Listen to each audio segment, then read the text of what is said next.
You can't say the color black without walking on eggshells.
I say hold up, cock my glizzy, bang bang.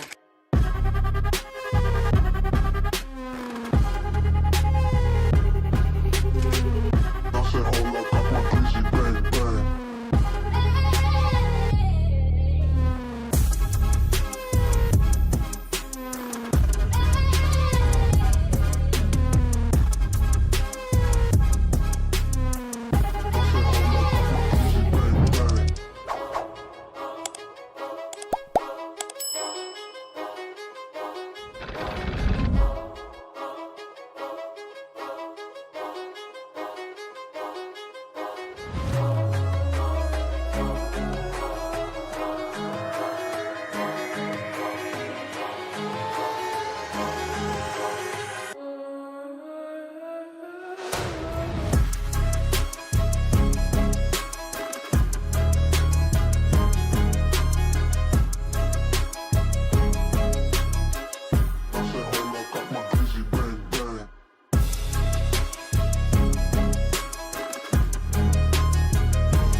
You're tuned into Foolery. Make sure to hit the thumbs up button and subscribe. And consider donating with super chats, stickers, memberships, or you can even gift memberships to other chatters. Or use the tips link in the description to write a message for TTS that will be read on stream. Hit the like button, or you ain't black. And that's a fact. Jack. Enjoy the show.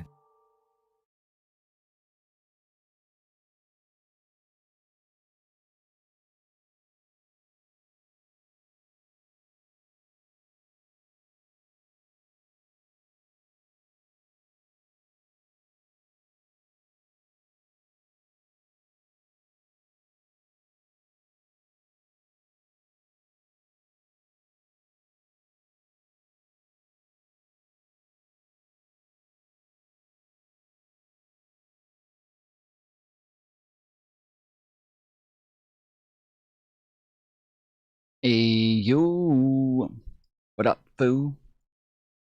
Today is 4/8/2026. It is 9:56 p.m. Eastern Time. Whoop. How's everybody doing? How y'all doing? How y'all doing?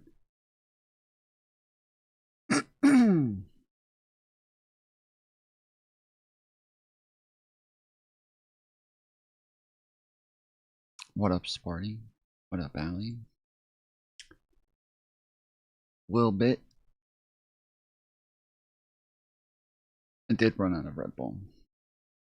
You're actually correct on that. I did. did run out of Red Bull. But some just got delivered a minute ago.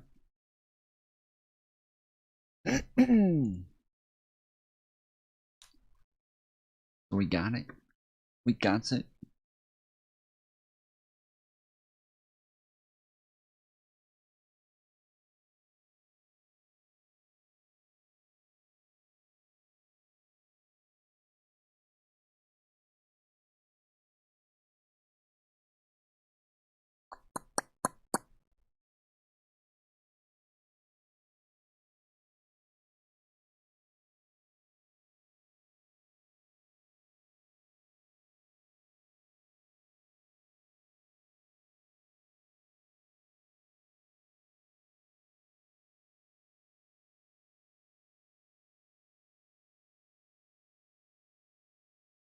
Not sure.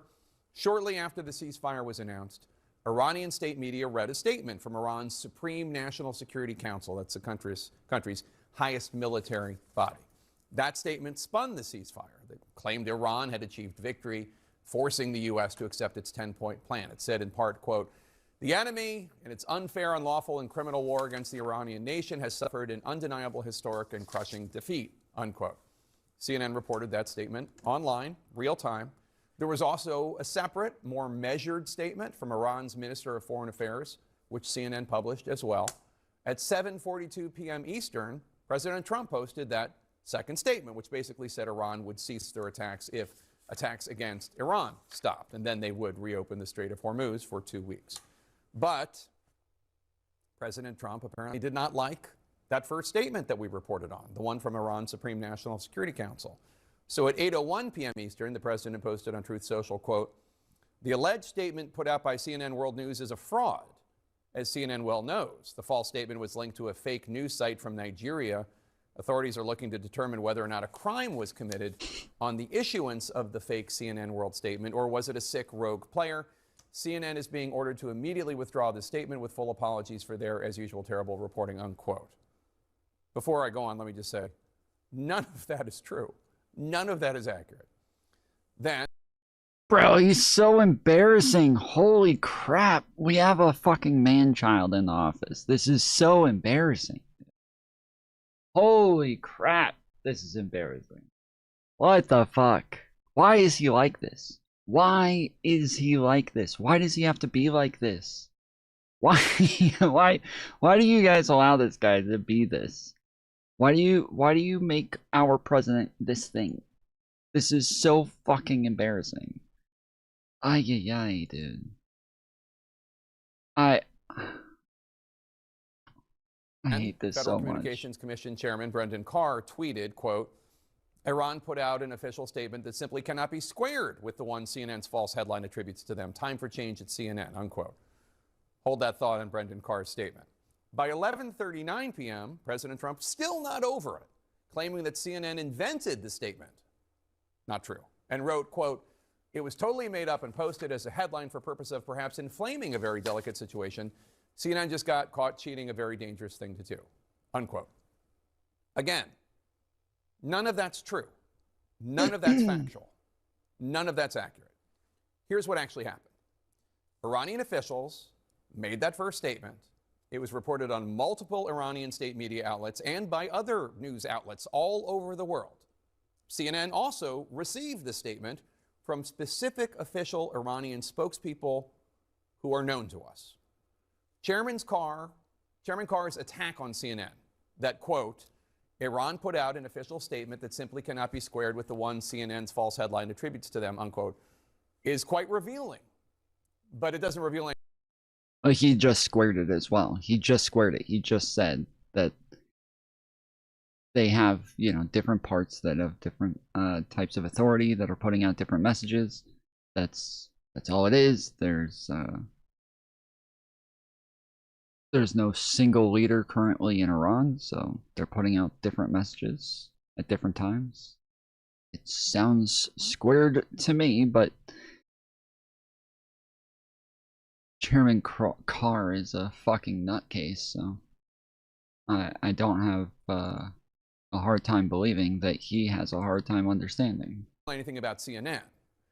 If you've been paying close attention, you know that the Iranian government frequently speaks out of both sides of its mouth. Some faction of the regime will put out a statement that is hardline. Here's some bread, homie. Thank you. Thank you, Pepe, for the bread. Appreciate it, homie. Propaganda for its base, for want of a better term. A different faction of the regime releases a more measured statement. This is not a bug, it's a feature. It's clearly what happened here. In fact, today, both the Secretary of Defense and Caroline Leavitt alluded to such thing.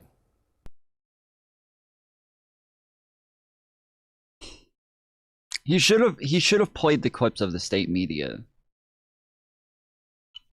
reading the statement. He should have played them reading the statement. Let's see if we can.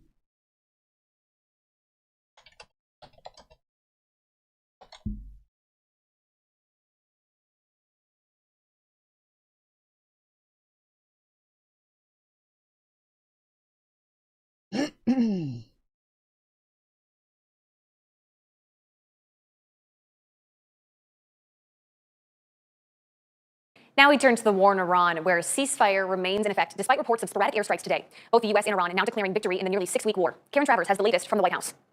The White House today taking a victory lap over the 2-week ceasefire with Iran. The United States has achieved and exceeded those core military objectives in just 38 days. But Press Secretary Caroline Leavitt later reiterating what Vice President Vance said earlier today, calling it a fragile truce. Iran now threatening to close the Strait of Hormuz unless Israel stops its ongoing strikes in Lebanon. Lebanese officials say more than 250 people were killed today after Israeli strikes hit several buildings in central Beirut. Iran's foreign minister saying Lebanon must be part of the ceasefire. The White House says it is not. President Trump today claiming the U.S. will be helping with the traffic buildup in the Strait of Hormuz, but didn't say how. The White House did not answer when pressed on who controls the strait right now and who will going forward. He wants to see the strait reopened immediately without limitation, and that's something we're going to hold him to. In Tehran, demonstrators took to the streets to celebrate the ceasefire, some still chanting death to America and death to Israel. We are not putting any trust on the other side, so our military forces are keeping their preparedness. The Trump administration says U.S. forces will not leave the region anytime soon. Yeah, we'll be hanging around. We're not going anywhere. Aaron M. Sound, thank you for the 6-7 in jewels. Appreciate it, good sir. We're going to make sure Iran complies with this ceasefire. On the news of the ceasefire, oil prices plummeting today by nearly 20%. And the press F for 10, or sorry, press F and the GGs, and the thumbs up from, I don't know how to say that, Schliffins? Schleifins? Schleifins, I think is what that says. But gas prices may take longer to get back below. Ayo, and then Peach Creek Media sent a silver star. Thank you, thank you. $4. Analysts predict it may be months before the average price returns to pre-war levels. The White House announced talks with Iran will take place on Saturday in Pakistan, with Vice President Vance, Special Envoy Steve Witkoff, and Jared Kushner representing the U.S. Karen Travers, ABC News, the White Aaron, thank you for the high five, good sir. House.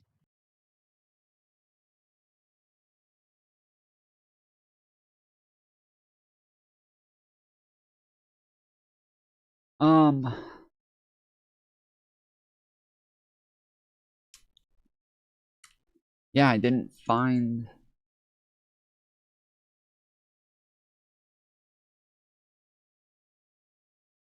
طرفین قابل تمدید است. ضرورت دارد دایی گردد. این مذاکرات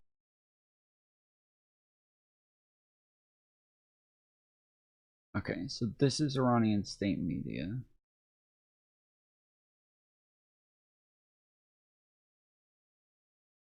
See if we can subtitles, option,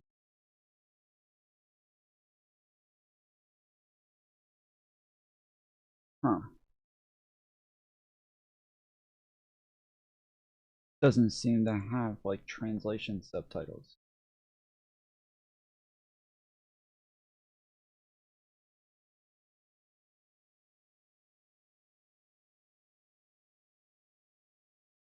Well, that's dumb.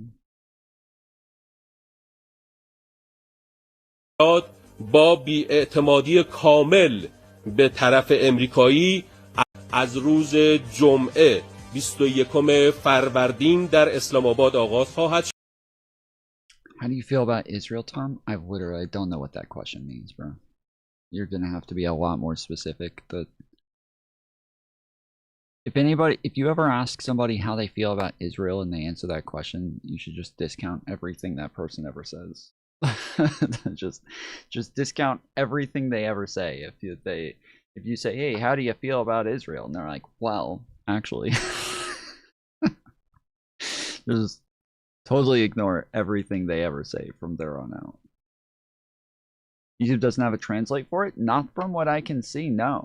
And I feel like I've always been able to find like translations. Oh wait. شد okay, و ایران 2 هفته. Okay, so let's start this over. طرفین قابل تمدید است. ضرورت دارد دایی گردد. این مذاکرات با بی‌اعتمادی کامل به These negotiations with complete طرف امریکایی از روز جمعه 21 فروردین در اسلام آباد آغاز خواهد شد و ایران 2 هفته برای این مذاکرات زمان اختصاص خواهد داد. این زمان با توافق طرفین قابل تمدید است. ضرورت دارد It is necessary to be these negotiations with complete distrust of the American side will begin on Friday, April 10th, in Islamabad and Iran. برای این مذاکرات just on زمان اختصاص خواهد داد. این زمان با توافق طرفین قابل تمدید است. This time can be extended by agreement of the parties. It is necessary. با بی‌اعتمادی کامل به طرف امریکایی از روز جمعه 21 فروردین در اسلام آباد آغاز خواهد شد و ایران 2 هفته برای این مذاکرات زمان اختصاص خواهد داد. این زمان با توافق طرفین قابل تمدید است. ضرورت دارد دایی گردد. این مذاکرات با بی‌اعتمادی کامل به طرف امریکایی از روز جمعه 21 فروردین در اسلام آباد آغاز خواهد شد و ایران 2 هفته برای این مذاکرات زمان اختصاص خواهد داد. این زمان با توافق طرفین به طرف امریکایی از روز It is literally this like 15-second clip on repeat for an hour and 38 minutes. Okay.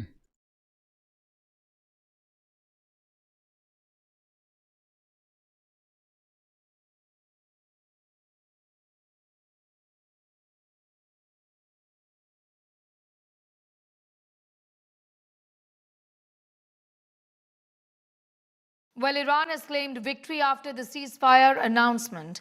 Iran consulate has said Trump agreed to Iran's terms. Tehran rejected US's 15-point proposal is what the consulate in Iran has said. We never adjusted. US agreed to our terms and conditions is what the consulate in Iran has indicated. As you all know, they say Iran's 10-point plan was clear. But here's the fine print. Tehran had already rejected Washington's 15-point proposal and tied any ceasefire to its own terms. In the end, it wasn't Iran adjusting, it was Trump signing onto Iran's framework. Iran says that the war has ended or the truce has been reached, Pranay, on our terms. That's what Iran is claiming. Don't think that this is because...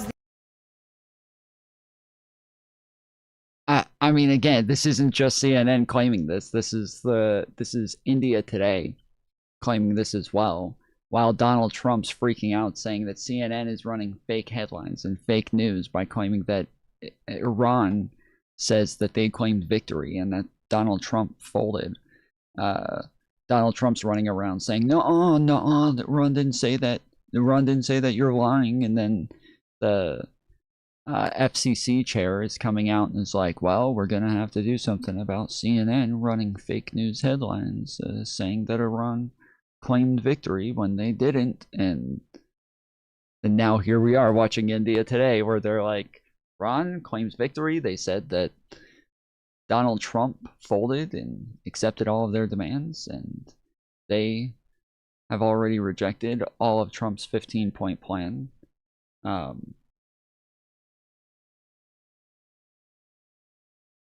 While Trump has tentatively taken Iran's 10-point plan. So this is India today also claiming the same thing. The American president wanted to, end the war, and he had his way. He clearly didn't. I think most of these messages are largely targeted to their domestic audience, Sneha, because either side will try and claim it as a victory. They made the other party accept their terms and condition. And I think the Iranian government is more in pressure because, there will be questions asked to them that what did they accept? Because, few hours ago, they were saying that there was absolutely no diplomatic contact, direct or indirect, with the United States. In fact, we do not accept any proposal of United States. We have rejected those 15-point proposals. And in fact, all sorts of statements were being given from Tehran. I expected Skimtar to come back and say, like, I expected him to come back and give me a more specific question that actually made sense. But he asked me how I felt about Israel like 2 or 3 times. And then when I said, like, I'm sorry, that's not a question that I could possibly answer, like, I need something more specific there.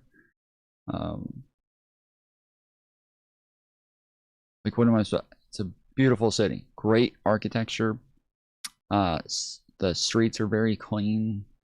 Like, what do you want me to say? Like, I need something more specific than that. But all right, so yeah, so Trump throwing a fit about CNN. But turns out they are correct.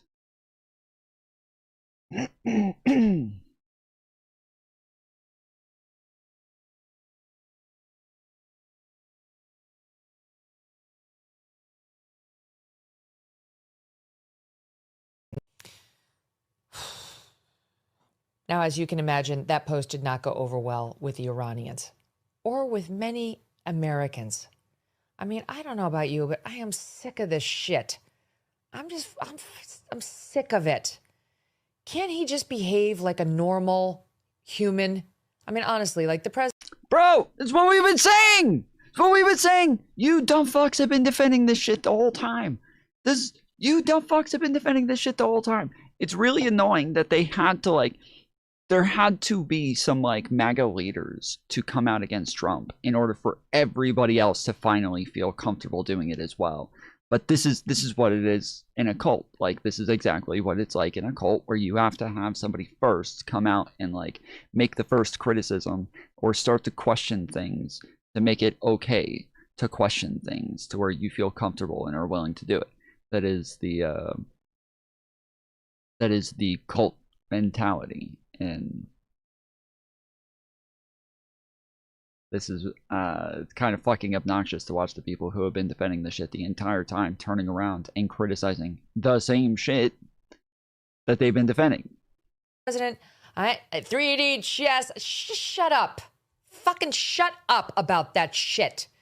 You don't threaten to wipe out an entire civilization.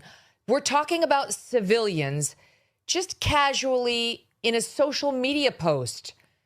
I am the first to try to understand Trump and his strategy and to not freak out over his weird social media posts and language that is loose and incendiary. Yes, we know. Truly, I've lived with it for 10 plus years.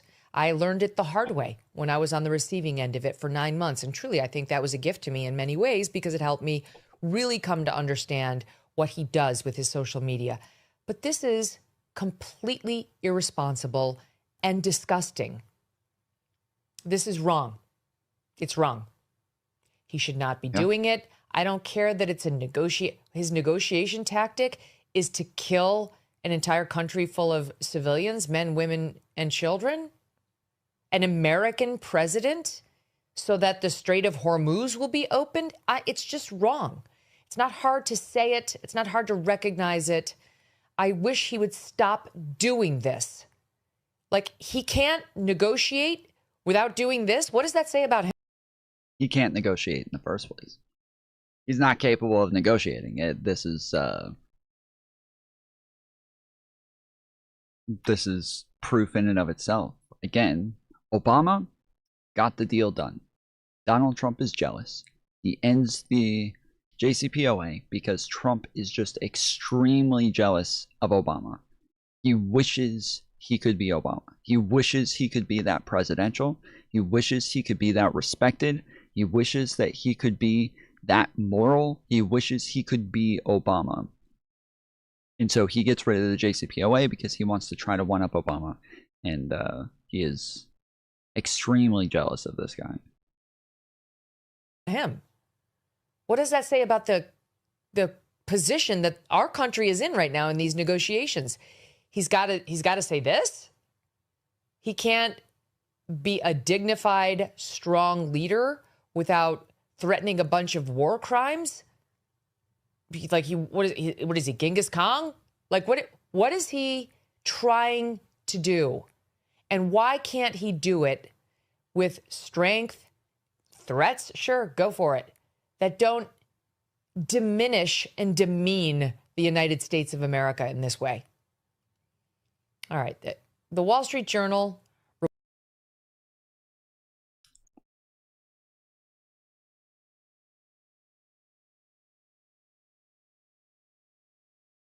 What a joke, one up Obama. He's literally like trying to negotiate a deal with Iran right now. And he's failing at it. What do you mean? What do you mean? He's literally, his whole thing has been to try to negotiate a deal with Iran. Obama negotiated the deal with Iran. Obama got the deal done. Trump can't. That's been his whole thing here, is that he's trying to get a deal done with Iran, and he's incapable of doing it. Obama is the fucking deal maker here. He needs to call Obama and ask him for some tips. Obama needs to explain the art of the deal to this motherfucker.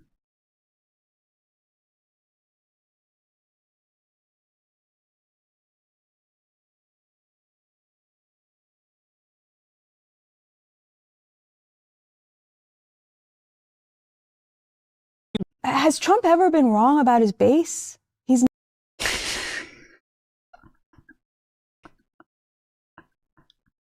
Have you been asleep for this entire term? Have you been asleep this whole term? Have you not been watching his own base just completely fucking leave him this whole time? Have you not been watching this? Have you not been seeing the polling? Have you not been seeing the election numbers? Like, have you not been watching Democrats just win at insane fucking rates? Are you crazy? Has Trump ever been wrong about his own base? Yeah, this entire term, yes. Yeah, the like Epstein, probably a great example. The Epstein files, probably a beautiful example. not. I mean, the Epstein files. Wrong. Isn't that the first thing that comes to mind? Like, hey, probably the Epstein files. I don't know. That might be a big one where he just really fucked up. Then the Iran war, another one. Donald Trump literally said, if you're somebody who's still acting about the Epstein files, you're not part of MAGA. You're not part of my movement. This seems like a no-brainer. Because he was talking about not releasing them, and then he called the people in the MAGA base stupid. There was that fallout. Nobody cares. Nobody cares about Jeffrey Epstein. This is another thing that the podcast world was obsessed with because, again, 2 billion Muslims would love to hear about Jews. Yes, the fucking Muslims who pushed the Epstein files, dude. It wasn't Trump and MAGA. Yeah. It's the 2 billion Muslims who were really obsessed with those Epstein files, bro. Yeah. That's so true. Nobody in MAGA cares about this. It's not as if they just like built their entire movement on saying that they were going after pedophiles in the deep state and all of this shit. That's no. No, yeah, that was the Muslims who did that. The Muslims really care about pedophilia, dude. It's not like they worship a guy who had a 12-year-old daughter or anything. That's it's not like the Prophet Muhammad was somebody who we would all call a pedophile today. No, no, no. The Muslims really have a problem with pedophilia. They don't think they're gonna go to paradise and have tons of 12-year-old fucking virgins all over the place. Yeah, no, they really are against.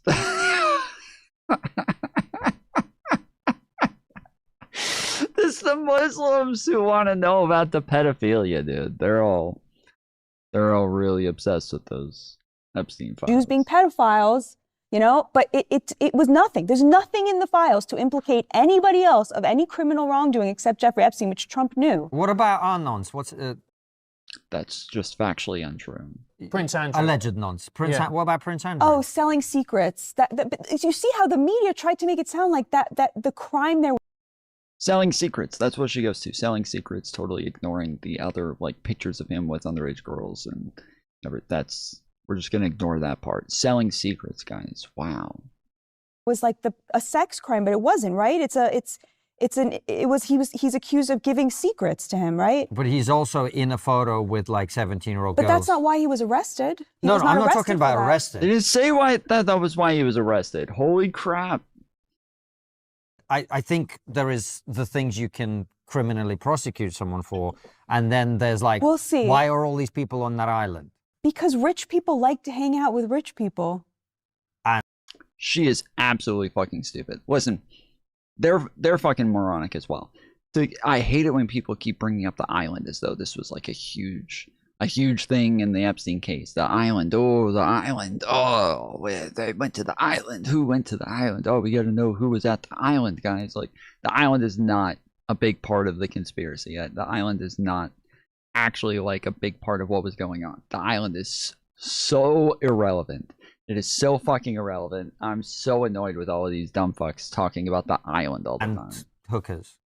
But if they weren't underage, there's no crime. Do we know they weren't underage? We know that show me again. There's 3 million documents have been released. That's only half of the ones that are there. Okay. So why haven't the other 3 million been released? See, this to me is okay. I'm just asking questions. I know all of the crimes are in the. Again, I could be wrong. I'm very open to being wrong, but I think Michael Tracy really nailed it on this. If he was a skeptic from the beginning and was it's always oh, the next tranche will have all the crimes we promised you that he was, that Israel was using him to blackmail heads of state into being pro-Israel by having them have sex with underage girls when it's just no evidence of a list of a blackmail, of a nothing. I mean, the counter argument to your point is the Queen did pay, I think, £12 million to Virginia Giuffre to essentially make the case go away. But Virginia Giuffre admitted to lying on multiple occasions. Yeah, when she initially accused Donald Trump of raping her when she was underage. And then, all of a sudden, out of nowhere, she's like, I must have totally mistaken that. It was probably somebody totally different. It was probably totally not Trump and somebody else. Yeah. I'm sorry, but yeah, it's weird that she flip-flops on all of her fucking claims all the time. She is discredited. She's not a great person to look at, but this is part of the problem, is that initially she was making claims, and then all of a sudden she just seemed to say, never mind, I was wrong.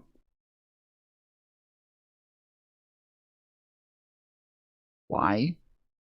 A little weird? Yeah. She had to settle with Alan Dershowitz. This lady's fucking unhinged. This lady is a nut. This chick is fucking crazy. She works for News Nation. She is so stupid. She is absolutely one of the dumbest people in politics today. Out of court because she accused him of lying. I mean, she actually looks crazy. She looks unhinged. She sounds crazy. She sounds unhinged. She fits the fucking profile, dude. She has crazy eyes. Her hair always seems a mess. And then she talks like this. So exasperated all the time. Everything's always this. Like, it's always so weird. She's creepy as hell. Because she accused him of lying. I mean, she accused him of lying, and he forced her to admit that she was lying. Yeah. Not to speak ill of the dead, but she made Yeah, up I a don't know lie. how qualified we are to debate the Epstein thing. Because and I don't find it interesting. So, because I actually, for that very reason, I've never found it super interesting. You're right. We all know some wealthy people, and they do like to hang out together. And some of them do like to do it with young women there and whatever. I don't mean underage women, but you know, some of them are. I try and stay away from those people personally, but I will just tell you like an anecdote that I think really sums this up. But I was sitting in my local bar, you know, a lot of like, it's a cop bar, a lot of cops, like, you know, firefighters, just working class dudes. And one guy came over to me, you know, he follows the news pretty closely. And he said to, this was over the summer, and he was like, all right, who is Jeffrey Epstein again? And why do all the podcasters want me to care about this guy? Like, this is a very far right guy, Trump 3 times, like MAGA, MAGA, MAGA. Could care less about this, and suddenly all the podcasts he listens to are like obsessively talking about it. It didn't make him obsessed with it. It made him go to Batya, the journalist, you know, and be like, why won't they shut up about this?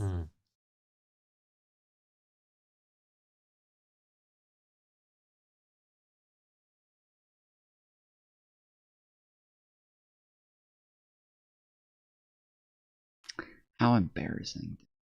She's so weird. Yeah, she likes the cops. Should your business model, if you're a pastor, should your business model emulate Christ? Well, I think your whole life is supposed to emulate Christ. Perfect. So here's her bylaws, which are marked confidential, by the way. So her church cannot read her bylaws. The people who fund her cannot read her bylaws. The only reason why they came out was because of a lawsuit. I'm going to. That's for those of you who are not religious and who have never been in church. That's absolutely insane. That's absolutely insane. Like, if anything that has to do with the church that's funded by the church has to be known by the church. That's how normally churches work. Like, you have to have everything very public and transparent, and everything is normally voted on by the church and the congregation. And so that you have to tell them. You can't just have like bylaws for somebody that the church doesn't know about when their offering is what's funding everything. Jump to page 2 really quick about membership. Members of the congregation are non-voting. Members of the board of directors are voting. So congregants who fund it have no say over anything. We'll jump a few pages further about removing officers. So if for some reason she had a scandal, right? Usually we remove officers from corporations that have scandals or abuse their control and power. But not for her. Ready? Any officer except the pastor president. She is the pastor and president. This is about Paula White. She's the lady the other day who we listened to talk about Trump, saying that he was this like great student of the Bible when he was younger, and he went to church 3 times a week and was just like, she tried to make him out. She always tries to make him out to be like a prophet.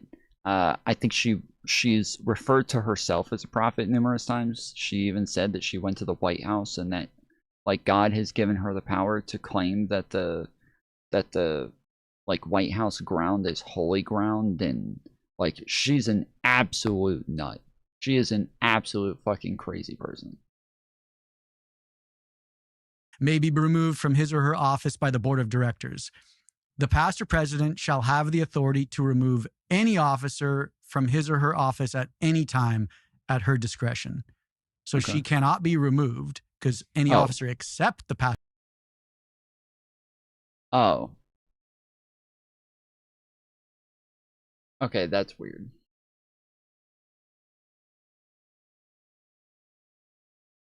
That's super weird.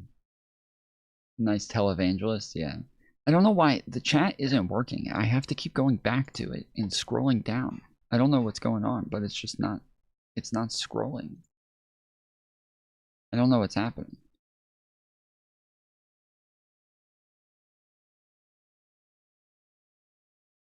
Seems like YouTube's chats are just broken right now.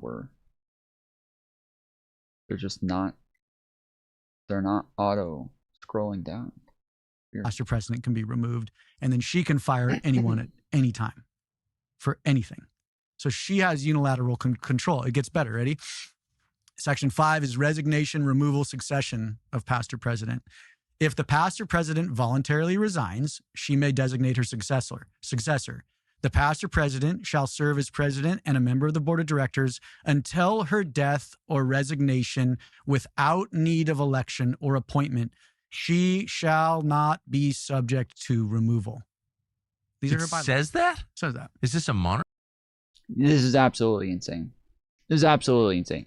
Like my brother was a pastor, my dad was a pastor, my younger brother's youngest brother's likely gonna be a pastor at some point. Yeah, it's just not scrolling. I don't know what to do with the chats if this is the case. I'm not gonna be able to come back to this every couple minutes to scroll it down manually. This is obnoxious. And just refresh it and see if that fixes things. But yeah, that you can always be removed by your own congregation and by your own church. You should always, the church should always have the power. The congregation should always have the power. And the pastor is always there, like at their service and at their will. And it's super strange for her to just make it to where she's not allowed to even be removed. That makes it to where she's likely just going to be insanely corrupt. Monarchy? What is this? It's a monarchy. It's a monarchical power. Death. Upon her death, the pastor president shall be succeeded in the office of pastor president and as a director by her son, Brad Knight. It's a dynasty in bylaws that congregants can't see. Is this a Christian principle? No. No. And then this is the banger. Ready? Powers of officers. The senior pastor is the president of the corporation. And this is a sticking point for me because most pastors will say, my church is not a business. Well, no, it's a corporation registered with the state. It's very much a business, right? So the senior pastor is the president of the corporation and is referred to within these bylaws as pastor president. Here's the drum roll. The church finds its headship under the Lord Jesus Christ in its pastor president. So you don't find your headship in Jesus Christ. You find it under the Lord Jesus Christ in Paula White. Because yeah, again, they think that Paula White is a prophet.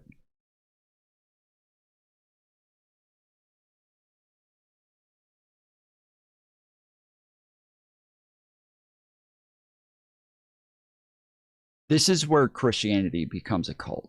This is where there's a bunch of, I know there's a bunch of like atheists in my chat who like to come in here and say that like, oh, Christianity is a cult and crap like that. I totally disagree. But this is where Christianity becomes a cult. This is where it becomes cultish, and this is where it's rife for extortion and for people to just be taking advantage of others. When you're trying to use like Christianity, you're trying to use the Bible for your own gain, for your own power, for your own ability to dictate things, especially if you're running around calling yourself a prophet and saying that you have the ability to like decide what is or is not holy. Yeah, there's a big problem there. So if I want to get to Jesus Christ, I have to go through Paula White. I believe we had a Protestant Reformation to get away from this idea. You can keep that copy. That the leader is infallible and the leader speaks always and everywhere for God himself. Yes. Isn't that why we had the Reformation 500 years ago? Well, that's the point of Christ. Christ came to remove middlemen, to remove the Levitical priesthood. That's what I thought. Yeah.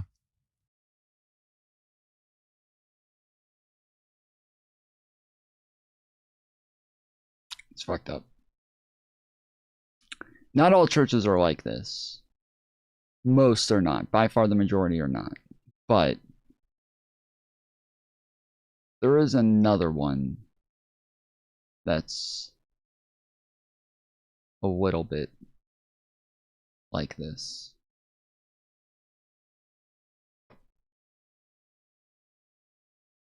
Where are the Bentleys, the yachts, and the jets? Because this is a big place. I don't know if there's a garage somewhere or some sort of parking spot for the boats. Would you be down to take me on a ride? Yeah, in your Bentley after or this? the G650? Yeah, that's right. In my fleet of cars.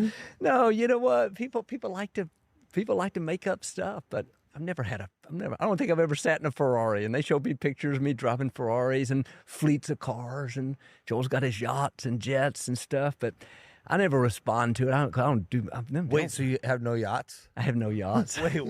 I have no jets. I have no you cars. don't even have one jet.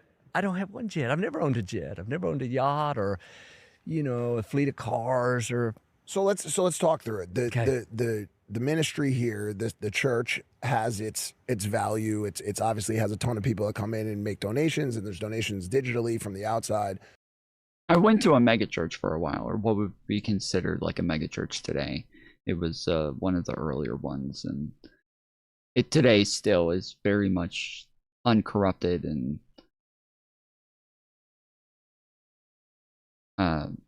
still a fairly nice church, and the leader stepped down and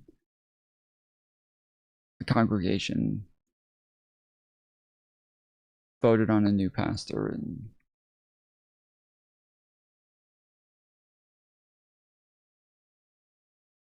you don't take a salary from the church. I don't take a salary from the church. I've been blessed with book sales and media and other things, so I don't have to take a salary. So I can work here for basically no salary, and I haven't for most of the time, the 26 years here or so.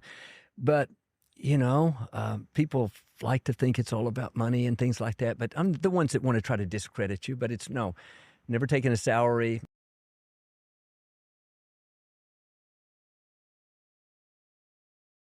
Joel Osteen's never taken a salary.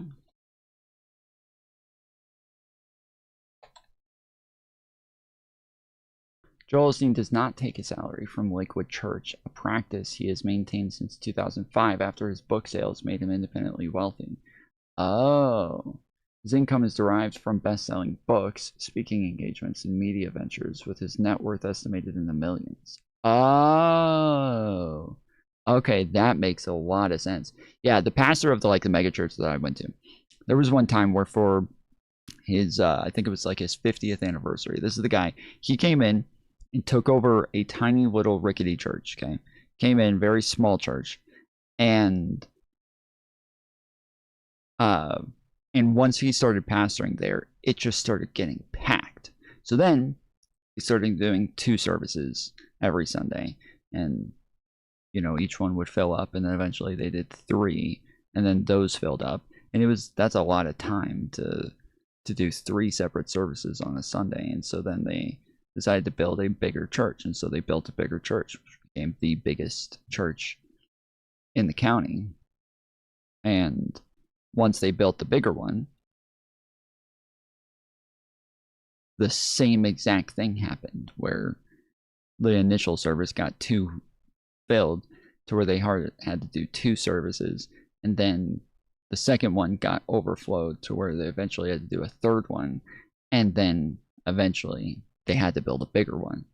And so they built a bigger one, and the bigger one is like a fucking stadium. Like, it is huge. I went there one day and took Mantis on a video call and just kind of walked around showing her everything, and it is a very, very nice church, and it was built about 10-15 years ago now, and still looks very nice and very, very modern looking.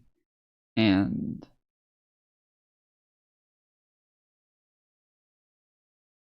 they ended up having the same problem, where it just ended up filling up, and they have to do multiple services a day, and it's and so one day the congregation, for this guy's 50th anniversary with the church,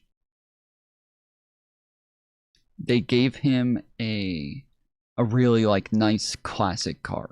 Like, he loved going to car shows every Sunday. If you went to the there was always car shows on Sundays and Saturdays around the city, and so if you went to car shows, you'd likely see him there every time, just walking around and looking at the cars with his wife and kids. And so for 50th anniversary, the congregation and the deacons voted to get him a classic car for his 50th anniversary. So they get him a really nice, like, old school classic car. I don't remember what it was, but it was a very nice car. It was a convertible, and they got it for him. Okay, literally 2 days later, there's pictures of him in the paper driving in the car, and it blows up all over the place that he's corrupt and he's using the money to buy himself his own nice cars, and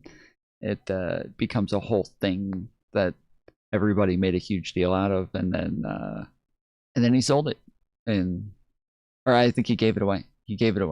Yeah, he gave it to a charity, and they auctioned it off. So it's sad. It's sad to me. Like, as somebody who, like, you know, like, built this thing up from nothing and, like, turned it into to a really big church and had enough people following him to where it could just keep growing and growing and growing and growing and do so much with this church, and then they just want to do one small thing for him one time, and turns into a fucking scandal. So it was sad. What do pastors earn annual? I have no idea. Like, it's different for different churches. The church generally decides on it, and I think for one of the churches that my brother was with, so most of the time they, like, decide on, like, a salary. But I know that for one of the churches my brother was running, this was in, I'll say, like, 2018, they had decided that he would make a percentage of what the church brought in. They had a minimum of, like, 40K and a max of 60K, and so, like, he could never make less than 40K, could never make a year, could never make more than 60,000.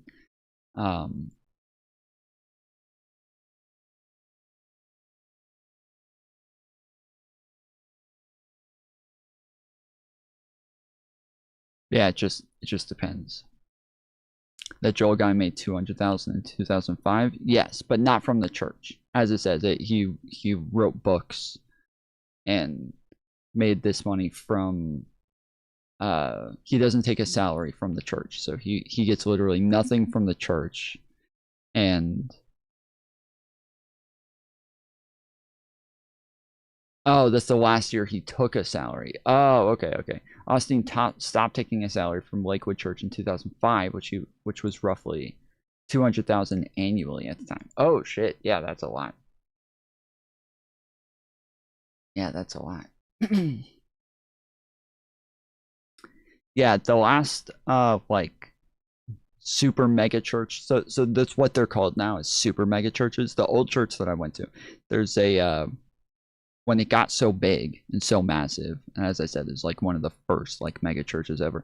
They called it Six Flags Over Jesus at the time. It was huge.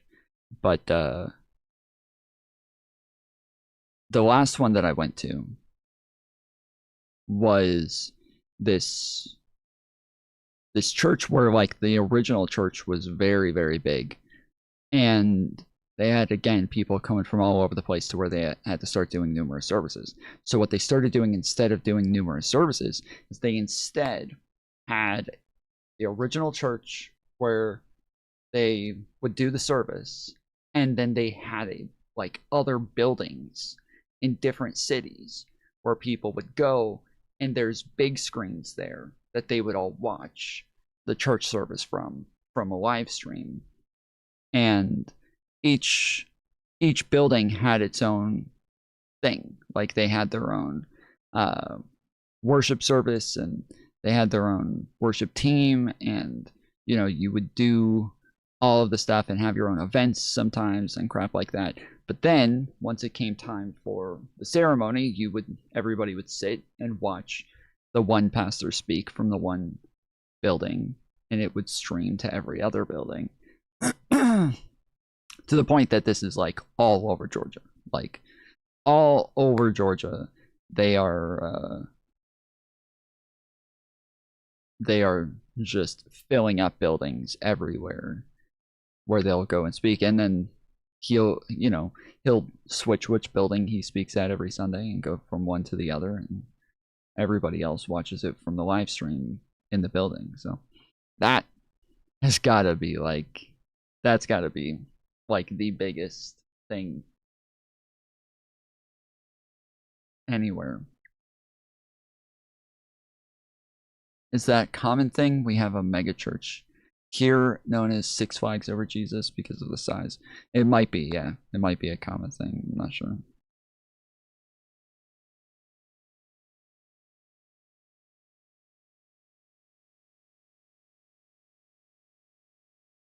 Personally, I don't like the vibe of super mega churches.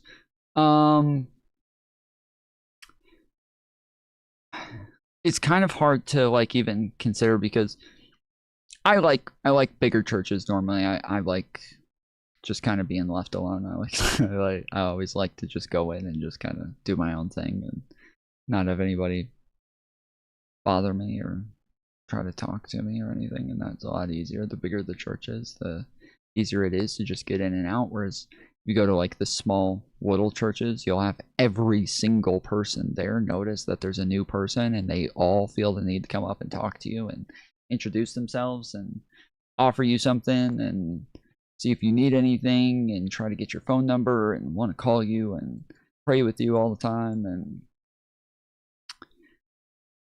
yeah, got some crazy. But when I go to church, it's a black church. I'm the only Mexican there. Oh, okay. Cool.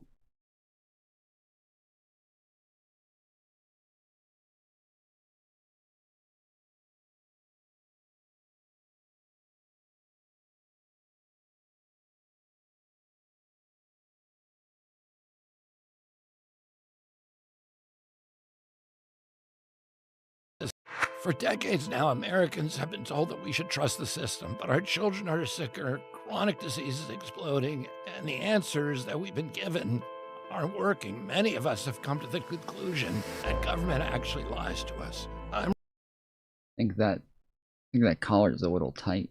Sounds like he's having some trouble speaking. He might need to loosen that tie up. Robert F. Kennedy Jr., you're HHS secretary. This podcast is about telling the truth, especially when it's uncomfortable. I'm going to have fearless conversations with critical thinkers, including independent doctors, respected scientists, and leaders in medical innovation and research. I'm going to ask the questions and lift the taboos and expose the hypocrisy and the conflicts and the corruption.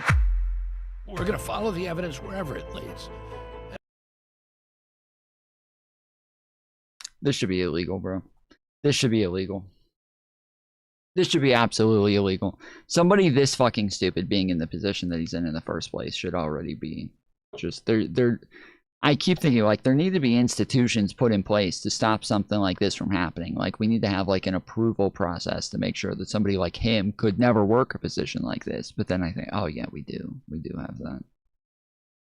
Crap. Okay, well then what we need instead then is to have a group of people who are capable of removing them if they realize that they put somebody in position that they're just not capable of doing. Then we need to have people who are oh fuck, we already have that too. Fuck. Well shit.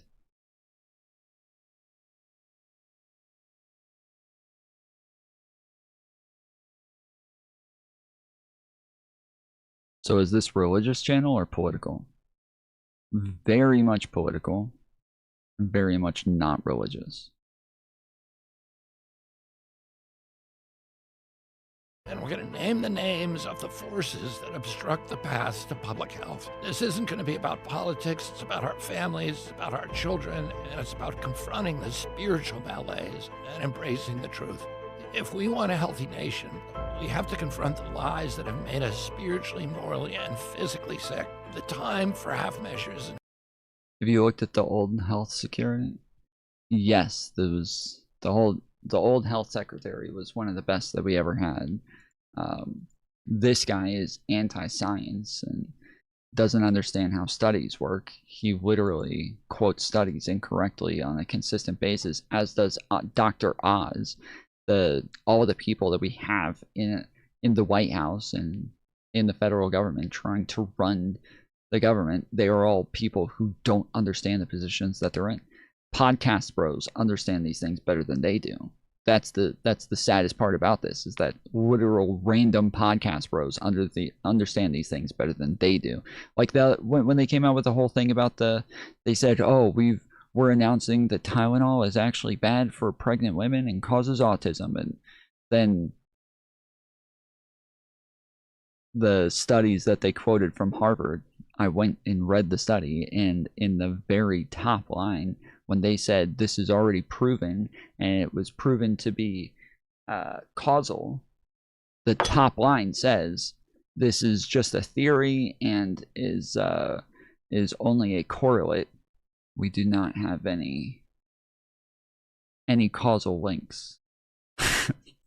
Like, wait, this is literally the study that they're quoting right now, and they keep saying it's proven to be causal, but the study literally says it is not causal. They don't have any causal links. They just do all the shit where either they're lying or they're too stupid to know what's actually going on. Now over. We're launching a new era of radical transparency in government here at HHS. I hope you'll join us in our mission to make America healthy again.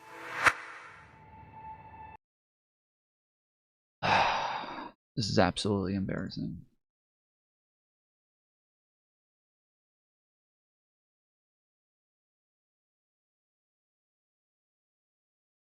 I wasn't even aware that Zelensky had said that he was going to send private soldiers to the prime minister's residence until yesterday. Victor actually told me that, and then I went and looked it up. Almost couldn't believe it's true, but it's true. It's completely scandalous. You should never have a foreign head of government or a foreign head of state threatening the head of government of an allied nation. It's preposterous. It's unacceptable. And what I find so interesting. JD Vance just called out Ukrainian President Zelensky for threatening to send armed soldiers to right-wing Hungarian Prime Minister Viktor Orban's house.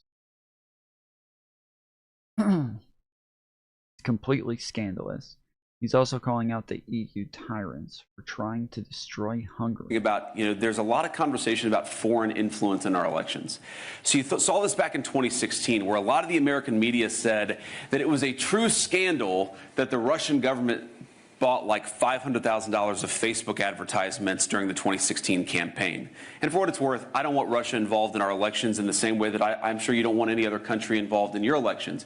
I've also been told that the Vice President of the United States coming and saying that Viktor Orban is doing a good job and is a helpful statesman to the cause of peace, that's foreign influence. But what's not foreign influence is when the European Union threatens billions of dollars withheld from Hungary because you guys protect your borders. That's apparently not foreign influence. What's not foreign influence is when the Ukrainians shut down pipelines, causing suffering among the Hungarian people in an effort to influence an election. That's allegedly not foreign influence.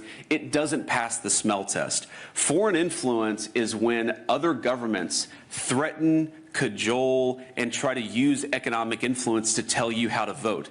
And that, to the Hungarian people, whether you like Viktor Orban or not, whether you agree with this or that policy, that is fundamentally an assault on your sovereignty. You know what I have never done, even though we have, of course, a lot of economic power in the United States of America. We are the economic and military superpower of the world. We have never threatened Hungary, saying, if you don't vote for Viktor Orban, you're not going to get this and this. We would never do that because we respect the Hungarian people enough to respect their sovereignty.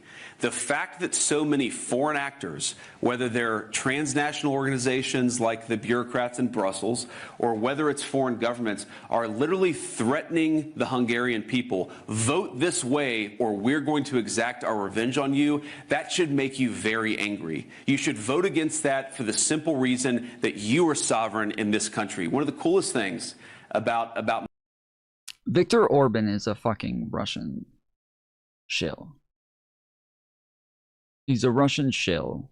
He seemed to be even working with the Russians directly for a while.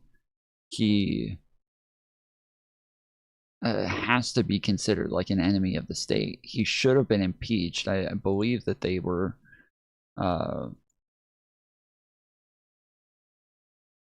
voting to remove Orban a while back from his post,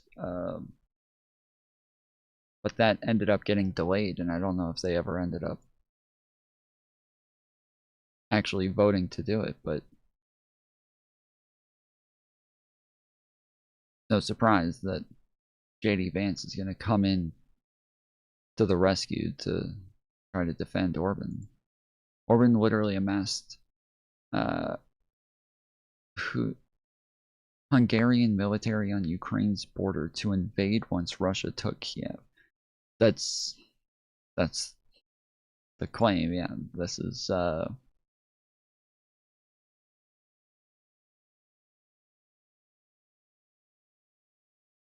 absolutely fucking gross from JD Vance.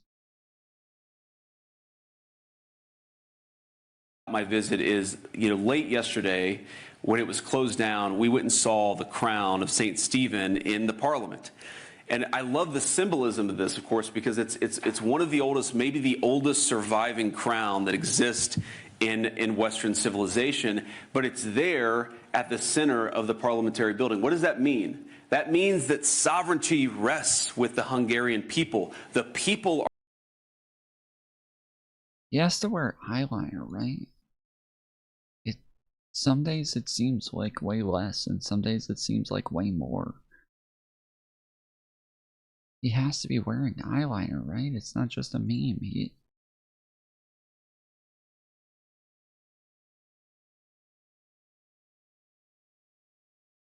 He's wearing eyeliner, right?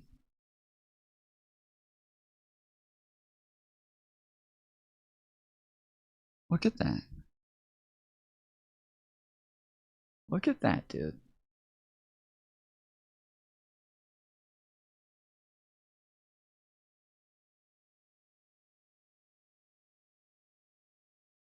Are sovereign in Hungary. But for that to be true, the Hungarian people have to reject these foreign influence operations, vote for who they want to be their leader, reject the Brussels bureaucrats.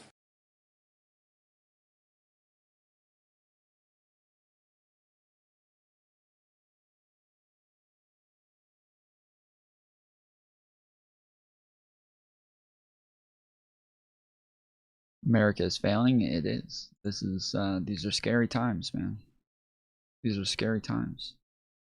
And when we have people like this, truly, like people like this on both sides, this is part of why we're in trouble. How is Barack Obama at fault for He this? gave these motherfuckers $147 billion to create wars even all remotely over the accurate? fucking place. Yes, hang on. And then before in cash. It's in cash on a pallet. Okay, hang on. He did not give it to them in cash. That is not real. They did not give it to them in cash. I believe they gave it to Qatar. They gave them... Was that money given to Qatar? Yeah, I'm pretty sure...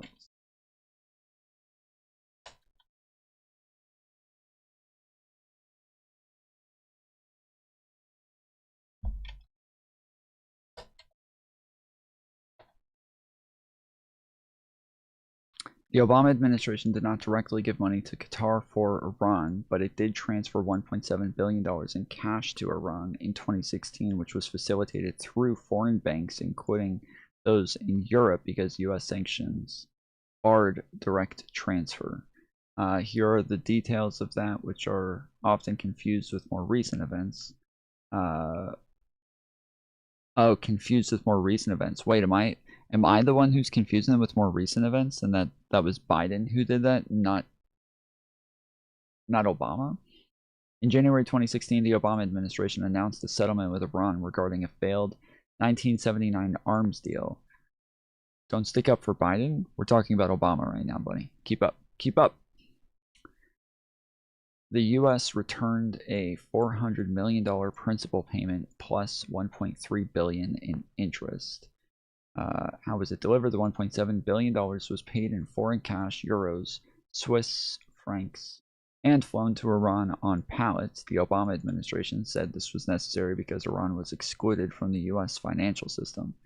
The first $400 million was delivered on the same day as the release of 4 American prisoners, leading to accusations of a ransom, which the Obama administration denied, stating it was a separate legal settlement.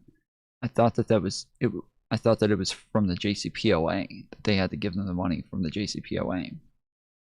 Why can't Iran have nukes? Because it's Iran.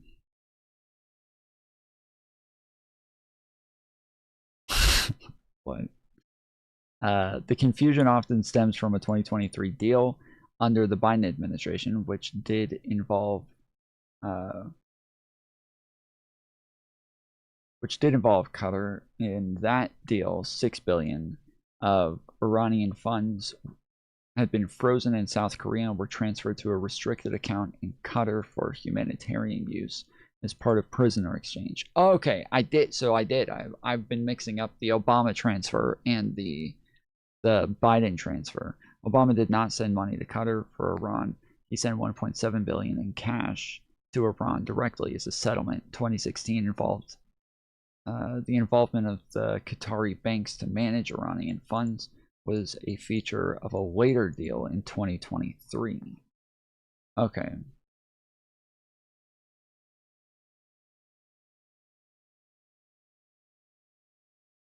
What did Trump just ask for? Like it's in the trillions, isn't it now?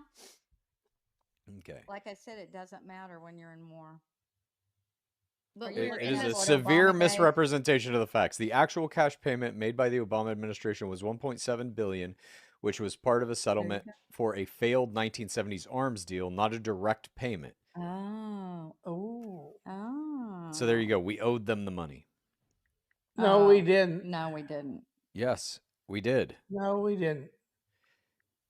Okay. Well, I mean, I can. The mom is sitting there. She's like, "Oh, okay," and then the dad's like, "No, we didn't." She's like, "Yeah, no, we didn't." What the fuck just happened? Let me read you the actual information here. You're too stupid to fucking understand that. Oh, Barack Obama was nothing but a goddamn communist pile of shit anyway. These were Iranian funds that we held that were part of the settlement. That's that right. was a 1979 arms deal. We should have kept holding them. And I saw something online. I don't know. I'm sure if it's true or not. We should have kept holding them. So what they're saying is, hey guys, you know how we look at all of these other countries as terrorists and thieves and fucking immoral states? Well, we should be an immoral state. We shouldn't live up to our agreements. We should be more like them and just be kind of evil, guys. We shouldn't be the honest country. We should continue being more like Iran. What the fuck? What the fuck, dude? These people so badly, dude. They really do. These people, MAGA, so badly wants to be like Iran. Like, unironically. They unironically want us to be like Iran. They want us to be like these Middle Eastern countries that they hate so much. But they want us to be that in a Christian version. That's exactly what they want. That is exactly what they want. They want this, dictatorial Christian nationalist nation. Something about Obama was doing something right now behind our United States back to help with that strait, like allowing them to stop it or something. I don't even know if that's true though. Yeah. So I shouldn't even said it. But I did read something about that. And then do you have any thoughts on Trump authorizing a temporary 30-day waiver that allowed them to sell 140 million barrels of oil? Is that not basically giving them money while we're at war with them? It's teasing them. Oh. In what way? If you play my game, you might get out of this with your ass intact. If you don't Okay. play my game, you're going to die. The Clintons What? did I just looked it up, the 2015 deal, which restricted Iran's nuclear program in exchange for sanction relief. But they also did. Just FYI, guys, nuclear is not a word. It's not a word. It's never been a word. There is no nuclear. Nuclear is something that George Bush just made up. He just started saying nuclear. It was a George Bush-ism. But nuclear is not a word. I've said nuclear before, so I understand it. I'm just letting you guys know. There is no nuclear. It's nuclear. But there is no nuclear. That is not a thing. Stuff with uranium to Iran, gave it to them, all kinds of stuff. Hang on. So you're mad that Obama gave them $1.7 billion, right? Yes. Okay. Trump letting them sell their oil made them $240 million. Nope. 15 billion. Oh my God. So quite a bit more than what you're claiming Obama and gave now them. we're going to get it all back Tuesday. Yep. But why are you mad that Obama gave them 1.7 billion? We didn't get it back on Tuesday. Just in case anybody else here was under the impression we were going to get it all back on Tuesday. We did not get it back on Tuesday. But you don't Because care that he's a Trump gave them communist and 15 hates our billion. country. He's a communist and hates our country. Okay. He's let's nothing but bad fucking news. All right. Let's simmer down. We've gotten heated up. This week, Artemis 2 launched, marking the first time humans have traveled beyond low Earth orbit since Apollo 17 in 1972. It's a 10-day mission to fly around the moon while they test various functions and tech of the spaceship in preparation for other missions.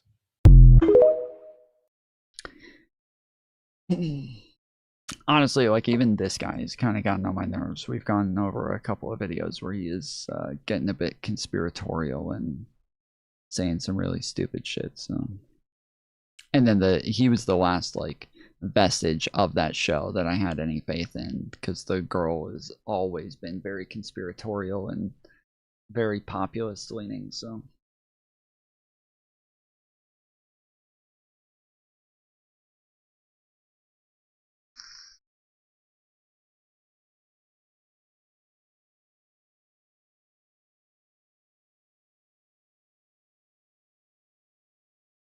You called your opponent this fat Jew. So he's not from Israel, but you called a guy in Florida this fat Jew. How is that not anti-Semitic? Well, he's a Jewish supremacist, and he puts Israel before America, and I think that he should be tried for treason. This fat Jew is anti-Semitic. Yes. Dan. I mean, that's what you said. Okay, when I first heard people saying that he called somebody a fat Jew, and they're like, that's obviously anti-Semitic, I thought, well, it's not necessarily, like, it can be, but it definitely has anti-Semitic tones to it, but it's not necessarily anti-Semitic. It's like it's a descriptor. If cops say, hey, who stole your wallet? And I'm like, it's a tall black guy, like, not necessarily racist, but I'm just like giving a description of somebody. He says somebody is a fat Jew, like they could be fat and Jewish. But in this case, the guy, apparently, whoever he was calling a fat Jew, isn't even Jewish. It's just somebody who's a Zionist, and so therefore he called him a fat Jew. But how about every single time that's what I know. I don't say it. I know he it. literally talks about how Muslims are lower than dogs. So is that Islamophobic? Yes. Yes, it is. And that wouldn't be, that's not appropriate for him to say either. If he had said that. But he does all the time, and he tweets that, and he's a senator. Are you anti-Semitic? No, I'm not anti-Semitic. I think that, that's kind of a made-up term. I think the Palestinians are the real Semites. Term? Literally all terms are made up. Literally all terms are made up. I hate these people. They're so fucking stupid. They think that just saying something's a made-up term discredits it. All terms are made up. Every term ever is made up. All of them. Every single one. There's not a single term that wasn't made up. There isn't a single one that was not made up. All terms are made up. All of them. 100%. Literally all of them. There is not a single term that was not made up. All terms are made up. This is so fucking stupid.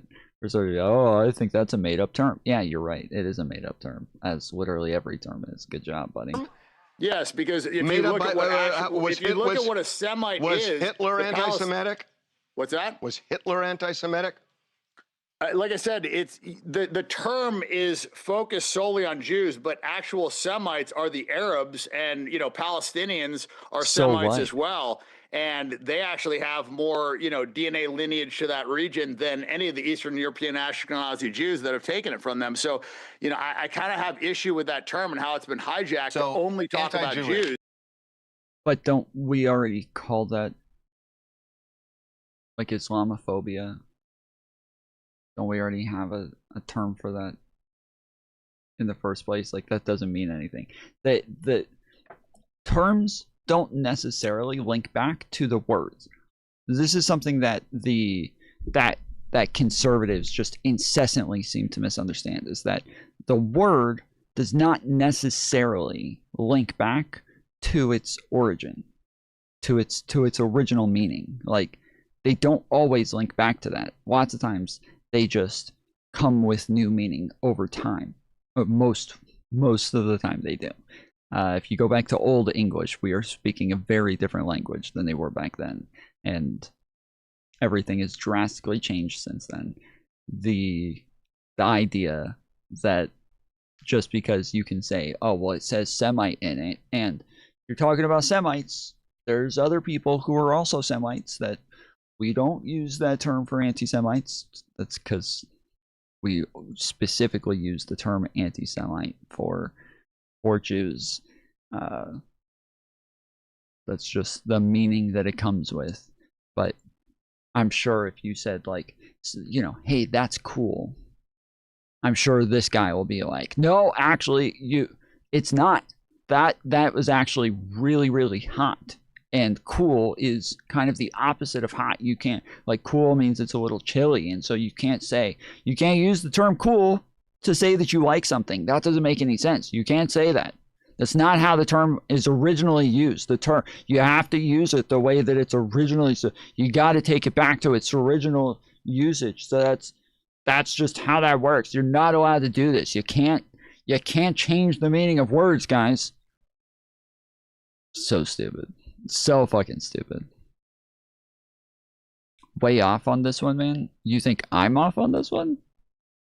You think I'm off on this one? Me. Or are you talking about somebody in chat?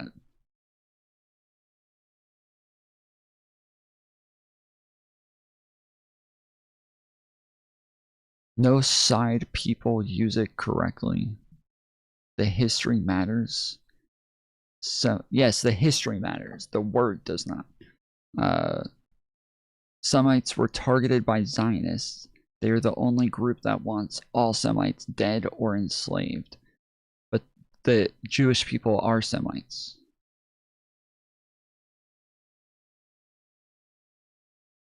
Jewish people are also Semites.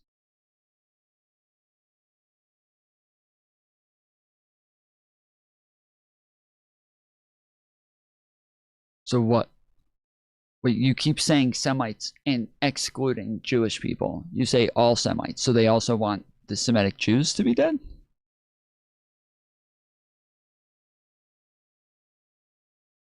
Is that what you're saying?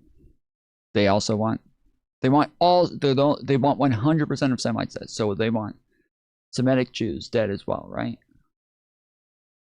Not all of them. 20, 80.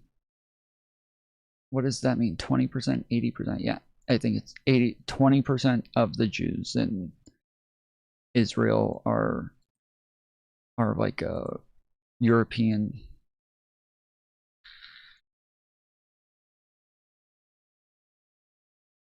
So you're wrong when you say 100%.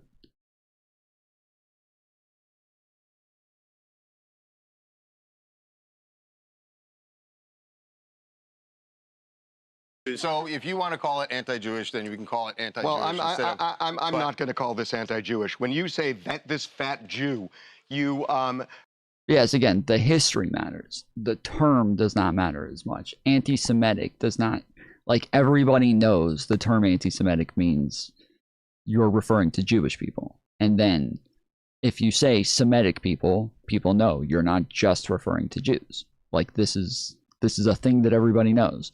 But then you guys try your best to over-intellectualize this stuff so that you can find a way out of being called anti-Semitic. Like, but it does. The term doesn't matter. What matters is like what people are communicating with it. Everybody understands. If you're called anti-Semitic, you're saying that you're anti-Jewish. Everybody gets this. Everybody understands that. There's nobody who's confused about this. Literally nobody's confused. you know, you could take another race and you could use another epithet, but you're anti-Semitic, Dan. I'm not. I have Jewish friends. Oh, some of your best friends are Jewish? Paint all Jews with one brush, but he paints all. So pro-life doesn't matter then, Tom? Yes, that's literally what I've had this conversation with you numerous times.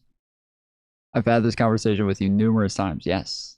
Obviously, the term pro-life does not just mean pro-life. Just the same as pro-choice does not actually mean pro-choice. It doesn't mean, if you say they're like, oh, I'm pro-choice, so like that means you're in favor of like my choice to murder somebody, or you're in favor of my choice to take away women's rights. Like there's not a you're not actually like pro all choices. That's not what it means. Just the same as pro life doesn't actually mean you're in favor of all lives. That's not what that means.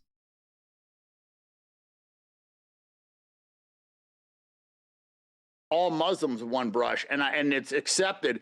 And for some reason in this country, it is okay to just blast Muslims, bash them. You look at what Bill Maher said about Muslims. I mean, it's this double standard, and Not pro-choice either. I don't. Did I say you were pro-choice? I have no idea what the fuck you're talking about. don't like the double standard, and I look at him as a Jewish supremacist. He believes that, you know, Jews are better than other people, and he puts Israel before America. And so I have huge problems with that. So if you've got a black friend that you don't like, do you use the N-word on him? No, I don't. Then what's... If you want to be in our party, I don't want to be in your party. I don't think you have a party. I don't know what the fuck you're talking about. The difference when you use the word fat Jew for a Jew you don't like? Well, is Jew the same as because that is not that's not, one is a slur, right? And one is describing a religion. So you can't compare the two. Really? You know, there's a way how can you compare those two? There's a way you say it, Dan, that the intent is the same. It's not the same at all. Here. So one is a slur, one is a racial slur that I don't use, and the other one is describing an ethnicity. You just used it. Well, are we adults? Can we talk about a word? Sure. Was a word so offensive that that it just, you know, you can't say it? We have to say the answer to that is yes. So I want to ask a question. People are too sensitive.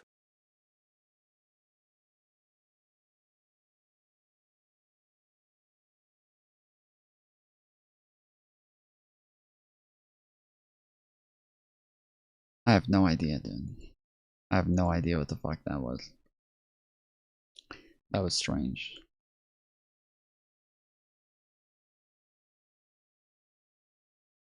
I think Polly thinks you're a drunk.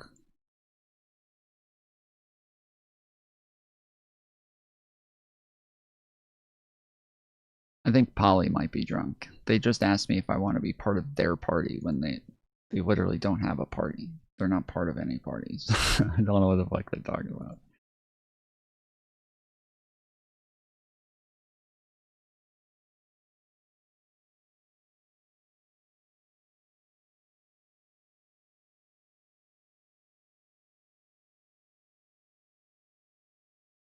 Nah, he's just a conservative. Dude, you are crashing out. Holy shit. He told you to go get the bottle. I literally don't drink. I haven't drank in like 3 years. I haven't haven't had any alcohol whatsoever. Even when I did drink, it was very rare. I don't know where the fuck the alcoholic thing came from. Now you just refuse to deal with reality. I refuse to deal with reality that you think the far left is in control of the Democrat Party. That's the reality. You guys control the Democrat Party. That's what you think. We've been fighting against your kind for decades. Yeah, look how far you've made it. Oh man, you got a couple representatives. You're really killing it. Now it's your party. You got a couple.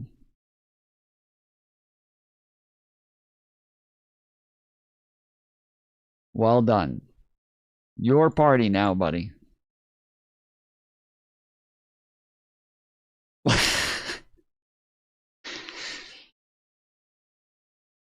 FDR had said, let's just wipe out the German people. I can easily answer your question. I mean, we know who tried to actually wipe out entire populations in World War II. Yes, we know Hitler. the kind of backbone and spine that it took on the part of the United States of America to end those tyrannies. With morality. But what I'm seeing is someone who is Donald Trump has no morality. I think you have to. I'm kind of surprised, actually, that people haven't, that you don't get how the language works. I get it if he's a real estate dealer. I don't get it when you're president of the United States with the inheritance but of you're people more concerned who about scaled the FDR had said, let's just wipe out the German people. I can easily answer your question. I mean, we know who tried to actually wipe out entire populations in World War II. Yes, we know Hitler. the kind of backbone and spine that it took on the part of the United States of America to end those tyrannies. With morality. But what I'm seeing is someone who is Donald standing Trump up. has no morality. I think you have to. I'm kind of surprised, actually, that people haven't, that you don't get how the language works. I get it if he's a real estate dealer. Sheesh, dude, I keep running into people who don't know how language works. I don't get it when you're president of the United States with the inheritance but you're of people more concerned who about scaled the cliffs of language Normandy. than the outcome. No, I'm concerned about our values. Yes, the outcome of him using that type of language. Yeah. It is the outcome of him using that type of language. Donald Trump running around threatening to genocide an entire group of fucking people like this. On social media, no other. Like, he didn't call them and make a threat. He didn't talk to them. He didn't have a conversation, between people who actually can make decisions. He went and posted this on social media. This is so fucking gross. And these motherfuckers always try to cope about this shit, trying to find a way out by being like, oh, you just care about the words. Oh, you care about the words. But the conservatives, the Republicans, they all freaked out about every little thing that ever came from Obama. They freaked out about every little thing that ever came from Biden or Hillary. They always freak out about the words. They always whine and cry about the words. If we turned around after they all whined and cried about the fact that, some 15-year-old randoms were crying, were celebrating Charlie Kirk's death on TikTok, and we're like, oh, you're just mad about the words. Oh, you're so upset about just words. You guys are too sensitive these days, just crying about words, dude. Like, that would be so stupid. Be absolutely fucking stupid. Concerned that no American president would have done this. Do you think Ronald Reagan would have used this language? No, Do you because think Ronald FDR? Reagan isn't President Do you Trump. think And Abraham President Lincoln Trump would isn't have? FDR. Do you Abraham think George Lincoln. Washington would have? I'm Do you think saying- he said, let's wipe out the British people? Donald Trump has compromised every moral standing we have as a nation. What makes America different? So you like the language of President Biden on this, of President Obama on this, who tried to make deals, who had negotiations. Of every Nothing other changed. American president. Nothing changed. Of every other as a American result. president. And you talk to Iranian people in this country who are wanting to have this First of all, regime that's not true, Martha. overthrown. Obama got 97% of the enriched uranium out. Then Trump came in and he ripped up the deals. And that's when... And gave $30 million that went into the weapons chest of Iran. That is not true. That is they unfroze 30 billion. They Excuse me. unfroze the assets. Exactly. But that was not that worked money out that well, was right? not U.S. taxpayer money. But the point is, what did Trump achieve? 97% of enriched uranium was gone. Then Trump comes in, he rips it up, 60% enriched uranium. What's up, Sonny? Well, he's gotten the price of gas up. He's put our troops at risk. 13 Americans I don't know. have lost You their may lives. end up. And we've now threatening to wipe out a nation, which makes us no different than every other country. What makes us different is when we go to war, we care about civilians. When we go to war, we care about. Do you care about the human 40,000 rights. people who were killed in the street by this regime? Yes, I call that out. So they all keep crying about this, right? They all keep crying about unfreezing assets that go to Iran. According to June 2025 reports, the Trump administration explored a proposal to unfreeze roughly $30 billion in Iranian assets and ease sanctions in exchange for Iran halting uranium enrichment. This move represents a potential shift from his previous maximum pressure campaign, which focuses on freezing Iranian assets. Proposal: the administration explored offering to release billions in frozen assets and authorize oil exports as part of a potential nuclear deal.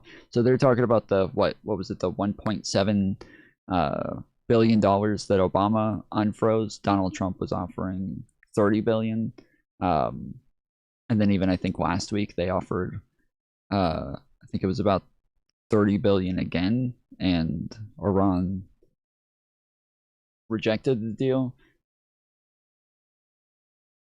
I called that out when it was happening. What does calling it out do? Well, what calling it out does is that what we needed to do is to have a negotiation and tough diplomacy with sanctions to get them not to have nuclear weapons. But you did all that. Then they killed 40,000 people. But here's the thing. American people are tired of going and being the world's policeman and thinking that we're going to go take out every evil regime. We did that with Libya. It didn't work. We did that with Saddam Hussein. It didn't work. And guess who campaigned against that? Donald Trump. He said, I'm going to care about jobs here. I'm going to care about child care here. I'm going to care about manufacturing here. And now he's asking for $400 billion to go fight a war in Iran. Now he's putting our troops at risk.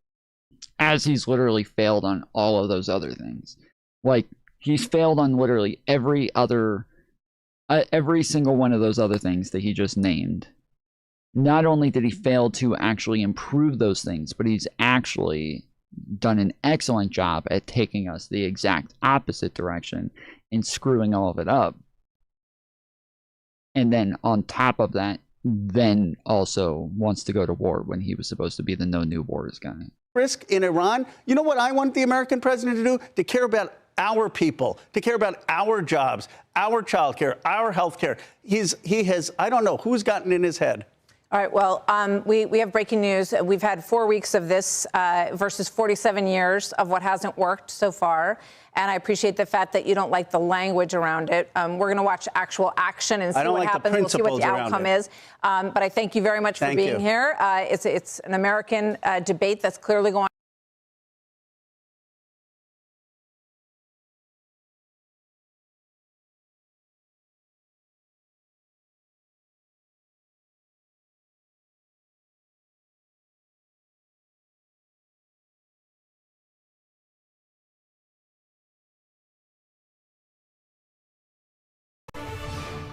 Breaking news, Iran's foreign minister just responding to Trump's ceasefire announcement. I want to read part of it to you. He says, if attacks against Iran are halted, our powerful armed forces will cease their defensive operations. For a period of 2 weeks, safe passage through the Strait of Hormuz will be possible via coordination with Iran's armed forces and with due consideration of technical limitations. Obviously, those words are crucial there. And the Supreme National Security Council of Iran has also issued a statement that I have here, and I'll just share you a couple of the important lines here. One of them is that the regulated passage through the Strait of Hormuz under the coordination of the armed forces of Iran, thereby conferring upon Iran a unique economic and geopolitical standing, which sounds like in a translation, Iran saying that they see this as acknowledgement that they control the Strait of Hormuz. Let's go to Zachary Cohen, our national security reporter here. Zachary, what are you learning about this? We're just getting these dual statements, one from Foreign Minister Abbas Araghchi and also from the Supreme National Security Council that I just shared part of. What else stands out to you here?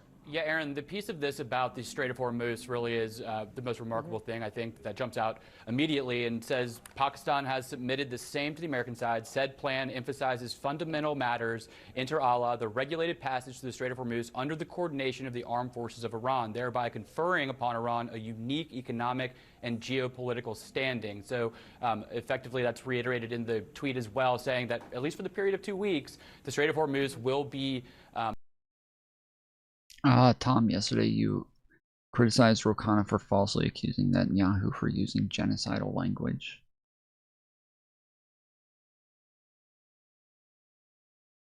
Khanna included starvation tactic when he includes Netanyahu. I said that he was asked for evidence of...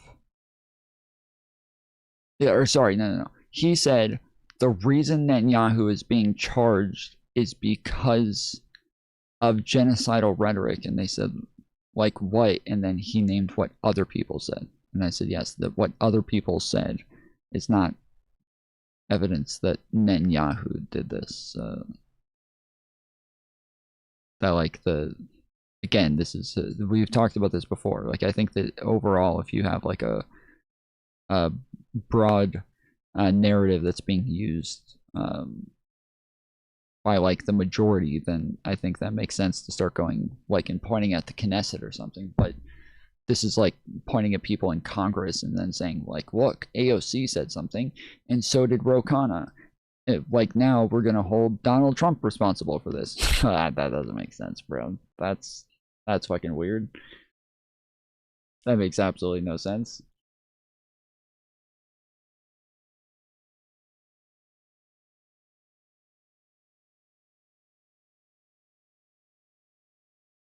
Open effectively, though, with coordination via the Iranian military. And it's important for people to remember that the Strait of Hormuz was not controlled in a literal sense by Iran prior to those U.S. Israeli joint military strikes that kicked off this entire conflict several weeks ago. Iran responded to those strikes by closing the Strait of Hormuz, and it appears that this ceasefire is predicated, at least in part, on the legitimization of Iran's control of that key waterway. And that goes with an implication of if the waterway can be opened temporarily, Iran likely could reclose the strait should negotiations not progress in a way that they see fit effectively. So it also says that talks between the U.S. and Iran should occur as soon as this week. In Islamabad, Pakistan has been acting as the key primary intermediary country between the U.S. and Iranian regimes. A lot to hammer out here, but the Iranian statement does seem to suggest that, in principle at least, the Trump administration has agreed to the broad contours of their 10-point proposal, at least as a starting point for these negotiations. And again, it's hard to overemphasize how important the Iranian control and demand that that control be legitimized of the Strait of Hormuz is as far as a starting point for these talks.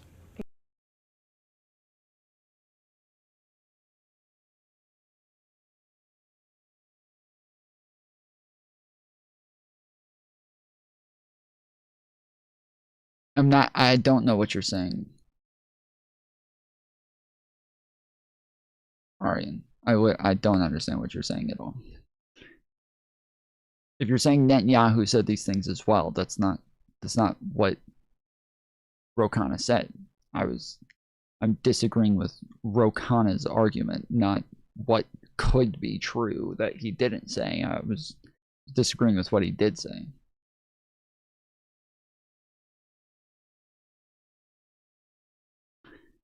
All right, I got a bunch of groceries. A ceasefire between the U.S. here, so I gotta go put the groceries away. I'll let this play, and I'll be right back.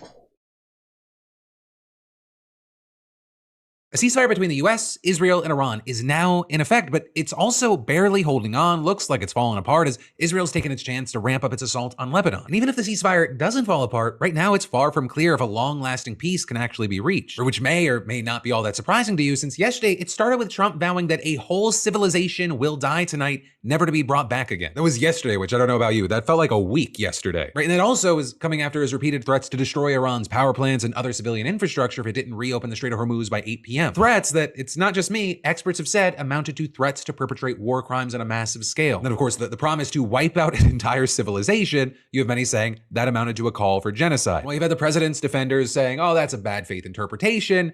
Really? The threat that made even diehard Trump supporters like Alex Jones say that he needed to be removed with the 25th Amendment? That's just people having a bad faith interpretation. Though also, it wasn't just Alex Jones and some of his biggest supporters. Dozens of Democrats called for Trump to be removed from office, either through impeachment or the 25th Amendment. It even led to Pakistan's prime minister pleading with Trump to extend the deadline for 2 weeks while asking Iran to open the Strait of Hormuz for a corresponding period of 2 weeks as a goodwill gesture. And then, around an hour and a half before his self-imposed deadline, you had Trump agreeing. Writing on Truth Social, subject to the Islamic Republic of Iran agreeing to the complete, immediate, and safe opening of the Strait of Hormuz, I agree to suspend the bombing and attack of Iran for a period of 2 weeks. Adding this will be a double-sided ceasefire and saying the reason for doing so is that we have already met and exceeded all military objectives. He then also claimed that the U.S. received a 10-point proposal from Iran that provided a workable basis on which to negotiate, and added, almost all of the various points of past contention have been agreed to between the United States and Iran, but a 2-week period will allow the agreement to be finalized. But of course, this isn't the first time he claimed that a deal was imminent. He previously claimed that Iran had agreed to many of the provisions in a 15-point proposal that was developed by his administration. And now we appear to be talking about some version of the 10-point proposal that Trump previously rejected and said wasn't good enough, right? In which a very angry U.S. envoy Steve Witkoff reportedly told mediators on Monday was a disaster and a catastrophe. And that's because it reportedly includes a number of demands that the U.S. has flat out rejected in the past, things like continuing Iranian control over the Strait of Hormuz and U.S. military withdrawal from the Middle East. It also actually calls for the lifting of all primary and secondary sanctions on Iran, and end to attacks on Iran and its allies, the release of frozen Iranian assets, and a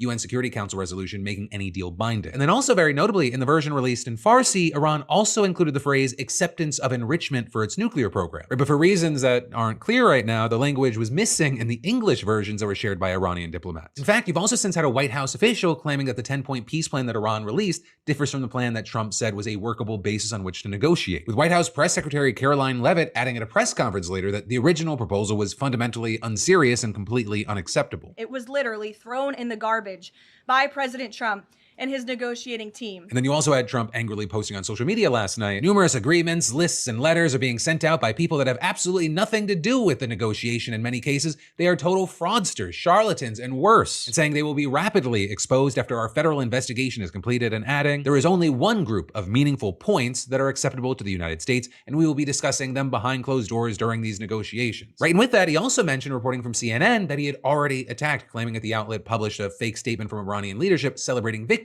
over the United States. So there you had CNN defending itself, noting that the statement came from Iranian spokespeople known to the outlet and was reported on multiple Iranian state media outlets. But still, that didn't stop Trump FCC Chair Brendan Carr from also accusing CNN of outrageous conduct and saying, time for change at CNN. But, with all this, whatever the case may be regarding the 10-point plan, it looks like the gap between the two sides, it's still pretty big. In the 2 weeks, you have many experts saying that's not a lot of time to close it. I mean, for comparison's sake, it took 2.5 years for the Obama administration to negotiate the 2015 nuclear deal, which led to Iran shipping 97% of its nuclear fuel out of the country. But then, remember, Trump withdrew the United States from that agreement in 2018. And so Iran, they built their stockpile back up. And if Trump fails to get the nearly 1,000 pounds of uranium that it's enriched to 60% during that time, along with much greater quantities of less enriched nuclear fuel out, he will have arguably accomplished less in this multi-billion-dollar war that's resulted in 13 dead Americans and more casualties than Obama got done 11 years ago, at least regarding Iran's nuclear capabilities. Now, with all that said, in another post today, you had Trump claiming there will be no enrichment of uranium and the United States will, working with Iran, dig up and remove all the deeply buried nuclear dust, with him then going on to claim that they're now talking tariff and sanctions relief with Iran, and adding that many of the 15 points have already been agreed to, this time referring to the U.S. proposal that is also apparently being used as a basis for talks. We also had Hegseth saying at a press conference that the issue would be dealt with. But what's clear, what the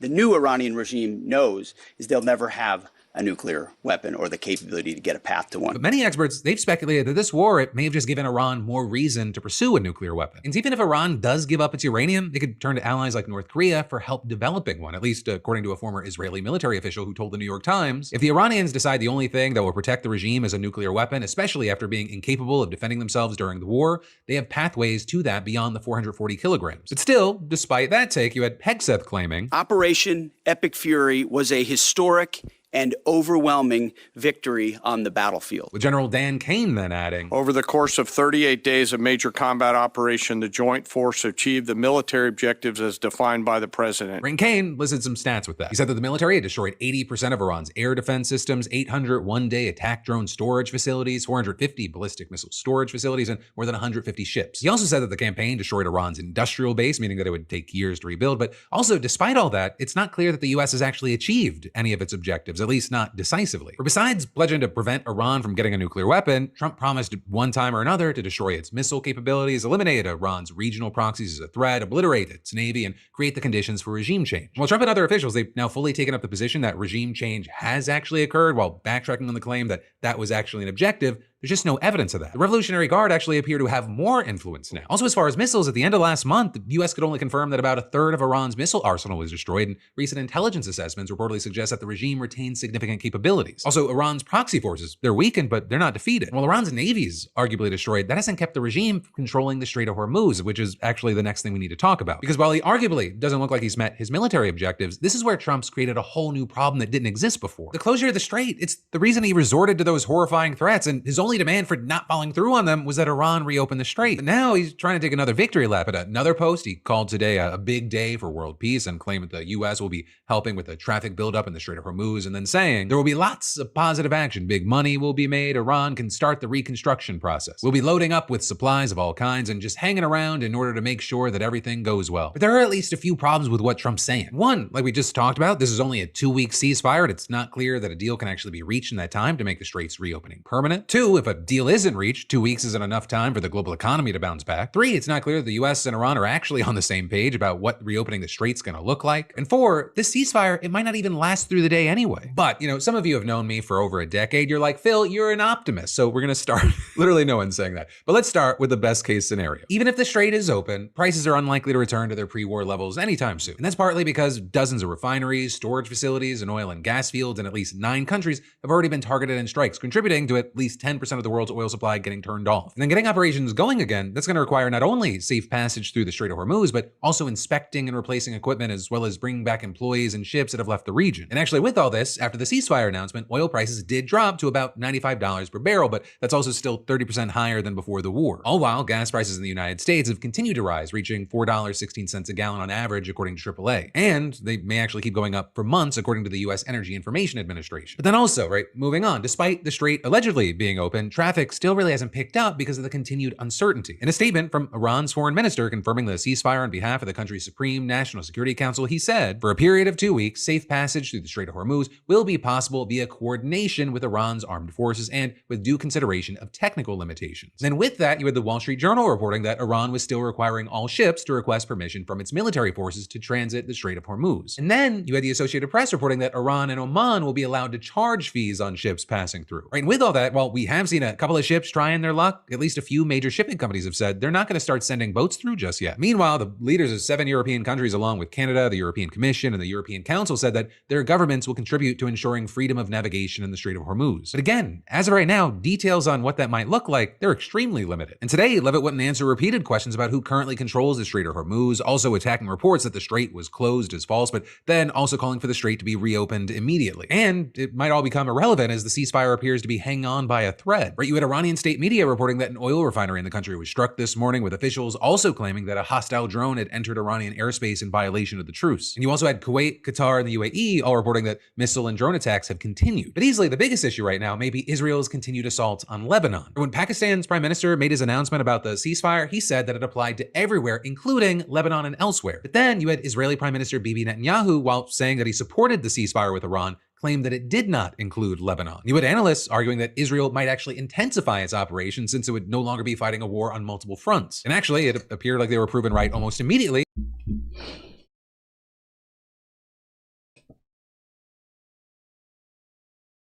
Yeah, I think we all saw this coming, that Israel was gonna fuck up any sort of ceasefire deal that could possibly come, because even the idea that there was possibly a deal that was going to be made between Trump and Iran seems as though Israel was trying to make sure that that was not going to go well anyway. So Tom secured his energy drink. I've been drinking my energy drink the whole time. I've been drinking it the whole time. I had groceries that I had to go put away. Some of it was meat and stuff like that that I needed to put in the fridge. It's been sitting on the front porch for about an hour or so. As Israel announced that it had launched the largest wave of strikes across Lebanon since the current war began, by hitting 100 targets across Lebanon in a span of just 10 minutes. And that reportedly killed 250. We got, oh my goodness. I never put the fucking clock on. Holy shit.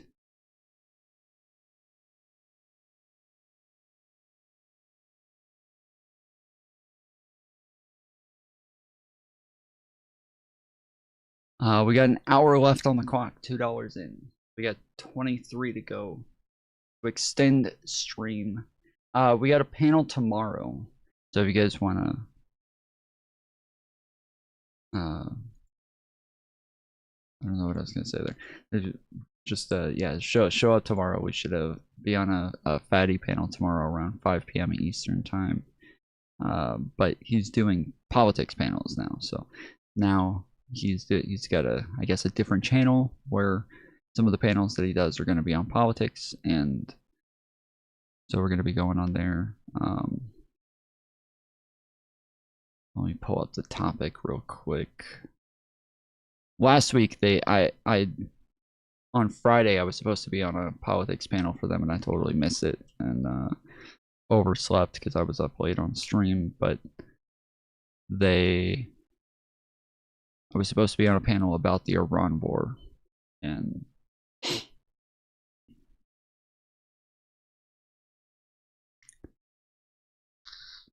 totally missed that.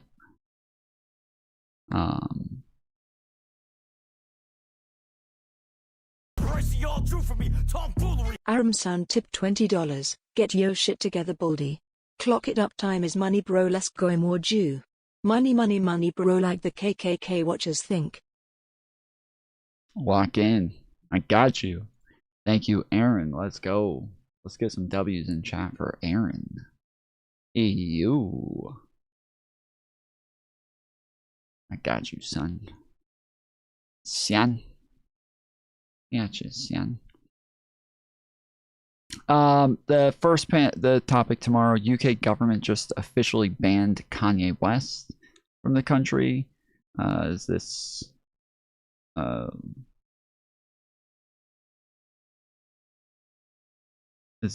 for public good, or is this them suppressing freedom of speech?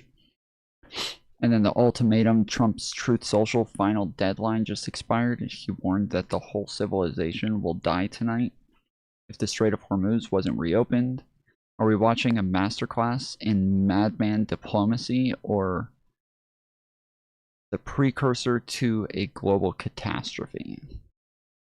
I think, yeah, for that last one, I think Trump is the global catastrophe. He is the global catastrophe. There isn't a... Just need one more dollar, guys. Pony up. I keep accepting your super chats, but generally I don't accept the super chats as part of the goal. But we'll put it up there again. $24, guys. Thank you, Pepe. $4 in, so we got one more dollar to go.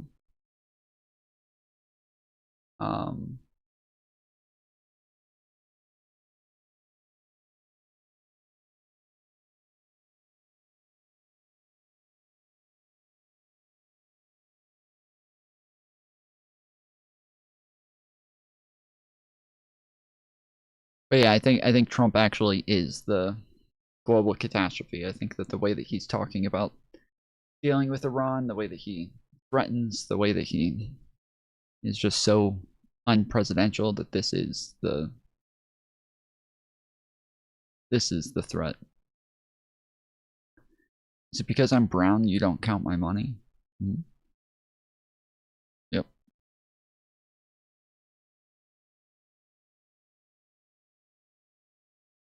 I am not down with the brown.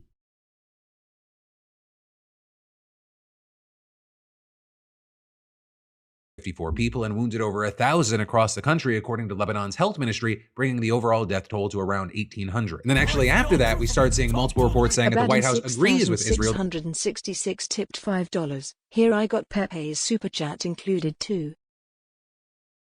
Appreciate it, Abby. Let's go. W's for Abby.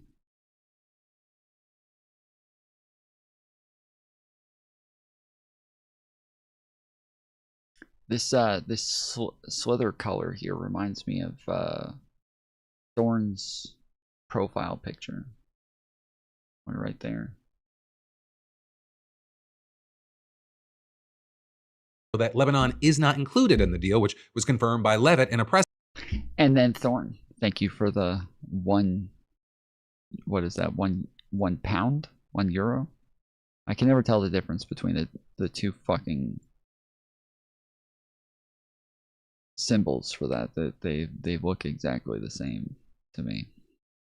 Like I've looked up the differences numerous times and I can never remember them. Press conference. Right? And that came even after Iran's Islamic Revolutionary Guard Corps threatened a military response if attacks on Lebanon are not immediately halted, saying that its retaliation would target aggressors in the region. And that's as reportedly Iranian officials told mediators that it would only join planned talks with the US and Islamabad if a ceasefire is reached in Lebanon. You would Iran's Felix 954 tipped $2. Here's your big Yahoo dark money, fellow Goyen. Thank you. Let's go. Let's motherfucking go, boy. Let's get some W's in chat. Ew. Ew. Pounds look like an L. It's all the same.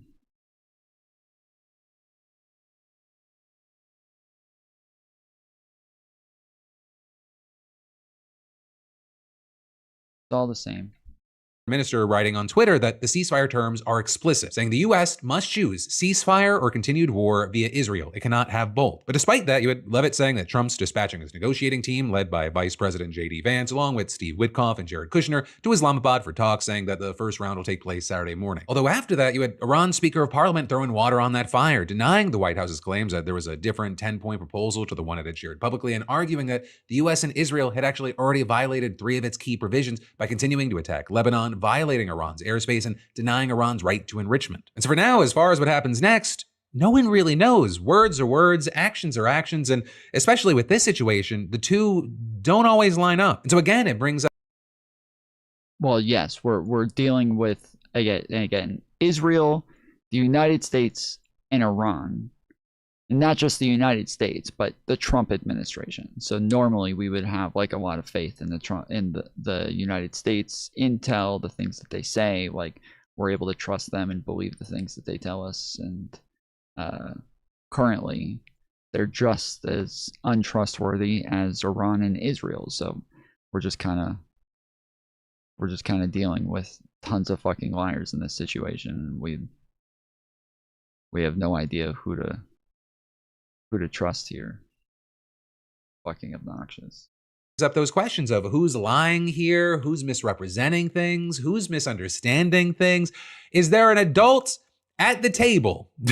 In the meantime, let me know your thoughts, opinions, reactions, and maybe even predictions for what's next. And then there's more we got to dive into today. But first, let me thank a sponsor and say, you ever look at your phone bill and think, there's no way this should cost this much. And then you still pay it because at this point, your phone is basically a limb. Well, it's why today's sponsor, Mint Mobile, makes sense. They're built around fixing this nonsense. Mint Mobile gives you premium wireless plans starting at $15 a month, which sounds fake, but isn't. You get unlimited talk and text on the nation's largest 5G network, plus free calling to Mexico, Canada, and the UK. They've got different data plans, 5 gigabyte, 15 gigabyte, 20 gigabyte, or unlimited, so you're not paying for stuff you don't use. And Mint, they keep it affordable by letting you buy in bulk, 3, 6, or 12 months. So the longer you go, the more you save. Also, switching's stupid easy. I mean, you can do it from your couch with eSIM in minutes. Keep your number, keep your phone, no chaos. And if you don't have a phone, you can just grab one through them, which is super convenient. Plus, 96% of users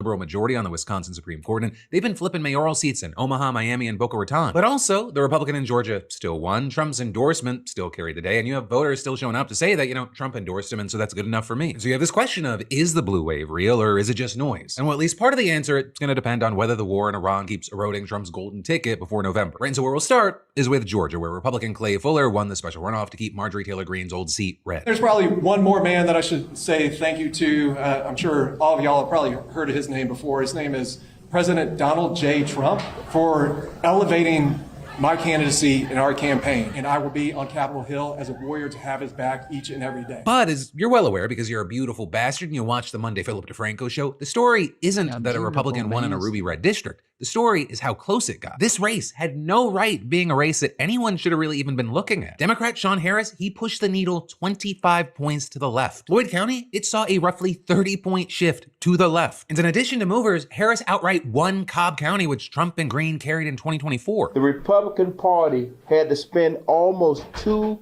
million in a smear campaign to get this win. They should never have to spend money on a ruby red district. That tells you that things are changing here in Northwest Georgia. And Harris is right there. They had to pour tons of money into a district that should have been a shoo-in. That's not a sign of strength. That is a warning. And then in Wisconsin, you have the people delivering multiple wins for Democrats. In Waukesha, a historically red Milwaukee suburb where Trump's margin of victory has been closing, Democrat Alicia Halvensleben beat Republican Scott Allen for mayor. And this one was interesting because the city's current mayor is an independent who... This is where I live is in Georgia, so we are slowly turning blue. Biden won in the 2020 election.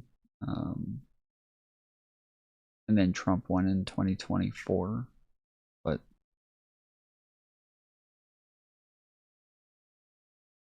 we're getting there.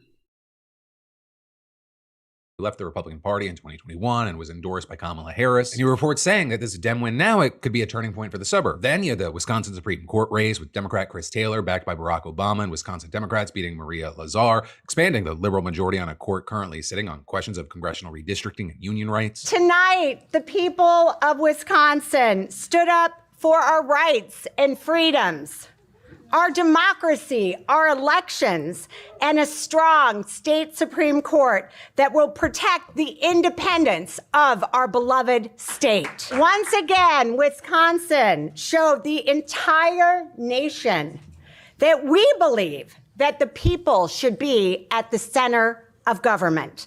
And the priority of our judiciary, not the billionaires, not the most powerful and privileged, but the people. So that could make a significant dent in hot button issues and undo some right-leaning laws passed during the court's 15-year conservative majority. And that's also as Wisconsin Democrats are eyeing 2 congressional seats in a governor's race in November. And then as far as the national picture, right, because this is not just Georgia and Wisconsin, Democrats, they've been flipping mayoral seats in Omaha, Miami, and Boca Raton, along with successful runs in special legislative elections across the country. Now, of course, special elections, they have a smaller turnout than general elections, so you can't draw, a straight line from these results to November, but the pattern we are seeing is consistent. Democrats are outperforming expectations in red and purple territory, and Republicans are spending money defending seats they really shouldn't need to defend. And while he is still very, very toxic to many and actually an increasing number of people, Trump's endorsement is still the most powerful force in Republican primaries. He's essentially been handpicking winners across the country. President Trump is the most critical factor in our election, and he has made sure that we are going to win. He made sure that he was the ultimate trump card. And some voters, they just don't need anything else. I'm not that familiar with him and his politics. I mean, I'm just not. I know that Trump supports him and that he's the Republican. So that's the way we voted this time. Trump endorsed him. That's good enough for me. But that influence, it's also been starting to sour as the war has been dragging on. It just seems so insane based on what he ran on. I mean, this is why a lot of people feel betrayed, right? He ran on no more wars and these stupid, senseless wars. It feels like there's this war machine and then our soldiers are put into these spaces and they're just there to serve an America that they believe in. It just feels like it's causing a lot of... This channel blows, Bob. That's why you keep coming back, isn't it? You're here watching all the time. Bob's like my biggest fan, dude. He sends me a bunch of messages behind the scenes letting me know that what he says in chat is totally unserious and that he loves everything that I'm saying. Same with Polly. Polly keeps sending me messages on Discord saying, hey, just letting you know, I'm actually a lib. I love liberals. I'm just trolling. Nobody's that dumb. It's funny that you even think I'm stupid enough to believe half that shit that I say. Nobody's that stupid. I said I know. Of pain and fear. Americans can't but you afford know healthcare. Like, why? They don't care about what's happening in Iran. Trump was dumb enough to do it. You also had Iranian Americans in Wisconsin speaking about the personal toll. Because of the blackout, there's no way to call them. So they're calling us directly by the phone lines, and the quality of the call is terrible. And the confusion showed up at Georgia polls too. It's very confusing. I don't know why we're there, honestly. But there are still voters standing behind him. I do wish we could get rid of the Iranians. We have a very good president that I think is going to end this war quickly, and we're going to be better off for it. And, you know, all of this, it matters primarily for two reasons. One, there's the immediate things like the people that are actually being elected and what they're going to be able to do in those positions. And then two, it gives us an idea of what this means for November, but it also gives us an idea of what this does not mean for November. Democrats are flipping seats. They're closing margins, they're winning courts, and forcing Republicans to spend money in districts that should be safe. But you cannot immediately expect a 25-point swing during the midterms themselves. And while the Democrats, they have the momentum, nothing actually matters if people do not still go out and vote. So if you are assuming victory, do I really need to add my vote? You might end up looking super foolish. Republicans have the incumbency, they have structural advantages. The war in Iran is a big variable that could tip the whole thing because it impacts so many other things. And of course, people are very fickle. And while we are seeing a meaningful trend here and people are showing up, yesterday's successes and failures do not dictate tomorrow's results. It's 8 months to November and everything's in play. Be excited, be hopeful, but do not take your fucking foot off the gas. And that actually brings us to the next big thing that we gotta talk about today. The frontrunner in the California governor's race is denying sexual misconduct allegations before they've even been formally made. You had Representative Eric Swalwell going to a town hall last night, calling the claims being made against him false and saying it's not a coincidence that they're servicing 27 days before early voting starts. And that's all while the governor's race itself has just been a mess with two Republicans still leading most polls in the biggest, bluest state in the country, and Trump just endorsed one of them, which might actually help the Democrats. But starting with the allegations, for weeks you've had left-leaning influencers suggesting that a group of women are going to accuse Swalwell of a pattern of inappropriate behavior. Right this week you had Cheyenne Hunt, director for Gen Z for Change, writing, "I've been working with a number of women who are in the process of coming forward and sharing their stories of sexual harassment and even alleged abuse at the hands of Eric Swalwell." And adding, "We have secured pro bono legal representation for them, and they are in the process of sharing information with reporters and ensuring that they are physically and legally safe." Also, other accounts have made similar claims, though providing no further details on the allegations, but still accusing Swalwell of wrongdoing. You've then also had conservatives latching on, the Daily Caller, for example, running an article claiming a shocking number of women are prepared to accuse him. Republican Representative Anna Paulina Luna writing, "If this is true, it is horrifying," and asking, "Can you all stop molesting your staff?" But also, as of right now, you have Politico describing these as vague allegations that have not been vetted and published in the media or levied by anyone claiming firsthand knowledge of the purported behavior. And you're seeing a number of people saying that's an important distinction, saying that right now, the claims are circulating online, but no alleged victim has gone public, no media outlet has published a vetted account, and the allegations exist in the space between accusation and evidence. And so with all that, at first, Swalwell didn't address anything directly, just making broad posts about controversy without engaging specifics. But then last night, he changed course right at that town hall. He called the claims false, said that it's not a coincidence that they serviced 27 days before early voting, and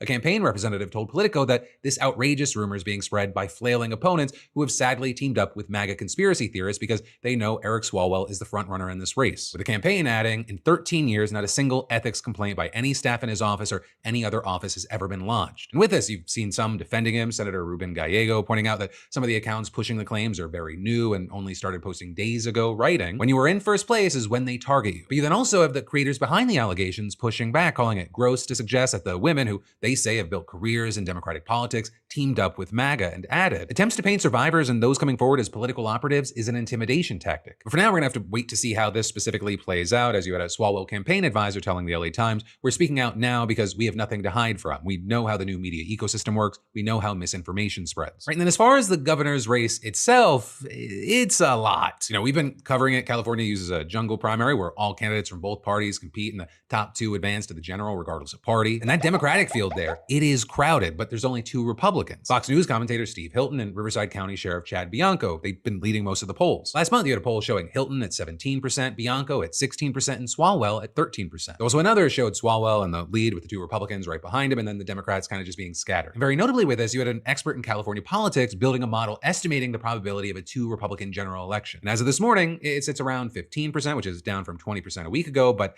it's still enough to make Democrats sweat. Though, like I touched on for a second, Trump might have actually helped Democrats recently. Trump endorsed Steve Hilton. No. So in a jungle primary, that could consolidate Republican support around one candidate, meaning Bianco falls behind, which opens more room for a Democrat to finish in the top 2. And that ends up being kind of a worst case scenario for the Republicans because California is going to pick a Democrat. Wait, I don't understand. Is that a person who's farther behind? Maybe I missed that part, but that's so he endorsed a candidate that wasn't the top Republican candidate. So then that fucks over the actual top Republican candidate, which makes it to where Democrats have a better chance there. I'm assuming that's what he's saying because I didn't hear him actually explain that at any point. So.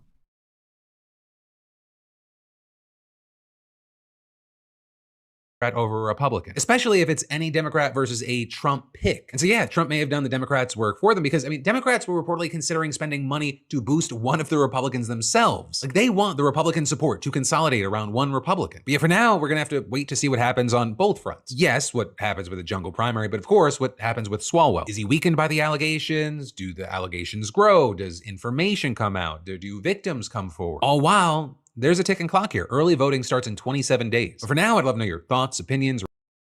What is a jungle primary? Okay, Google. What is a jungle primary?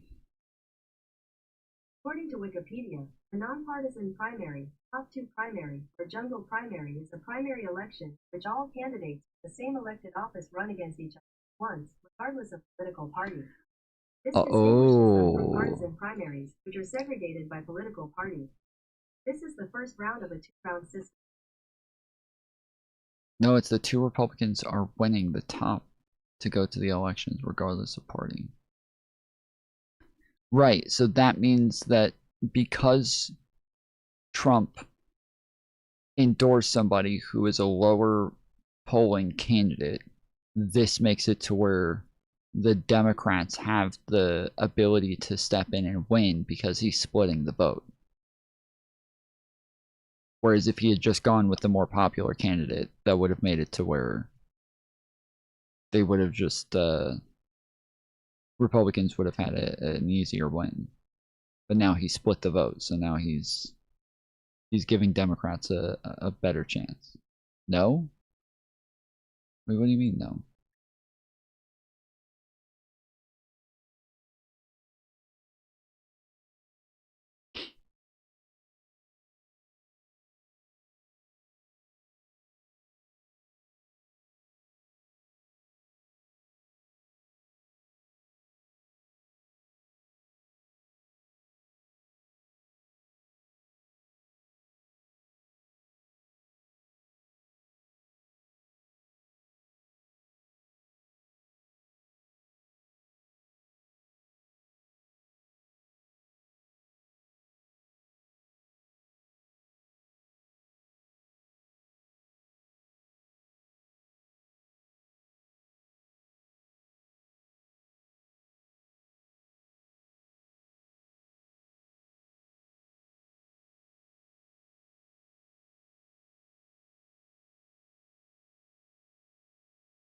If no endorsement, both Republicans go.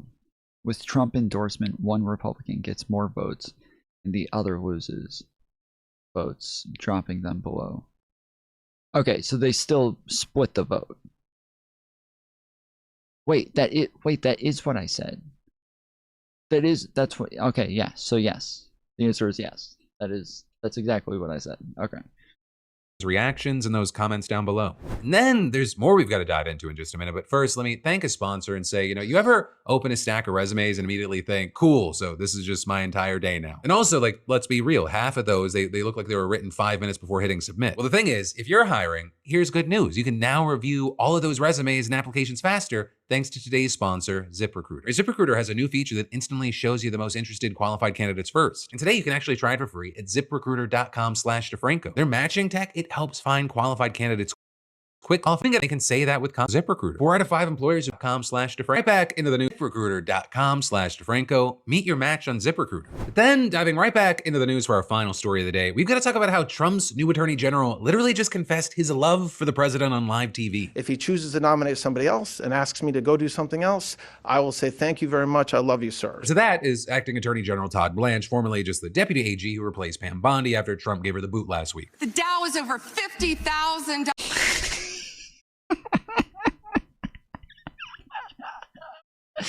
Ah, she's such a clown, dude. These people, this guy just said that he loves. I will say thank you. I love you. Brilliant, dude. Fucking brilliant. He says if, as though like he doesn't know that that's going to be the outcome. Like we all know for sure that that's going to be the outcome. We know that they're not going to keep him there. I don't know why you're laughing. Well, Bondi, yes, was reportedly fired for everything Epstein files related. Reports have also said that it was primarily for failing to prosecute Trump's. All right, I'm changing my guy. I'm getting rid of the entire tomfoolery colors, and I'm starting over. I just saw somebody with a really cool slither, and I want to see if I can make that, so that's what I'm going to do. Political enemies aggressively enough. And so the very first question that Blanche got during his very first press conference as acting AG was about whether he would do that. And if you're someone who is concerned that America is rapidly sliding into autocracy, his answers aren't going to fix your fears. We have thousands of ongoing investigations and prosecutions going on in this country right now. And it is true that some of them involve men, women, and entities that the president in the past has had issues with and that believe should be investigated. That is his right, and indeed it is his duty to do that. People say the president wants to go after his political enemies. No, the president has said time and time again that he wants justice. And to be clear, the idea that it's the president's right and even duty to give the Justice Department names to specific people or entities that he wants investigated, that is definitely not normal. In fact, the prevailing norm since Nixon's been that the DOJ and Attorney General should operate more or less independently from the president, something which one reporter pointed out later. Since Watergate, there's been a kind of a firewall, if you will, on criminal investigations between the White House and the Justice Department. I mean, that is the most false statement I've ever heard in my life. There is always communication between a president and his priorities and what the Department of Justice should be focused. Yeah, that's what she was talking about, was communication. That's, yeah. She said communication. Thank goodness he corrected her on that. I can't believe she acted like there was no communication. Wow. On and not focused on, that is not a new thing in this administration, although I know it sounds fun to say that it is. So as far as whether we would take a referral from the White House or take a referral from you even, yes. I mean, yes, if somebody knows about fraud, please tell us. And so if the president of our United States says, I have heard that there is ongoing fraud in Minneapolis, Minnesota, like any president before him, I hope that the Attorney General would absolutely say, yes, we'll investigate that. So yeah, Trump's former private defense attorney, who just told the president, I love you, is going to be taking direct orders from him on who to investigate. And while some reports have suggested that Trump's considering his EPA head, Lee Zeldin, for his official nominee for AG, in the meantime, it looks like Blanche is here to stay. So I guess we'll have to wait to see whether he does better than Bondi, because, you know, most of the cases that her DOJ brought against Trump's enemies, James Comey, Letitia James, Jerome Powell, several Democratic lawmakers, they've all stalled or fallen apart. Even the probe into whether Biden and his aides broke the law by using the auto pen, it ended up going nowhere, with prosecutors quietly shelving the case. While apparently Trump wants a more effective AG,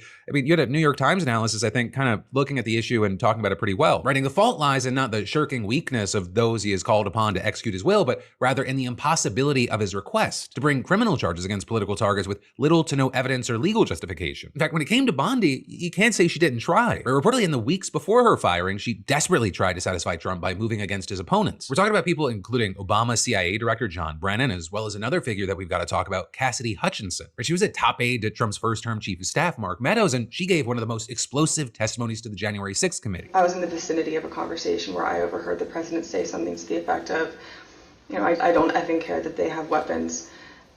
They're not here to hurt me. Take the effing mags away. let my people in. They can march to the Capitol from here. Let the people in. It was also what I'll just call the ketchup incident. I first noticed there was ketchup dripping down the wall, and there's a shattered porcelain plate on the floor. The valet had articulated that the president was extremely angry at the Attorney General's AP interview and had thrown his lunch against the wall. Perhaps most infamously, though, this is one story that's disputed by other testimony. There was this story that she said that she heard secondhand from the Secret Service agents driving Trump's limo. The president said something to the effect of, "I'm the effing president, take me up to the Capitol now." To which Bobby responded, "Sir, we have to go back to the West Wing." The president reached up towards the front of the vehicle to grab at the steering wheel. Mr. Engel grabbed his arm, said, "Sir, you need to take your hand off the steering wheel.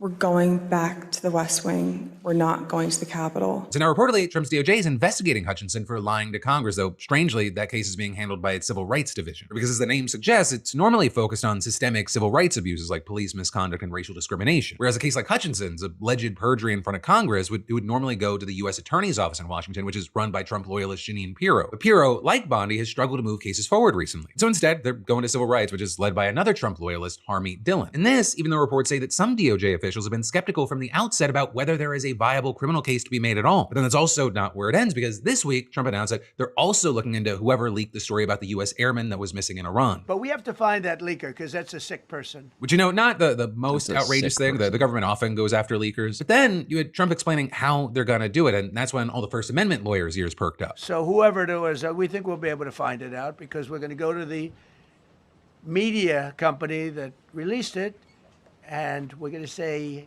national security, give it up or go to jail. Dude, this guy is the most First Amendment president of my lifetime. This is absolutely disgusting. He just keeps doing anti-First Amendment shit, bro. Like, he just keeps doing it.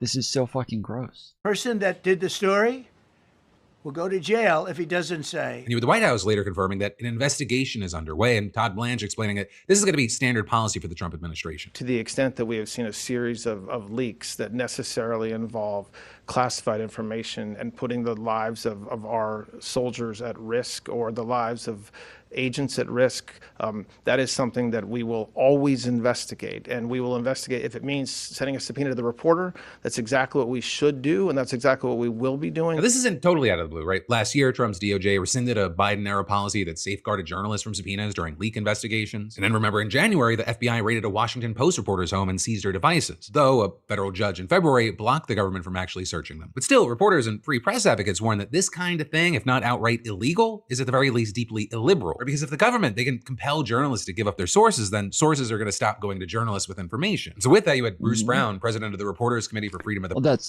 that's why they're doing it. Yeah, they don't want to have whistleblowers, so they're trying to make it illegal for them to ever get caught doing anything illegal.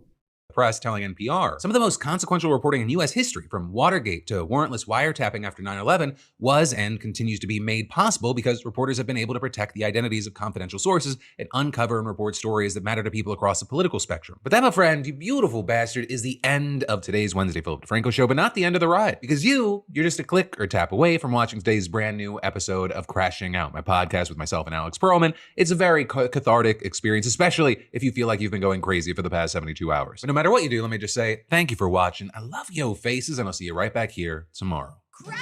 A whole civilization will die tonight. That is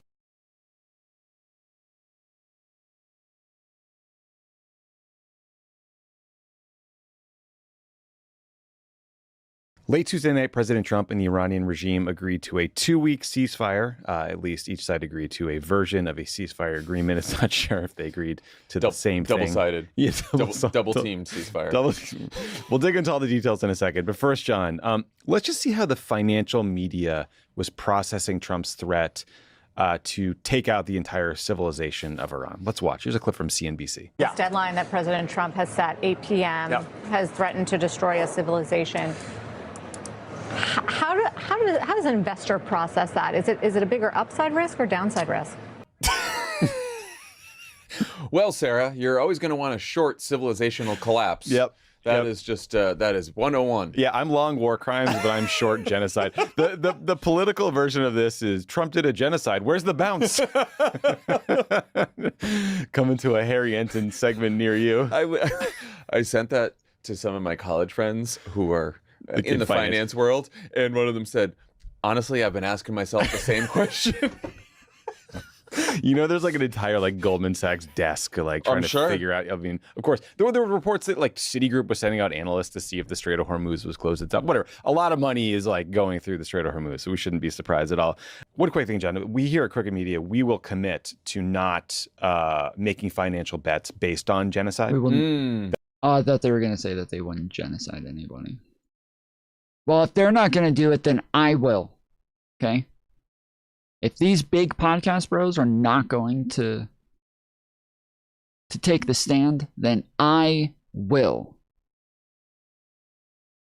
I will be the podcast bro who says, I am not going to genocide Iranians. Okay?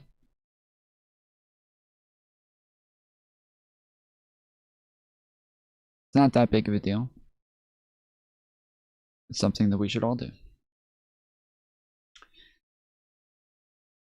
I'm just one man. But I'm one man who's willing to do the right thing.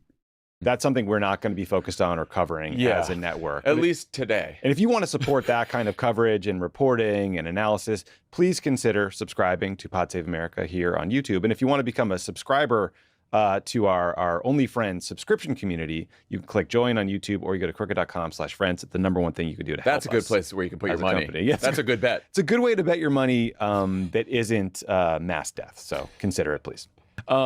We needed to laugh because it's been a horrifying few weeks.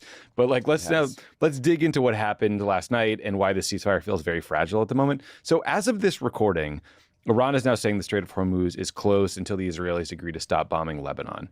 Trump, however, told Liz Landers at PBS News this morning that no, Lebanon is not part of the ceasefire deal.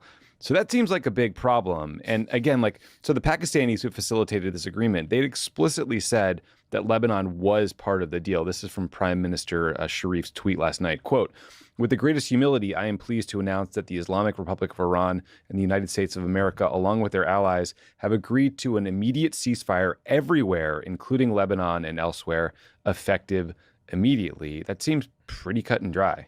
Yeah, apparently no one told the Israelis that. Literally. Did you see the Wall Street Journal story about this? Yes. I've been thinking about this.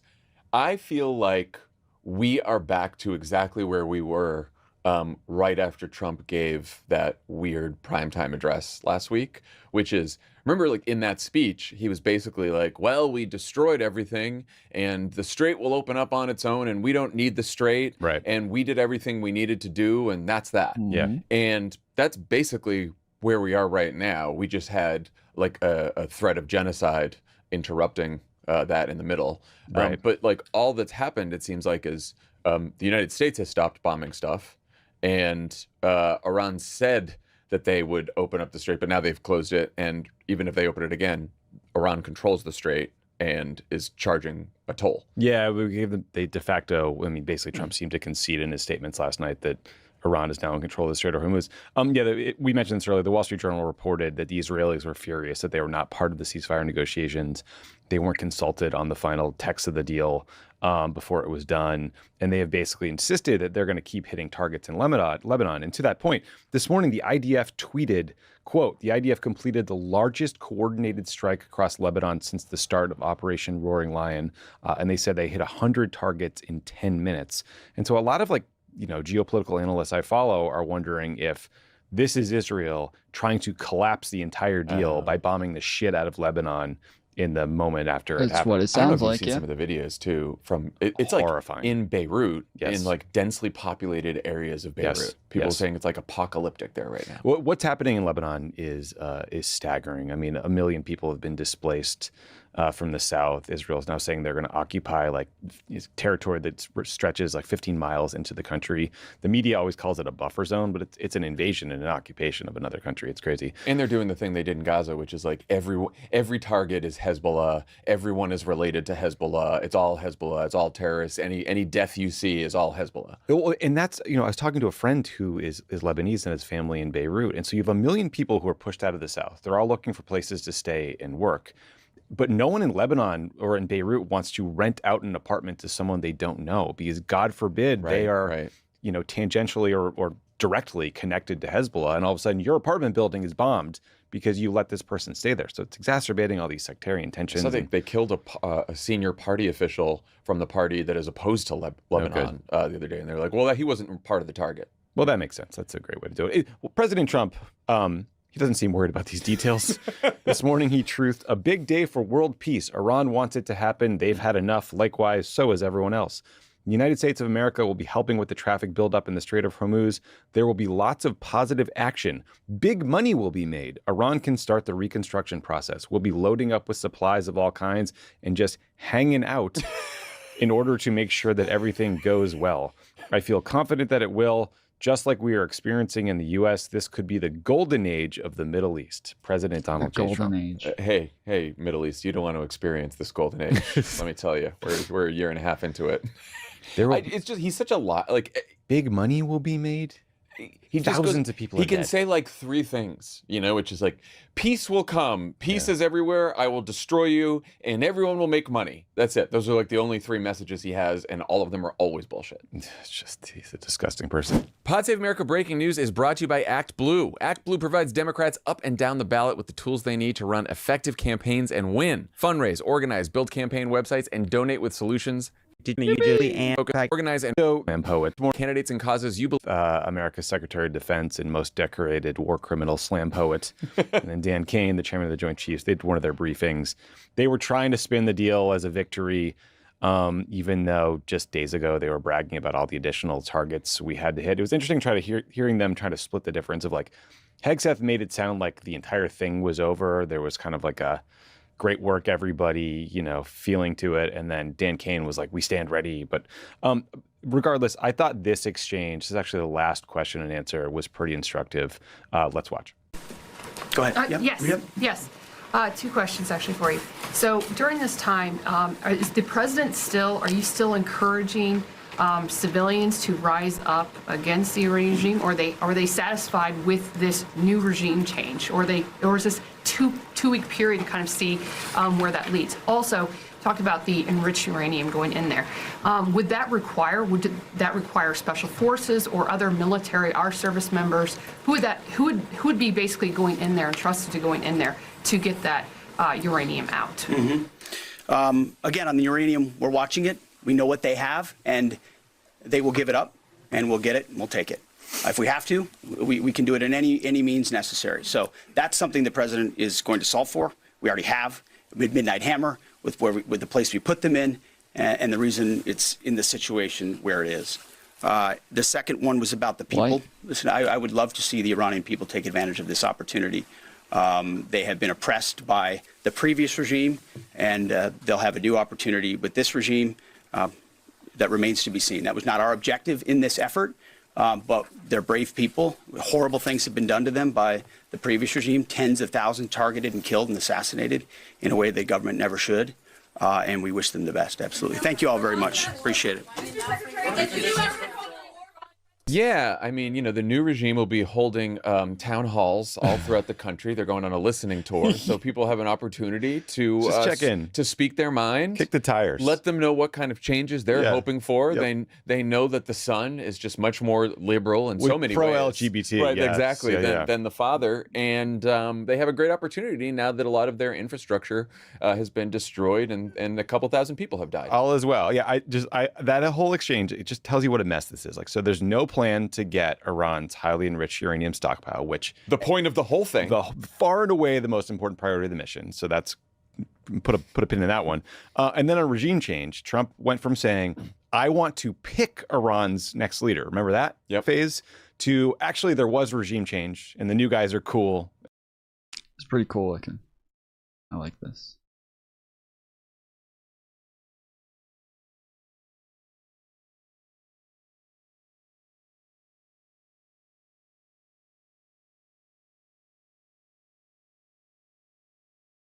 I like the cut of this Slither's jib.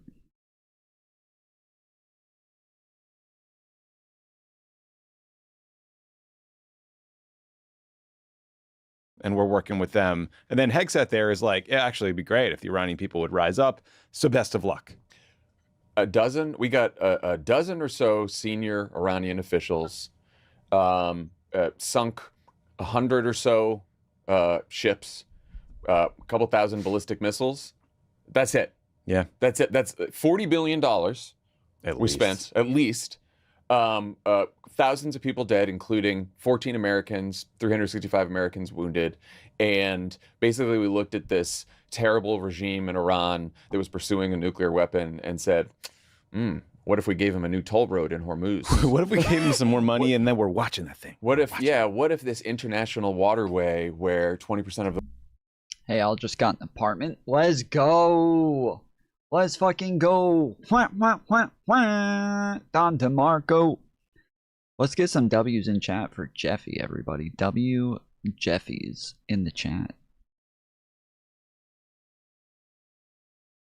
The world's oil goes through, we gave this regime that we're saying is so dangerous, we gave them control, awesome, and then they could charge money, and then we blow some shit up and maybe degrade their traditional military capabilities a little bit temporarily, and then we'll call it quits. Yeah. So let's dig into this financial piece. So the Wall Street Journal said 2 vessels had gone through the strait. Dozens more were preparing to, but now it sounds like the strait is closed again. I don't know. By the time this goes out, this recording goes out, who knows what'll happen. The bottleneck, though, is like 400 plus ships, massive ships. And it seems unlikely. Imagine waiting in that line. Well, have you read the stories about the guys who are stuck on these ships? Yeah, no, it's awful. It is horrific. They're starving. There's one guy had a heart attack. He couldn't get rescued because you couldn't send a helicopter out. There's like these poor sailors. I mean, these are just random, men and women from far from countries usually who are doing a tough job because they need the money. So it seems unlikely the strait is going to get to full capacity because Iran's just not going to let it happen. So there will be some sort of like relief for financial markets and for global oil supplies, but it's not going to return to the status quo anytime soon. And then, as you mentioned, the Financial Times is reporting that Iran is going to demand that shipping companies pay tolls in cryptocurrency. Like another 3 cheers for the crypto guys. Some reports say it'll be $1 per barrel of oil. I've seen other estimates of like $2 million a ship. That is going to add up to a massive amount of money that Iran can use to rebuild its military. I saw one analyst did some like kind of back of the envelope math and found that like even kind of the lower range would be 3 times Iran's current stated defense budget. So this deal gives them de facto control of the strait and a huge financial windfall potentially. And Trump is like, oh, it might be a joint venture. That was his thing to Jonathan Karl today at ABC News. Which is based on nothing. And control of the strait also like damages the global economy because it brings about or leaves unpredictability and uncertainty, right? Like these ships, in order to go through the strait, yes, they need now Iran's approval and to pay the toll. Mm-hmm. And they also need to get insurance. Mm-hmm. And they're still not issuing insurance to the... This is what I was trying to say last night when all these people are like, yeah, Iran opened the strait. Like, I don't know what you mean by open, dude. I don't know what the fuck you think open means. But I don't think I would call this open when they're still now starting to charge everybody to go through the strait, and now they have like full autonomy on who is or is not approved to go through. This does not sound like approval to me. Hey yo, I like Foolery O's fucking Slither over there looking slick. Looking slick as fuck, dude. Let's go. To these ships because they don't know. Like if I bet that was hard for you to keep trying to get almost the same thing as me while I kept erasing everything and then putting it back and then erasing it and then putting something different on there. And well done. Well done. That's actually very fucking accurate. Well done. Nice job. So say that we're recording this and it's closed. then it's opened, and then 2 weeks later it's closed again. Like, what kind of certainty do you have if you're trying to ship oil through the Strait of Hormuz? Would you feel safe? Yeah, or you're trying to insure those ships. And so, like, the markets can do all they want today, great, and like hopefully the price of oil falls. But I think on the economic front, it's not just like, oh, it's going to take some time to get back to normal. I think we are nowhere near out of the woods on the economic consequences of what's going on. Yeah, it's completely uncertain. And what we've learned is that all Iran has to do is fire one missile at a ship and they de facto close the thing down. And like, rightly so. Imagine you're the captain of a ship full of gasoline.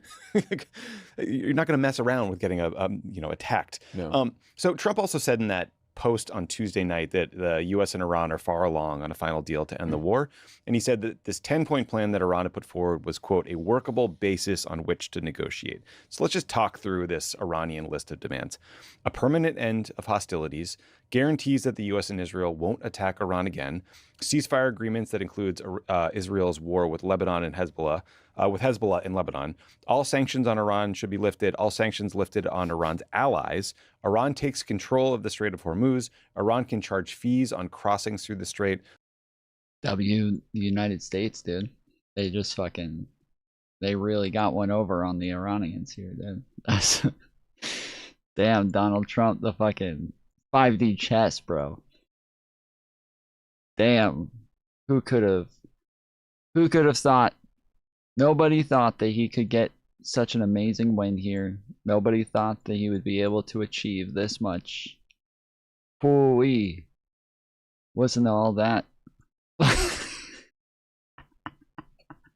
Listen to all that, dude. Who thought he could have achieved all of this? The toll money is used for Iran's reconstruction. Making the all toll of it fees worth in it. Hormuz will be shared with Oman. Not sure what that means. So I realize this is a It means that what they get out of it will go to Oman to help rebuild Oman, because Iran has been bombing the fucking shit out of Oman. Damn, I thought this was my fucking homie here, and then they started cutting me off, trying to kill me, and I was very surprised by that. I thought that was Foolery show over there. Alright, I'm getting way too big to be up in this little spot. I need to get the fuck out of here now. This is getting tightly packed. maximalist opening position from the Iranians. Yeah. But Trump even accepting that proposal as a starting point is a huge win for these guys. Yeah, and he's like walking it back this morning. He's like, beware of the 10-point plans and the papers that are out there. That you shouldn't believe anything you see, because all the real stuff is happening behind closed doors. And so obviously, like, I'm sure the Iranians, I mean, that's true to an extent. Like, so the 10-point plans that you see coming out, these are like frameworks for a deal. So they're putting out like initial offers saying, this is our starting point. This is where we want to start. And then you negotiate from there. And so that is true. They're like, obviously, the 10-point plans that we see coming out, these are not like finalized deals. But it's just very telling that according to pretty much everybody, Donald Trump, at the point that he was supposed to be genociding all of them, sent an offer through Pakistan to say, okay, this is the offer. If you guys don't want to get genocided, this is the idea. And then Iran responded and said, we reject all of that, but here's our starting point. And then they gave a 10-point plan. And the United States accepted. That is, I believe, the statement from Pakistan and Iran and insiders within the United States. But that's not the statement from Donald Trump, obviously. Nobody expects him to tell the truth about this, but that is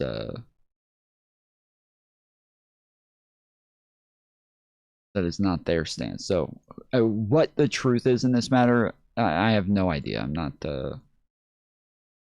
not positive, but that is what I've understood the current scenario to be. Probably fudging it. Trump's lie. Like once again, you don't know what the truth is because there's some stuff going on, behind closed doors. But and then every side's trying to just try to show that they're winning. But Outmaneuver. I think I don't see how a deal. I don't see how a deal gets done. Yeah, Trump will come in with a maximalist set of demands too. It'll be like no nuclear enrichment. It'll be no ballistic missiles or some sort of limit on their ballistic missiles. It'll be no support for proxy groups like Hezbollah or Hamas or whatever. Right? It'll be similarly maximalist. Maybe they can get to some agreement, but it feels like almost every scenario ends with Iran in a stronger position than where they started. In part because they know Trump sees this as a political disaster and wants more than anything to declare a victory and walk away. And he's not a details guy. He's a press release guy. And this gets us back to where we were when Trump was threatening to eradicate the civilization, which is for us to get back to a good place for the United States would be for them to give up the control of the Strait of Hormuz. So in what world would they give up the strait and give up control and stop the tolls? Well, Trump, then it gets back to Trump being like, well, if you don't give it up, then we will kill you all, right? Which is the only card he has left to play because he doesn't want to order a ground invasion of Iran or of Karg Island or the rest of it, and they don't want to hold it. And so, again, we're right back to where we were, which is a place that we got to because he decided to start this fucking war. Yeah, everything is worse than it was the day before they started this conflict. So yeah, big picture. Let's just take stock again before we conclude of what we've accomplished. Number one goal: prevent Iran from getting a nuclear weapon. Obviously, look, the nuclear sites are more damaged than ever before, but there's 900 pounds of highly enriched uranium sitting in Iran. Most analysts think they will be more motivated than ever to seek a nuclear weapon as a deterrent. Why wouldn't they be? Yeah, so it doesn't seem like that's a big win. Number two, destroy Iran's military. Certainly we did a lot of damage there. The U.S. and Israel did to the Air Force, Navy, air defense system, ballistic missile stockpile, and to the industrial base that they would use to rebuild it. But Iran, before the ceasefire, was reportedly still firing 15 to 30 ballistic missiles a day and 50 to 100 drones per day. So even Hegseth in his briefing today had to concede that they can fire a shot at any time and create all this economic disruption. Number three, end Iranian support for proxy groups like Hezbollah. The support they provide them is usually it's financial and weapons. As we just discussed, Iran might weep a financial windfall that could go towards the proxy groups. Doesn't seem like a good setup. No. I remember these guys being mad about pallet of cash from Obama. Well, now they smaller numbers. Now they're cool. Tankers of cash. Yeah. No, it's crypto cash. Yeah, tankers of crypto. Tankers of crypto. For regime change, remember Trump said he not only wanted regime change, he wanted to pick the next leader of Iran. But we traded Ali Khamenei, who was 86, for his son. Younger model. Who's the younger, more harder line. Notice how they keep calling him disfigured?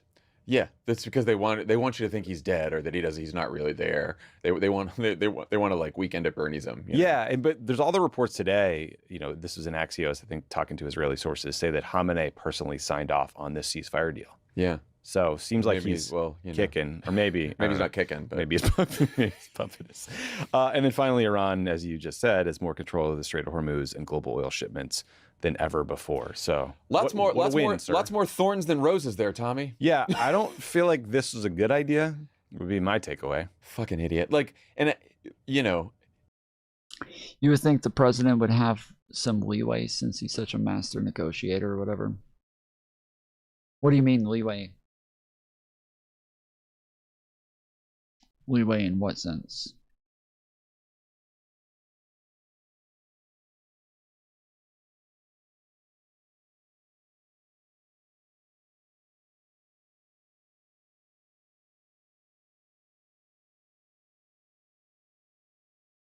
What up, caveman? Cave woman, I mean. Cave woman.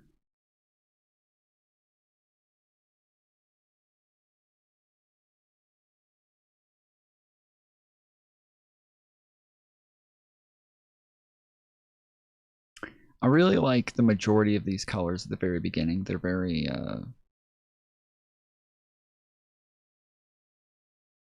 what's the right word? Pastel looking.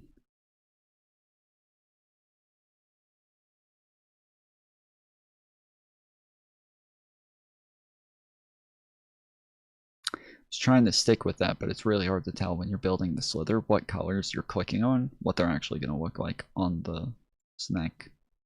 It's wonderful that we walked back from the brink of genocide, and our genocidal crazy president didn't go through on his insane fucking threats. Yes, obviously, everything else still sucks. Yes, everything still sucks, and it's frustrating as a Democrat to sort of prosecute the case against Trump and against this war because, you know, I think there's been some pushback to people being like, I tacoed again, right? Because you don't want to bait him into doing something Of course not. crazy, but also we have to be honest that this was an absolute fucking disaster. Like we're not playing like it's not bumper bowling for Trump politically. We're not gonna like pretend he did a good job. Well, it's even, I mean, people, the line on Trump is that like he creates a problem and then he solves the problem. Arsonist, he gets the credit, firefighter, and then he gets the credit for solving the problem. But in this case, he didn't even solve the problem. No, didn't even solve the problem. He created the problem. He threatened a disaster, like a fucking catastrophe, and then he walked it back to huge problem.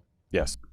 Yes, this is what I was talking about last night. Like they didn't even like get us back to where we were before the war, let alone come out in a better position. Like the fact that Iran controls the strait now and controls who goes in and out, and that this is just going to be the case from here on out. That is not a better position. We are not in a better position at all. We are in a much worse position because of this. And I'm not even talking about like politically. I'm just talking about like as far as like war goes. This is an L so far.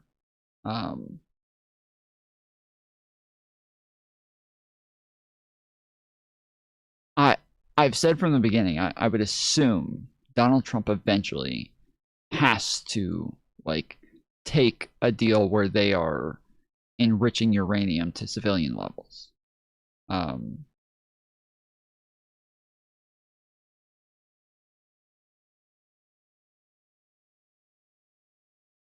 It seems as though he has to take a deal where that's the case. And meanwhile, this scenario, let's say the war ended today. I think that's the best outcome for the world. For sure. It is the worst outcome imaginable for the. Who's winning now? I mean, I would say if this is where we end up, even if Iran agreed not to enrich uranium after this, I would say that if this is where things ended, I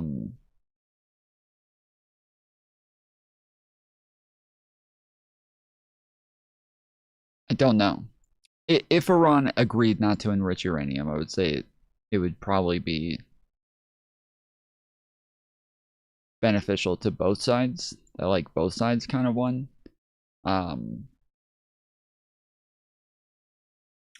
But if they agreed to enrich uranium to civilian levels, Iran won by a fucking billion miles. Like the Iran would win in that scenario by a fucking billion miles. There's no comparison. They would have.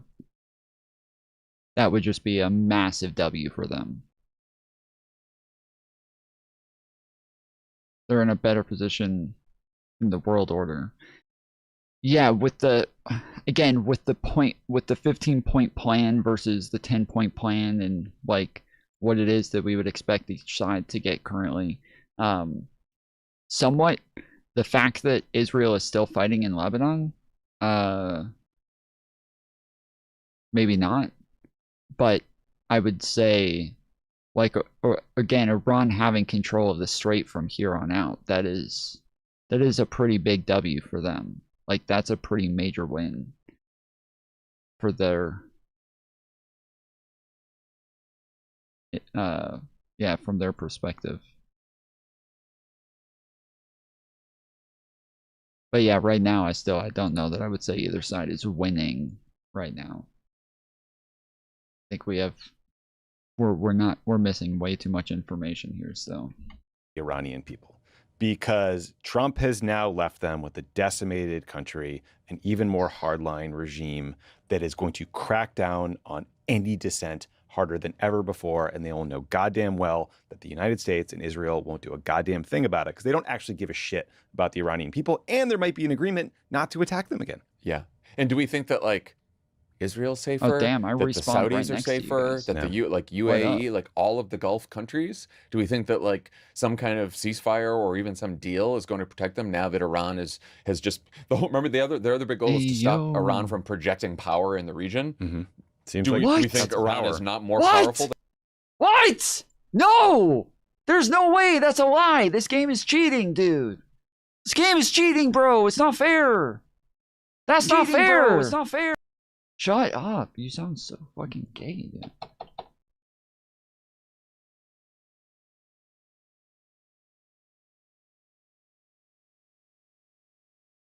Okay, look at this. Look at that. My whole fucking head is in front of him. My whole head is in front of this motherfucker. There's no way. There's absolutely no fucking way, dude. This game is cheating. My head is in front of this dude. Look at that. I am in front. That is my W. There's nothing, no part of my body. No part of my body is hitting the side of him. The part of his body is hitting the side of me. I won that. I fucking won that. He turns? Does he? Nah, dude. Nah, bruh. Nah, bruh. No way, dude. I won that shit, dude. I won that fucking shit. He's covering my entire eye right now. He's covering half my body right now.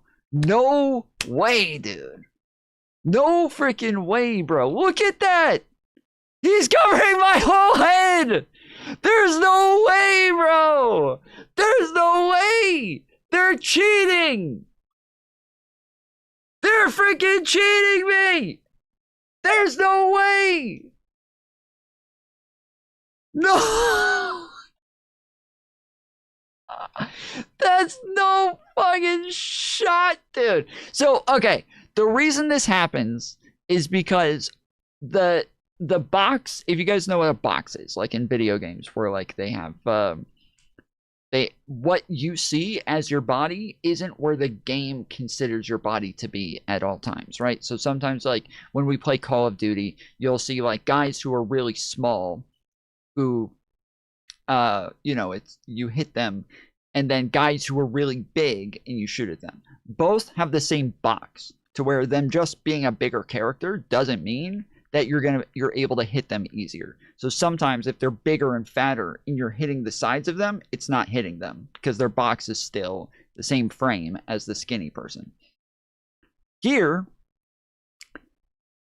as the slither grows, on the left side, that is where their box is. But on the right side, it doesn't stop there. It's like out here. And so lots of times you guys have seen people go inside of me and then come back out, or me go inside of people and come back out. That is the case on the left side of their body, is that their box doesn't start until like here. And so you're able to kind of like sling inside of people a lot to where it looks like you're hitting them because their body's there, but their box is not. And so this is really fucking annoying because it's hard for me to know when I can and can't swing in front of somebody. That is so stupid. than it was before? No. And look, I do think, they did some real damage to their industrial capacity and their sort of, for sure, their ability to build drones and missiles and things. I think they will build that. Like the Shahed drones are not complicated thing. They're fucking lawnmower engines with a warhead on the front that fly over the. And they will also, I am positive that Iran will now get support from the Chinese and the Russians to help them build back whatever they need to build back. Build back better. Build back better. Great work, everybody. Good job. Thanks. Maybe don't put a drunk weekend deal. Fox News anchor in charge of the Pentagon. That might be one lesson from this. God, he had a lot of gel in his hair. A lot of gel. So shiny. I wonder if you touched it, it was just like... Pew. Yeah, I wonder if you lit a match nearby. Thank you for Anyway. watching this episode of Pod Save America here on YouTube. Talk to you guys soon. Is the president using this 2 weeks to give our soldiers a break, a rest, to see if we can get this ultimately done? We'll see. But I will say. So you know why he's stammering there? We were kind of talking off air. Is he nervous? Yeah, I think he's nervous. You and your co-author Nervous to say anything critical of the he knows Trump's watching. Oh, we're a little delirious, but we're also relieved today. to a degree. You I mean, describe in Iran. a situation room meeting where Israeli Prime Oh, I Minister thought that was Netanyahu. them. I thought that was them that was fucking up. Sheesh.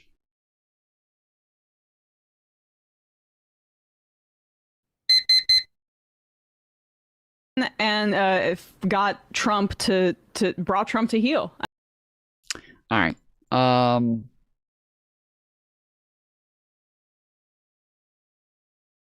Felix got us over the hump, I believe. Let's see. Or no. Abaddon 5, 6, 7. Okay, so $7 more.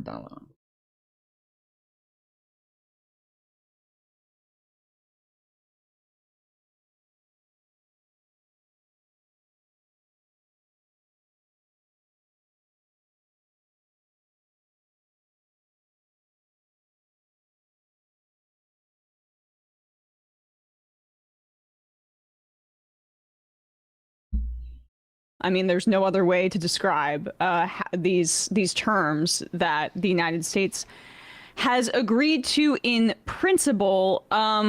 Just to back up for a second, They have no Iran principles. has been laying out these kind of more maximalist conditions for an end to the war, a permanent one, for a while. And we'll get to those conditions in a second, but that's essentially the framework of this 2-week temporary ceasefire that Trump bent the knee to. Iran has said that it will open the strait during this period as long as they negotiate along those terms. But one of the terms included Lebanon, and Israel, to sabotage this, was just pummeling Lebanon last night. But Trump boxed himself in. He set a deadline for a surrender, or he said he would end Iranian civilization, which was interpreted as a threat to commit genocide and kill millions and millions of people in a country of over 90 million people. He's calling it Bridge and Power Plant Day. Remember Infrastructure Week for America? Right. Instead It's we're blowing up. We're spending money that could be $5. building bridges here to blow up bridges in Iran. That's what. Wait. Did I just hear? Oh, Jeffy with the $5 tip. Let's fucking go. Thank you, good sir. Thank you, good sir. You gotta save that money for that apartment. Bet you just put down a flat down payment. W. Jeffy's. What the American people want, baby. America first, baby. Thank you, Mr. Trump. And then that prompted calls for the 25th Amendment from people like Marjorie Taylor Greene on the outside. Looks like Megyn Kelly kind of too. I mean, She was almost. Pretty disgusted, at least. And 50 Democrats. Should be literally 100% of them. Gottheimer's like, well, I mainly want him to finish the job. Yeah, can you explain it a bit better to me, Mr. President? But Trump caved. Iran was strengthened, and the United States in that region, in the Persian Gulf, has kind of created this world order based on the fact that, like, hey, we're going to secure this. We're going to secure the strait. We will be the global enforcer of kind of energy trade. And as Robert Pape wrote about in the New York Times a few days ago, this inevitably means that this arrangement in the Gulf is going to change the world order going forward. It has emboldened Iran in ways that we can't even, I think, kind of fully contemplate right now.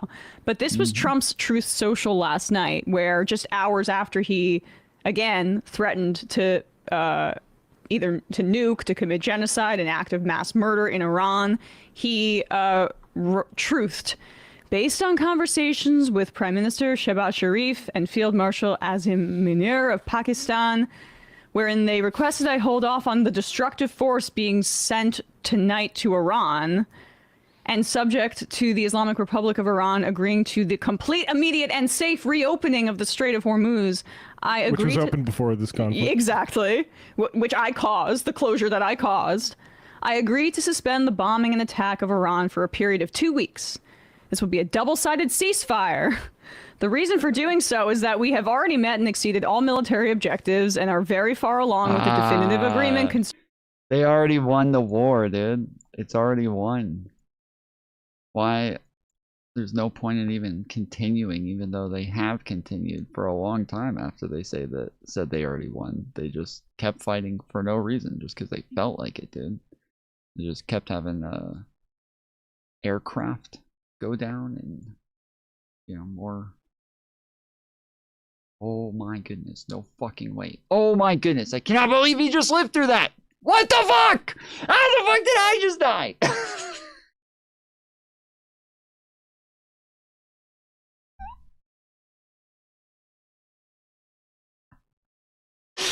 How the fuck? Concerning long-term peace with Iran and peace in the Middle East. I need to We received a 10-point proposal from Iran and believe it is a workable basis on which to negotiate, which is fascinating because we should just like whatever blah blah blah pull up these terms. The Americans had a 15-point list of demands that's not the basis of these negotiations. Number 1, stop saying death to America. Yes, can you be nicer, please? These are the terms that apparently this is what they're discussing. The 10-point plan. 1, guarantee that Iran will not be attacked again. 2, permanent end to the war, not just a cease. See, you see that? I just went inside that Slither's body. Like my entire body was inside of their body. And I know you guys are getting turned on when I say this shit. You gotta chill. But yes, I am inside of them.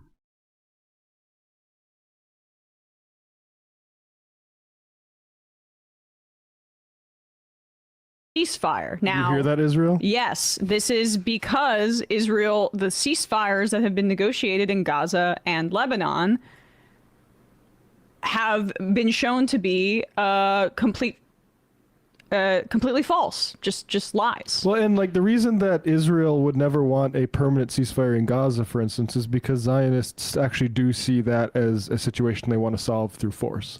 So promising never to reopen, and it's the exact same thing with this Iran stuff. There's not just Israel, but a huge part of our war hawk Pentagon type folks. They want war with Iran because otherwise, why are we really giving them so much money? Because there's that tweets like is like Iran's about to find out why America, or the Houthis are about to find out why Americans don't have universal health care. And the truth is we don't have universal health care, but we also don't have the power that they suggest we're getting when we give such an ungodly amount of money to this war machine every year. Yeah. Critically on this, if we could just put this back up, number 3 here, the end to Israeli strikes in Lebanon, that's already been violated. It was violated immediately by Israel as an effort to sabotage this. So we're still, and Trump gave us an update on his thinking about this morning. Dude, number 1 on the board is flip Trump tards.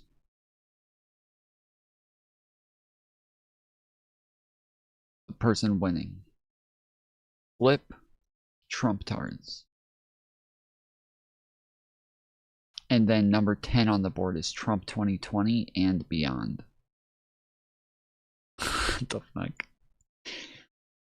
Morning, but we'll just get through these other kind of demands. Lifting all of U.S. sanctions on Iran, an end to all regional fighting against Iranian allies, which, like, that means Hezbollah as well. This is not, Israel is not going to agree to this. 6, Iran would reopen the Strait of Hormuz. 7, Iran would impose a $2 million fee per ship transiting Hormuz. 8, Iran would split these fees with Oman. Iran would establish rules for safe passage through Hormuz. Iran would use Hormuz fees for reconstruction instead of reparations. So Mission accomplished. It is reparations. They just are like, okay, how do we make this slightly less humiliating? Yes, exactly. Yeah, we can't say we're getting reparations from right. But if we could just 3 and 5, an end to Israeli strikes in Lebanon and an end to regional fighting against Iranian allies. This is the one silver lining that could potentially come out of this absolute horror show, is that if Trump is desperate to get out of this and is really looking for an off-ramp, and he sees the polls, and Lebanon remains a part of Iran's terms, this could cause a schism in the relationship with Israel and the United States. But the problem is, and we'll probably talk about this in the fun half, this long, extensive New York Times piece about how Netanyahu manipulated him into this war, is that Trump is too weak, stupid, and he's just constitutionally incapable of having focus and long-term thinking. I don't know if that silver lining will actualize. That would be ideal if Trump holds the line and says, okay, this maximalist demand of forcing a ceasefire in Lebanon from Iran, which really is like that they're feeling themselves if they're making this kind of case on behalf of Hezbollah and Lebanon. If they hold on this front and Trump wants this so badly, does that mean that the Israelis go rogue? They already have. It's time for everyone to understand that's what will be happening too, if that is the case, that the time. We can't have time for blaming Hezbollah or blaming this or that or Iran secretly behind the scenes doing dastardly stuff. If this ceasefire doesn't hold, it's because Israel. Yes, and Israel struck Lebanon 100 times in under 10 minutes, and they didn't give any warning, including when they bomb residential buildings, which they've typically been doing in their repeated violations of this ceasefire in Lebanon. But this morning we have an update. Okay, I don't know that you can say that they violated the ceasefire if they never agreed to it in the first place. That seems really fucking weird to keep saying Israel violated a ceasefire that they never agreed to. Like,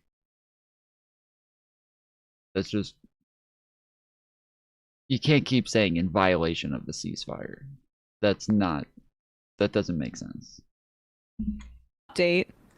If we could go to the tear sheet here for Trump gave a quote to PBS that contradicts planks 3 and 5 of the terms he says he agreed to. The Elizabeth Landers of PBS asked Trump about Lebanon still being hit and if he'd seen that. Trump's response, yeah, they were not included in the deal. I asked why not and if they should have been. Trump, because of Hezbollah, they were not included in the deal. That'll get taken care of too. It's all right. I asked.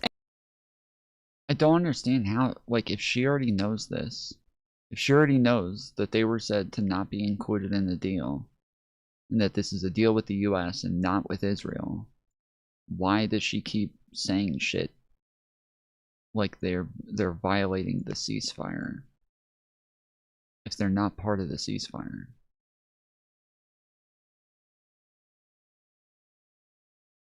And you're okay with the Israelis continuing to hit them? Trump, it's a part of the deal. Everyone knows that. There's a separate skirmish, okay? You gotta talk faster. I tried to ask if he regretted that Truth Social post about wiping out a civilization and know that there is a huge pushback to that statement from Democrats. Then he hung up. You gotta talk faster. 2 times speed, please. I've got a 9 o'clock tee off. Yeah.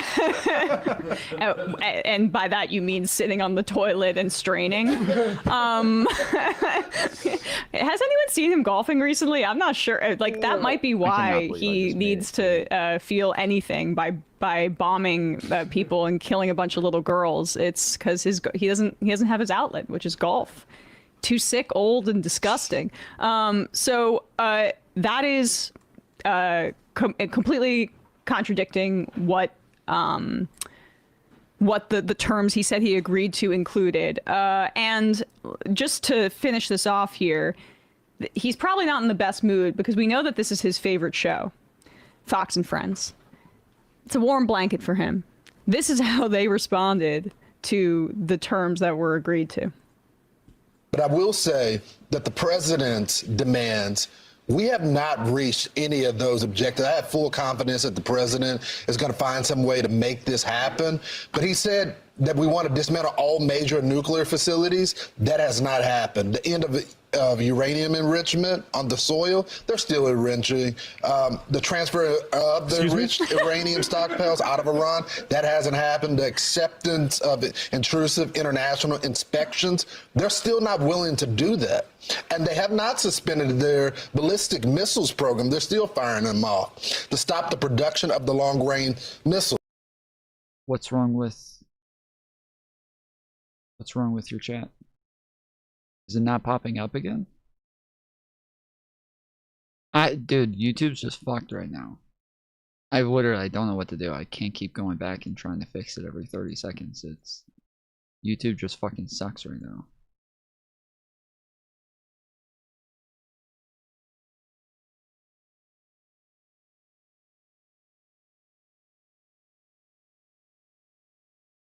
That's just a few of them on the president's proposal. The question is the president using this 2 weeks to give our soldiers a break, a rest, to see if we can get this ultimately done?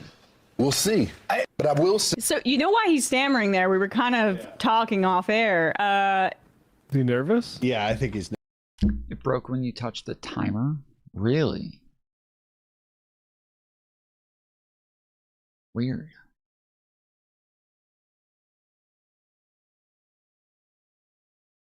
Yeah, it's I told you guys that like it reads whatever chat that I have up on the screen. So like as long as I have a chat in a window, this reads it and puts it up. But for some reason YouTube chat right now, you know how when you're chatting on a computer, every time somebody chats, it automatically keeps moving down. It keeps freezing and then staying in one place. And then you guys continue chatting and it just doesn't pick it up. Oh. I don't know what it is. Nervous. Nervous to say anything critical of he knows Trump's watching. I mean, this is really the deep state, folks. The types of thing that keep drawing us into these like cataclysmic wars. Obviously, Trump has a lot. It will go down. You know, he'll die as extreme responsible for this sham and horror that got like a bunch of people killed. But there is a gravity towards war in this country that exists outside of Trump, and it's this sort of news organization.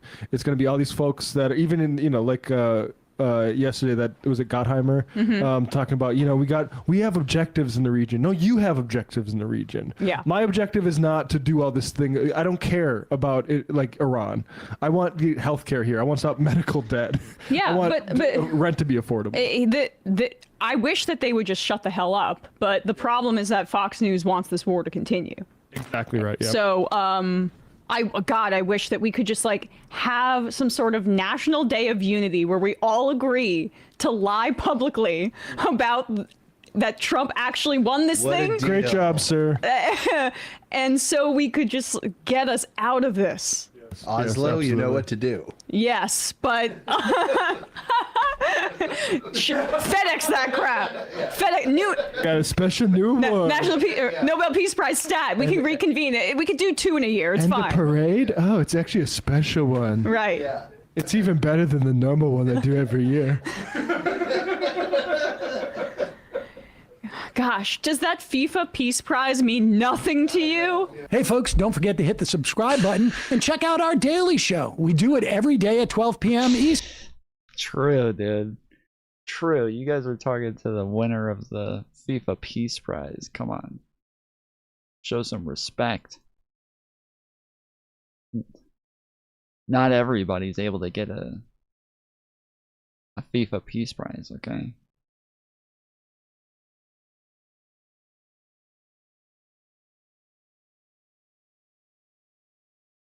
Eastern for about 2.5 hours. We even take phone calls. You should check that out. You should check it out. I'm busy checking out your mom. Boom. Roasted. You and your co-author, Jonathan Swan, have an excerpt from your new book, Regime Change Inside the Imperial Presidency of Donald Trump, in the New York Times today. It's fascinating. You describe in it a Situation Room meeting where Israeli Prime Minister Netanyahu gave a detailed pitch for going to war with Iran. Do you think the public fully grasps just how influential Netanyahu was in President Trump's decision to attack Iran? What have you learned? So our reporting, Anderson, for the book, and this is our first excerpt from it, the book comes out in June, but relates to how this particular lead-up period, and I think it's important to underscore, and again, we write about this today, Jonathan and I do, that the president and Bibi Netanyahu have actually been much more aligned in certain ways over a very long period of time than certainly a lot of the presidents. No way! You're telling me that it's not that just all of a sudden all the Zionists came in and started doing their witchcraft on his brain, and now all of a sudden he's pro-Israel, but instead they've just kind of always been pretty aligned? What? That's crazy. Okay, the other chat's broken now too. Alright, I think we got it back.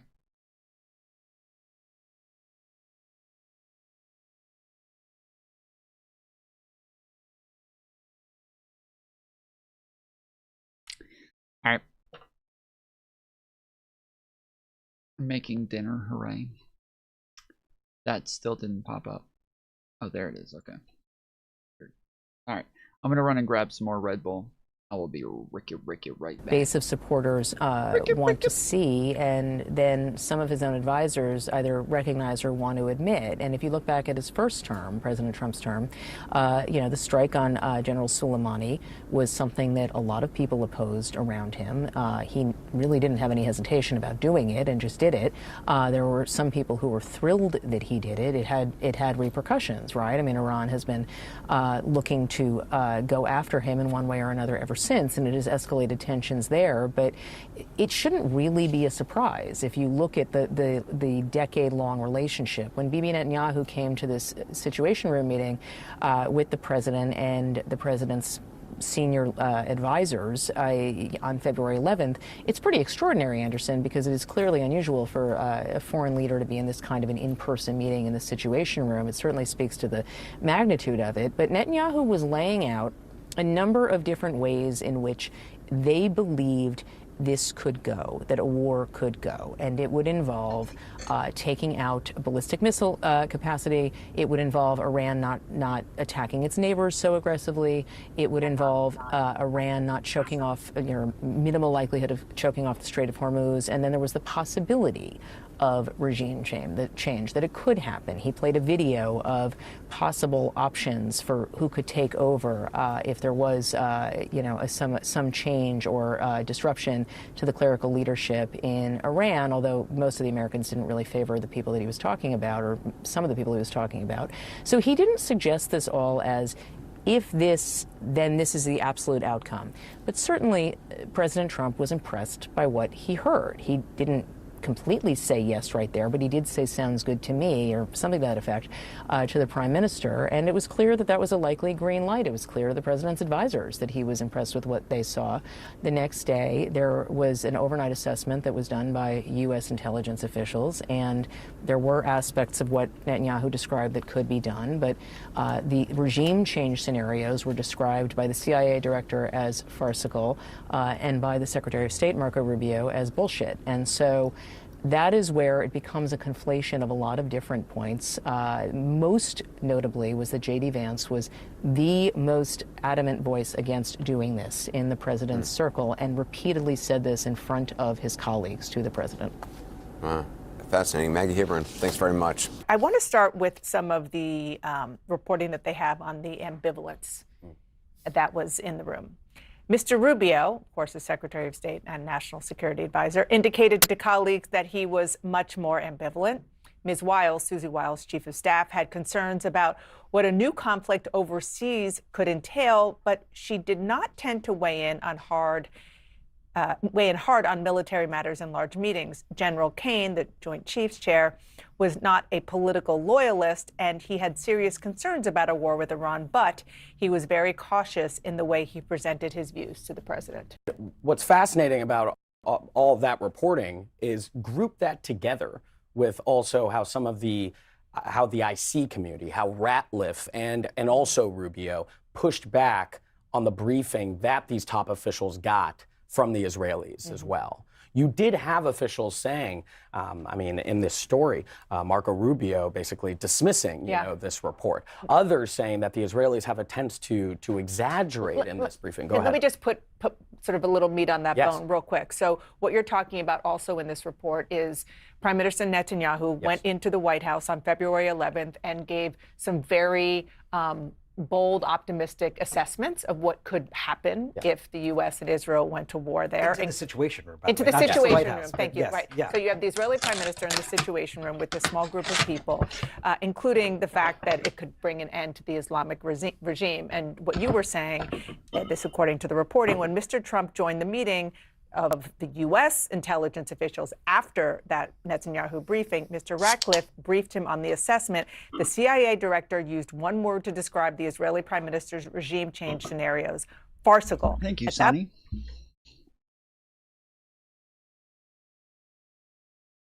I don't hear that very often, so it's nice. It's nice when people do say it. Point, Mr. Rubio cut in other words, it's bullshit. I think that is really important to highlight, right? Especially if we're going to talk about their room temperature. No, I just went and got it out of the fridge. I do normally drink Red Bull at room temperature, and the reason is because it's gross. It makes it to where I don't drink as much Red Bull. Really slows down my intake of it. Whereas when it's cold, I fucking crave it. I'm like a chain smoker. And so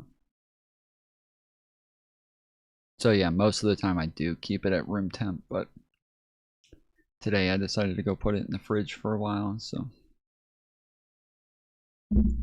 The ambivalence that people had to express a dissenting view, you know, to the president, because you did have doubts there. But those doubts weren't forcefully argued to the president, right?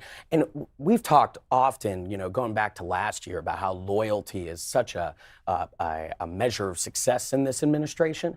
And I've often had a reporting target of how does that translate in these meetings where you would expect a back and forth and a counter argument to be presented and then another argument to be presented? Or is it that some of the most powerful, influential people in government are really just focused on, at times, telling the president what he does rather than what he does not want to hear, right? And this reporting was so important because on something as pivotal as whether or not to go to war, it really seemed like the only person who presented that counter argument was the vice president, was J.D. Vance. And Shelby, let me read you part of that reporting. In front of his colleagues, Mr. Vance warned Mr. Trump that a war against Iran could cause regional chaos and untold numbers of casualties. It could also break apart Mr. Trump's political coalition and would be seen as a betrayal by many voters who had bought in.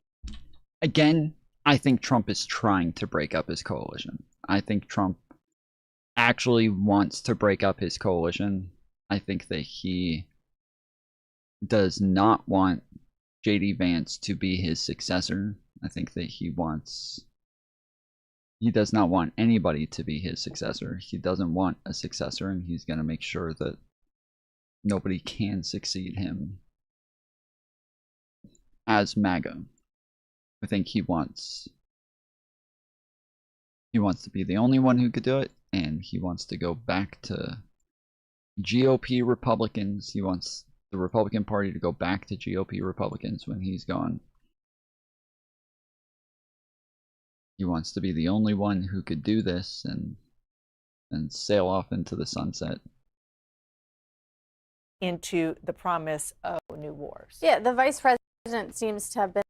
Wouldn't he want his sons to be his successors? I mean, I've never heard any of the sons, nor Trump or I've never heard any of them talk about this sort of thing, and I don't think his sons are in the spotlight enough to where that even seems plausible. There was a period in Trump's first term where his daughter Ivanka was in the spotlight enough to where it seemed as though that was a possibility, that she was going to be the one to succeed Donald Trump, and that she was going to, you know, be the heir to the throne. But that doesn't seem to be the case anymore.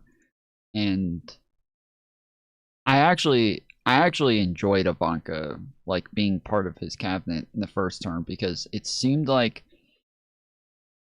she was honest enough, and she would, like, regularly disagree with Trump publicly and say, like, yeah, I think that he was wrong for that, or he shouldn't have said that, I told him he shouldn't have said that, and or, you know, yeah, I don't think that's a good idea. You know, it's not like he listens to anybody else, but like, she was I think, like, beneficial to have there in the first term. But again, because she's not a yes man, she's definitely not around this term. But yeah, she's not in the spotlight as much anymore, and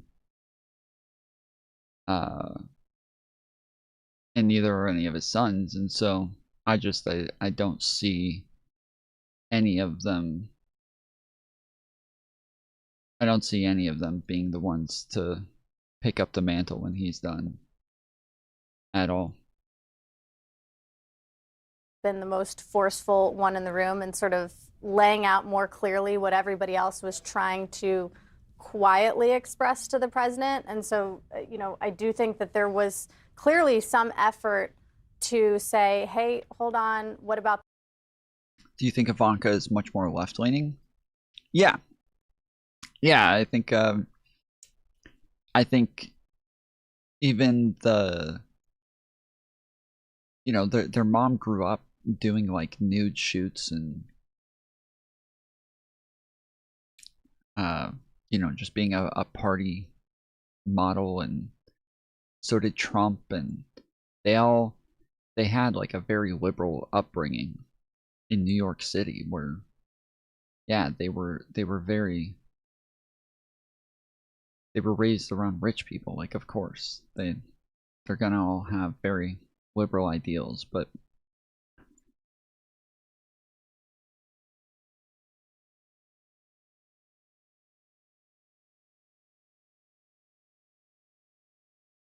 yeah, I don't know. I don't know how to translate that into like what the fuck is happening right now. Because they grew up rich. Yeah. Yeah, I think, like, that as one piece of evidence, yes. I don't think growing up rich is necessarily means, like, you're 100% of the time gonna be liberal, but I think the majority of the time, yeah. You're around people with education. You're around educated people who went to college and got degrees and actually understand things, and so you have a much higher chance of being assimilated into a liberal culture than you do if you grow up in the fucking boonies with a bunch of toothless rednecks who have no fucking idea how to turn on the television. Like, yeah, I think that the chances are is these are just things that make things more or less likely. You still haven't told me how you got a pink worm, horn on your worm.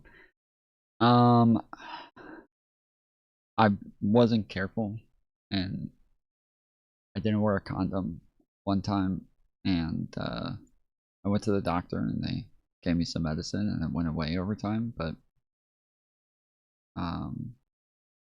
itched really badly for a while. It wasn't too big of a deal.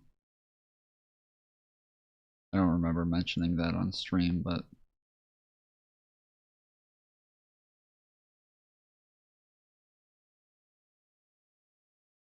this? What about this? But I think that at the end of the day, there's a few aspects. A, the people around Trump this time around are very careful. So even when they express their opinions, I think sometimes it's curbed, and they aren't as forceful as, say, the vice president. But I also think that the president had already made up his mind. And I think that there was an acknowledgement among the room and among this group of advisors in particular that, okay, well, we'll say there are some risks to this, but at the end of the day, as that reporting notes. Oh, and my snake. When you go to edit your slither, I don't know. I don't remember if they have these on the regular one. So I think what I have is a mod for this. You can download the mod as an extension on Google. It's called the NTL mod, and so my whole thing looks like this. My main page looks like this, whereas others don't, but mine looks like this. And then when I go to change skin,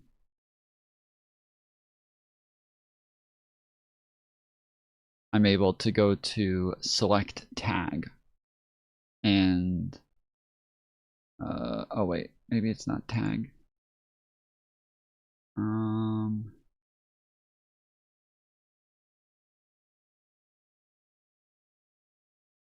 Oh yeah, no, sorry. I had an American flag as a tag. Fuck, I fucked it up.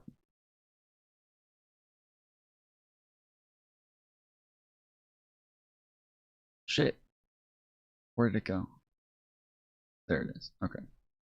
There's the tag and then cosmetic. That's it. The cosmetics are right here. And yeah, I just put the pink horn on it, but now that I don't have everything is like pink and blue. I don't have it as the Tom Foolery show colors. I'm wondering if I want to take the horn off now. Is that a mustache? No, those are eyebrows. I really liked this, but I died so much with that because, again, for the same reason, the nose is not inside of the box, and I kept thinking my nose was in front of them, so I would just keep running in and dying.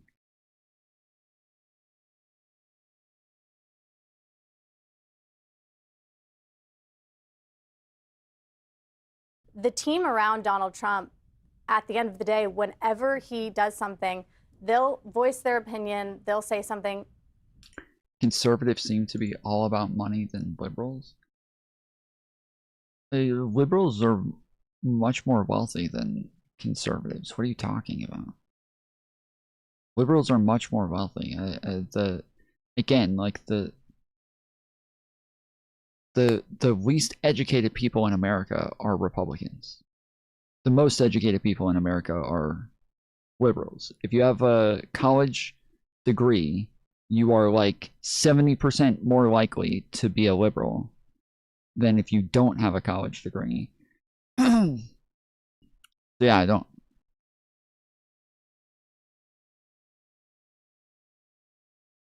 I know that there's like in the far left circles it's always like, oh, liberals are the hippies and conservatives are the rich businessmen, but that's not true in reality. The conservatives are like the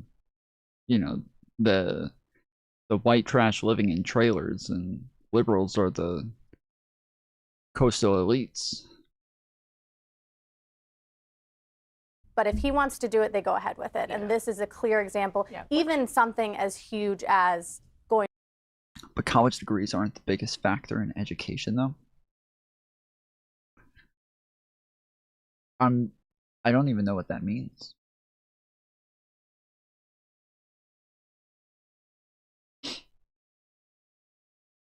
I literally don't even know what that means.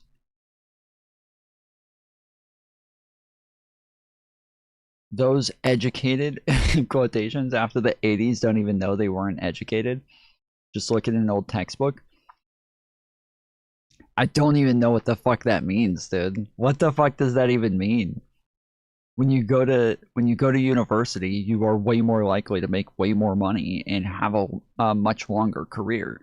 If you're going to university and then you're getting a job and then you're successful at the job, sounds like you got the education. And not only that, but the fact that we have continued to like gain more and more technology and have continued to invent new things, and companies have continued to advance. It sounds like the education is working. Sounds like it's good. Going to college doesn't mean you're intelligent, is what I'm saying. Oh, intelligence, very different. Sure. Intelligence is totally separate. I mean, that's literally the entire conservative argument, is that like just because they have education doesn't mean they're fucking intelligent. I have a higher IQ. I got common sense.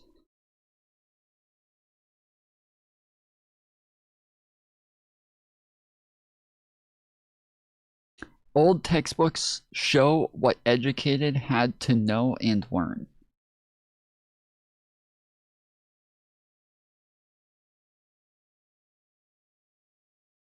Oh. Going to war with Iran. Yeah, which, I mean, that is actually in keeping with the way most administrations are. I mean, he's the president, he was elected, they weren't, and so forth. I do think the fact that the U.S. intelligence agencies push back about... Oh, shit. What the fuck? Why do I have that blonde wig on? I look like... I'm calling myself MAGA Slayer, and then I look like I have Trump's hair on.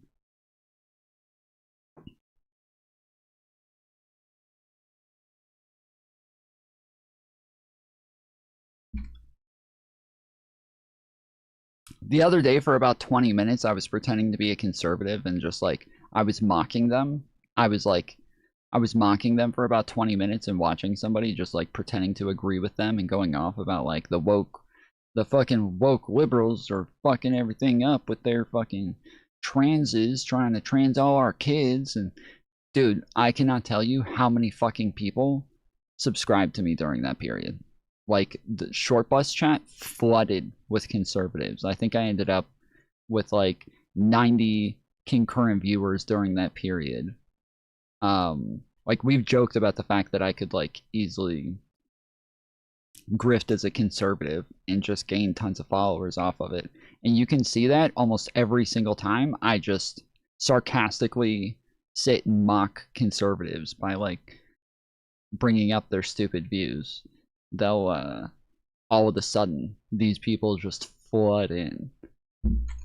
And the notion of any idea of regime change from this maybe speaks to why the U.S. goal at the beginning and still now wasn't Short bus chat. Yeah, because it's the vertical feed goes into the shorts feed, YouTube Shorts. And so when it because it's the shorts feed, we used to call it the shorts chat, and then eventually we just started calling it short bus chat.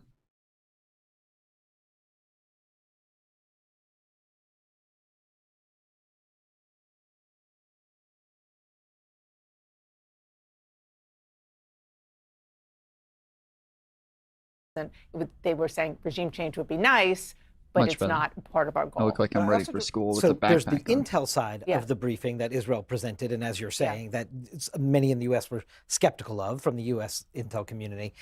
But I think it also exposes this reporting, the political divide that exists, because both so much criticism on the right and the left, and I don't mean just what J.D. Vance said about you promised no new wars, but it's about Israel leading the U.S. into this. That is the core of the critique on the right and the left of Trump's foreign policy in this moment in time.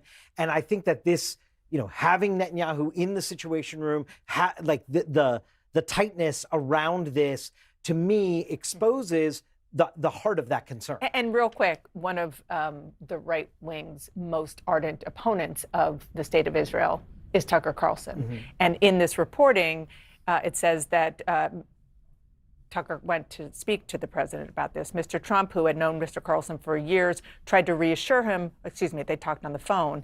I know you're worried about it, but it's going to be okay, the president said. Mr. Carlson asked how he knew, because it always is. And I think that's another dynamic here that we can't push aside, which is that the president feels so emboldened, or at least felt so emboldened by, in his first term, getting out Soleimani, by the operation in Venezuela, both of which were so different from what he embarked on with Iran. But that was a part of his thinking as he went into this operation 6 weeks ago.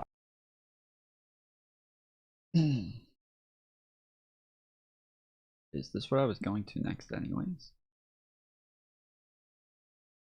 Where are we now, Bobby? Because this Where are we, guys? 10-point plan that presumptively is going to be the basis of high as fuck. negotiations is pretty extreme on the Iranian side, as one would expect. I mean, it gives them control over the Strait of Hormuz, it allows them to charge tolls, it calls for reparations effectively. It asks for a lot of different things. So where do we stand right now? Well, only yesterday the White House was briefing reporters and saying that the 10 points that Iran had put forward were unacceptable, that they were maximalist, that was the term that was used. I think Axios was reporting that, and that it would not be considered. Today, Trump is saying that it's the basis of a conversation. Now, it's not unusual for two sides in a negotiation to start from maximalist positions and then find their way to something that both sides can agree on. But we don't yet have anywhere near enough information. We've heard that there's a 10-point plan.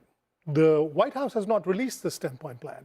The Iranians have not released the 10-point plan. An Iranian news agency, which is usually the mouthpiece of the government, has released only the sketchiest idea of a 10-point plan, and that includes the points that you make, that they get to decide who goes through Hormuz.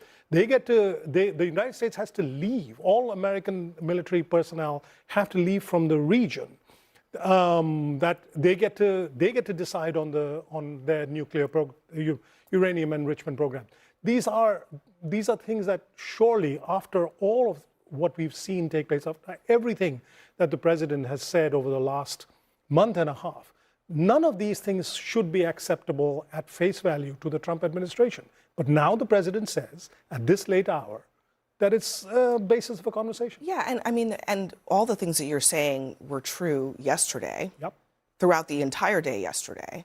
So why move the goalposts tonight, just hours before his deadline?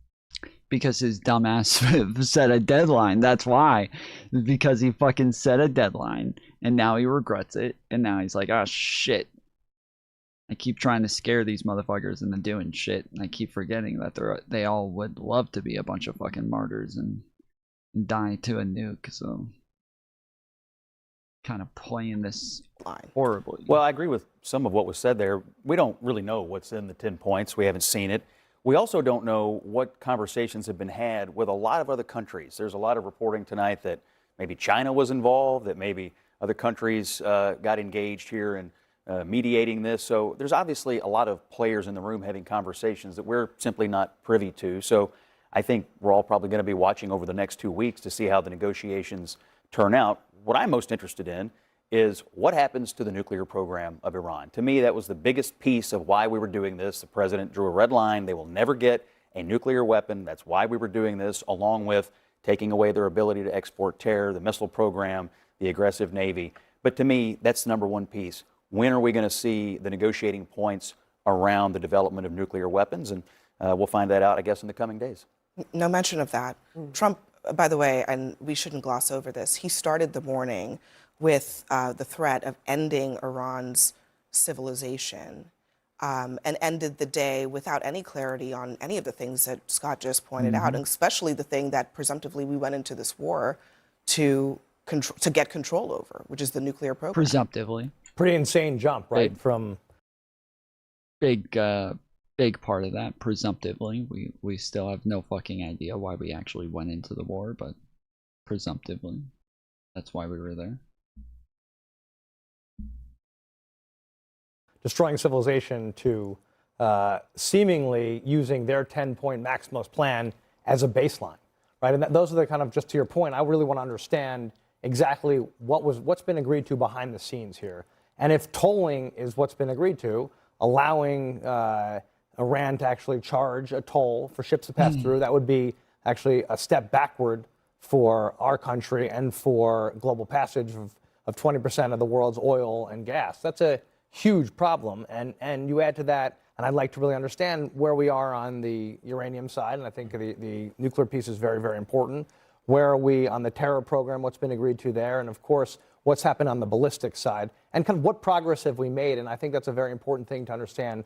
Well, hopefully we'll hear from the president. I don't think anything's been agreed to, by the way, other than... So then why did the goalpost move? Why did he call off he set a red line, he called it... Yeah, the threat was that there had to be agreements.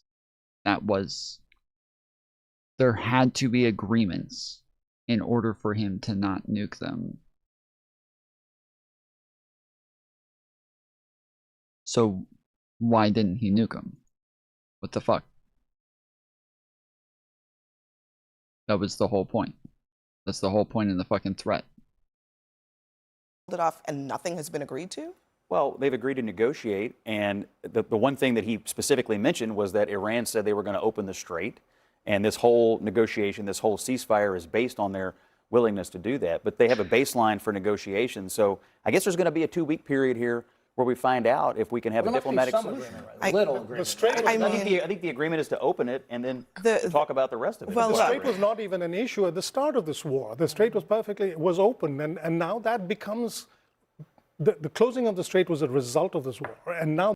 Yes, this is exactly. This is so fucking weird that people are acting like the strait being opened means that Trump fucking won.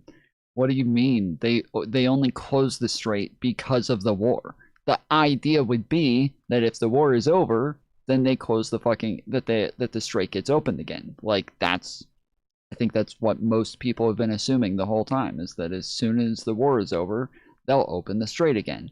If the United States stops bombing, they will open the strait. And then now, here they are just like, oh, the strait's open. Well, we won. What? What the fuck? How does that make sense? Now that becomes the key to renegotiating with the Iranians. How did that become the key issue? That was never the key issue before the war began. We've now showed the Iranians, and they in turn have showed the rest of the world, that they have the ability to put their hands on the neck of the global economy. And once that has been seen, it can't be unseen. Once that, insert your cliche. You don't think they realized they had never done it in all these years? But you don't think they knew it was sitting there? And it's a big difference between knowing it and demonstrating it now. Everybody in the world knows it. Trillions of dollars of the global economy depend on it. It's not enough to say that it was always going to be this way. It was not going to be this way on the 27th of last month. It's become this way because of this war. But to me, this is still secondary.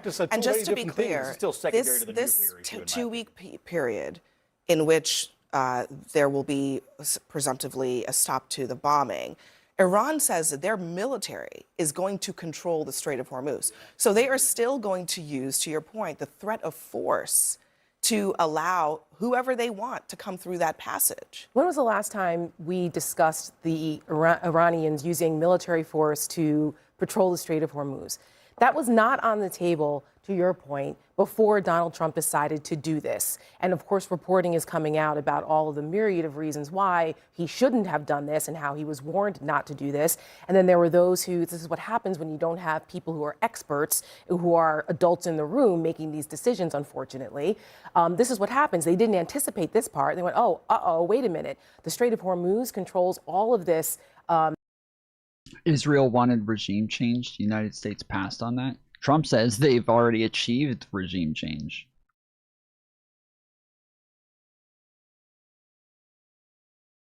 Trump says they have already achieved regime change. So, what up, Bucky? Rite of passage for oil, for petrochemicals. Oh my gosh, our farmers are now freaking out because before they were suffering from tariffs and going bankrupt. Now it's planting season and they can't get their fertilizer. And then, oh my gosh, oil is going through the roof per barrel. And the American people were paying $2.50 a gallon. Now they're paying $4.15, sometimes $7, depending on where you live, since Donald Trump did this. We need to ask a question.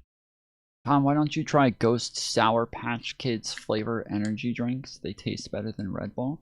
I don't think anything can taste better than the best drink ever created. I'm pretty sure that's like built into being the best, is that nothing can be better. So unfortunately, you're just objectively wrong about that. Question. How is this making America great again? If it was all about the nuclear program, which I agree with you, Scott, on, that was something that was very important. We haven't heard anything about that. If it was all about the ballistic missile program, we haven't heard anything about that in weeks. If this has all been about the Strait of Hormuz because Donald Trump has created chaos and instability and upset our allies and almost broke up NATO over all of this, and you...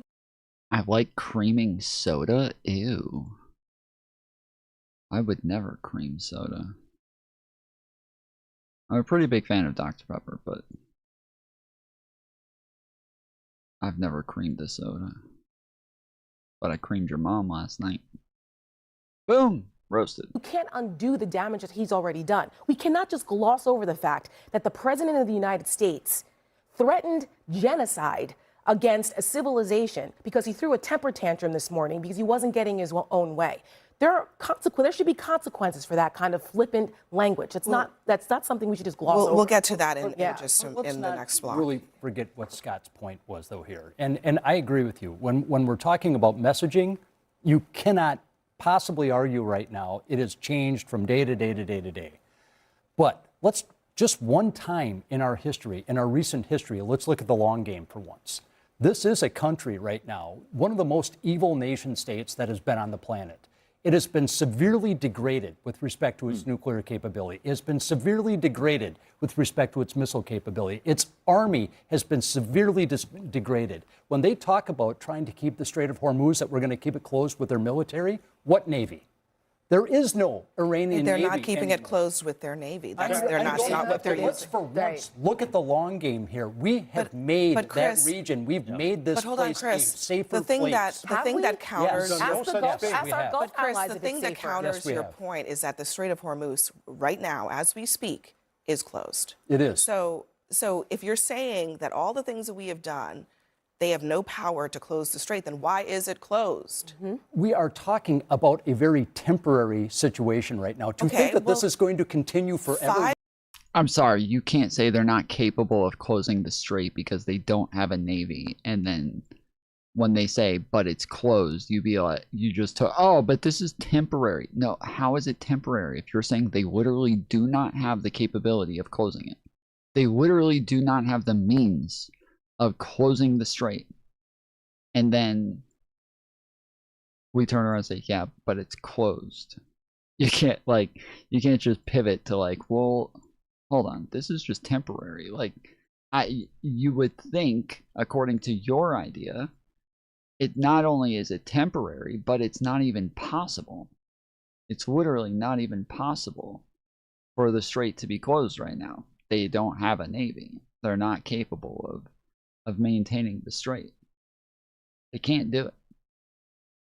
Really, Abby? I mean, honestly, we have the strongest military in the entire world. But let's we can actually take that Strait of Hormuz. But let's anytime actually wait a minute. That wasn't the original. I It wasn't the original I vision. agree. But I'm trying to look at the long Chris, game. 5 here. weeks if we're into looking at this- the long game, Chris, you have to Chris, understand. hold on. This is being argued. It's heads I win, tails you lose. That's how this is argued. How about you? Uh-huh. Hold on a second. Hold on a I missed second. that memo. Hold on a second. How about you guys actually deal with you're...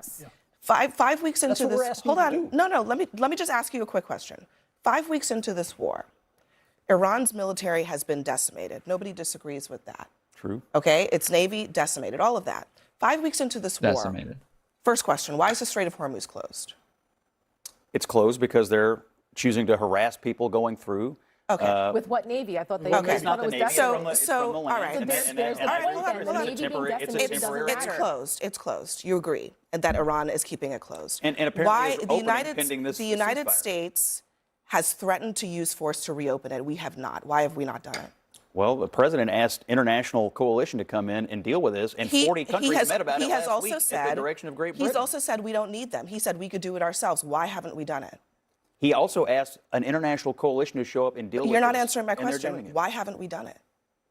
Because he wants other I don't understand this. You guys see my tail? See how it opens up and then closes and then opens up and closes? I don't understand what the fuck that is. Like, Is it getting cold in there and then getting warmer or something? Why does it shrink up like that? See at the end here?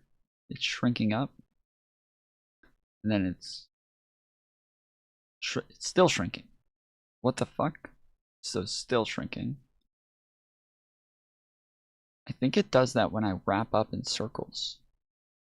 And then if I stretch out, it starts, yeah, when I stretch out, it starts to grow again. Okay. Thanks, guys. I think we figured it out. Okay, there we go. All right, so it's long again.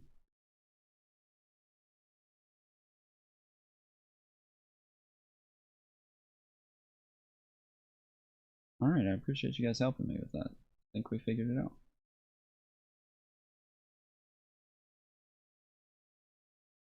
Countries to take some responsibility for it. Literally Okay. 48 hours So, ago, he said he didn't care about the streets.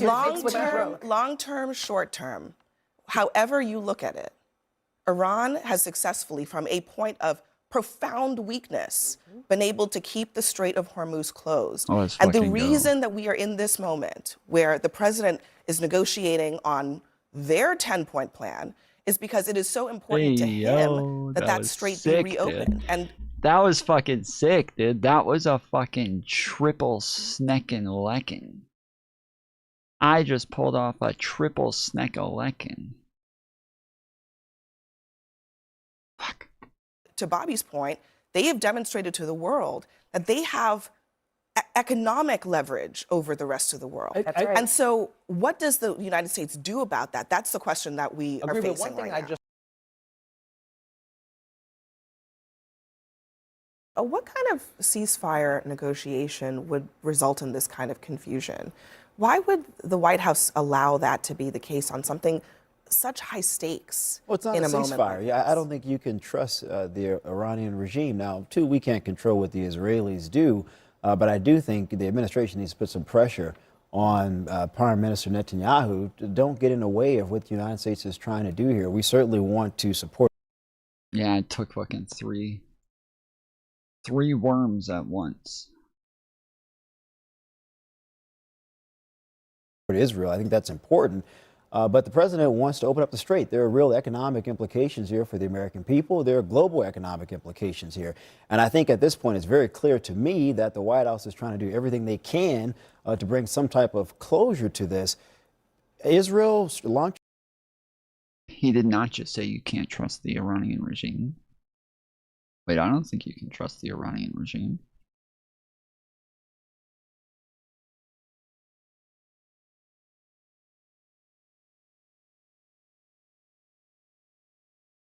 After Trump's incest lying. Yep.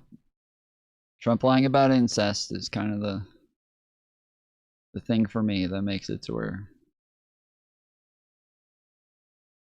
when you lie about incest, bro, you can't call Iran a liar either. Those strikes into Lebanon certainly does not help, one, but two, what this also indicates to me, which is rather troubling, the Iranian regime appears to recognize they really can control the Strait of Hormuz, the Strait of Hormuz, and that is problematic. That was never the case in the past. This creates further issues, I think, for the United States of America and many of our allies in that part of the world. Even if we somehow broker a deal with the regime, can Saudi Arabia, can Kuwait, can others in that part of the world trust the Iranian regime not to close it again when they're unhappy about something? Yeah, and that's an unpredictability that I'm not comfortable with. Yeah, and I don't think it'll ever be open again. We've talked about this before, that like most canals like this are like closed by a country that is at the front of it to where they're able to charge everybody for going through. That just is the case the majority of the time. And so it makes Iran just has never done that in the past when they could have, and now they are. Now they're doing it. So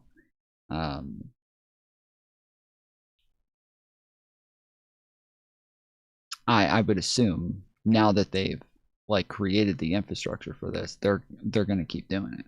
They're not gonna back off. the military doesn't respect Trump. I don't. I would love it if that was the case, but it doesn't seem to be the case, at least not largely so, or systemically in any way. And so I think,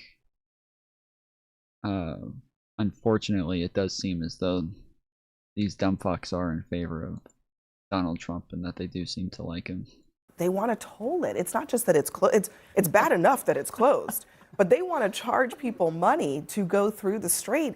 And President Trump, rather than saying that's completely unacceptable, we need to go back to the pre-war status quo, he says to John Carl, we're thinking of doing it as a joint venture. He's talking about tolling the strait. It's a way of securing it, also securing it from lots of other people. It's a beautiful thing.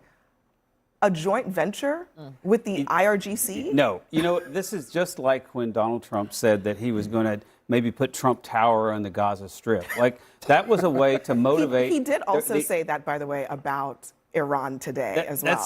That was his way to motivating the Arab states to get busy about a Gaza ceasefire plan. Hey, you guys are just taking the bait. You guys are just taking the bait. That's all it is. And that they could enforce. This is his way of getting the United Kingdom. You know, Keir Starmer, the Prime Minister of the United Kingdom, is headed to the Gulf region. He is eager to help arrange a plan to keep the strait open once this is over. This is Donald Trump's way of kicking Keir Starmer and EU in the pants and making sure they do that. What is his way of doing that? I'm not sure I understand. What's his strategy? His offhanded saying the United States will be in a joint venture for Iran and told it's so preposterous that this is just another way to like throw the UK off guard. I want to go back to where we were just a second ago with Lebanon and Hezbollah in Lebanon. You have Iran now basically taking full ownership of Hezbollah, basically saying these are our troops, this is our projected force. That is a big change, and it tells you once again why we had to go to war with Iran. And if the Iranians can't get comfortable with the fact that once this is over with, Hezbollah is out of business, then there is going to be no permanent answer here. Well, I just want to make one quick note on the Lebanon piece because I think this is important. Israel is fighting Hezbollah, that's what they say, but we have to acknowledge hundreds of civilians are being killed. And today might have been one of the bloodiest days for civilians so far in this entire conflict. You cannot disentangle that from the military operation in Lebanon. But getting rid of Hezbollah will be good for the people of Lebanon. But my point is today, this is the day one of the so-called ceasefire. Probably the deadliest day for civilians but not in from Lebanon. the United States. This is from another conflict. Absolutely. But I think there's a couple here we points. are. So the first is the clip in from Hegseth is saying all the mandates were met. We don't know what they are. We never knew what we were trying to get from this from the beginning. Now, I am very clear Iran is our enemy, which is why it is ludicrous for the president to say we're going to tax it together. You can't make a business venture with your enemy. Or if you do, it's bad business, first of all. And they won't, right. And so I think the problem is when we started this conflict, sure, everyday Americans, including myself, are not going to know the intimate war plans, or at least we shouldn't when you don't accidentally send them over Signal. We should not know the war plans of put this. That in, huh? I did.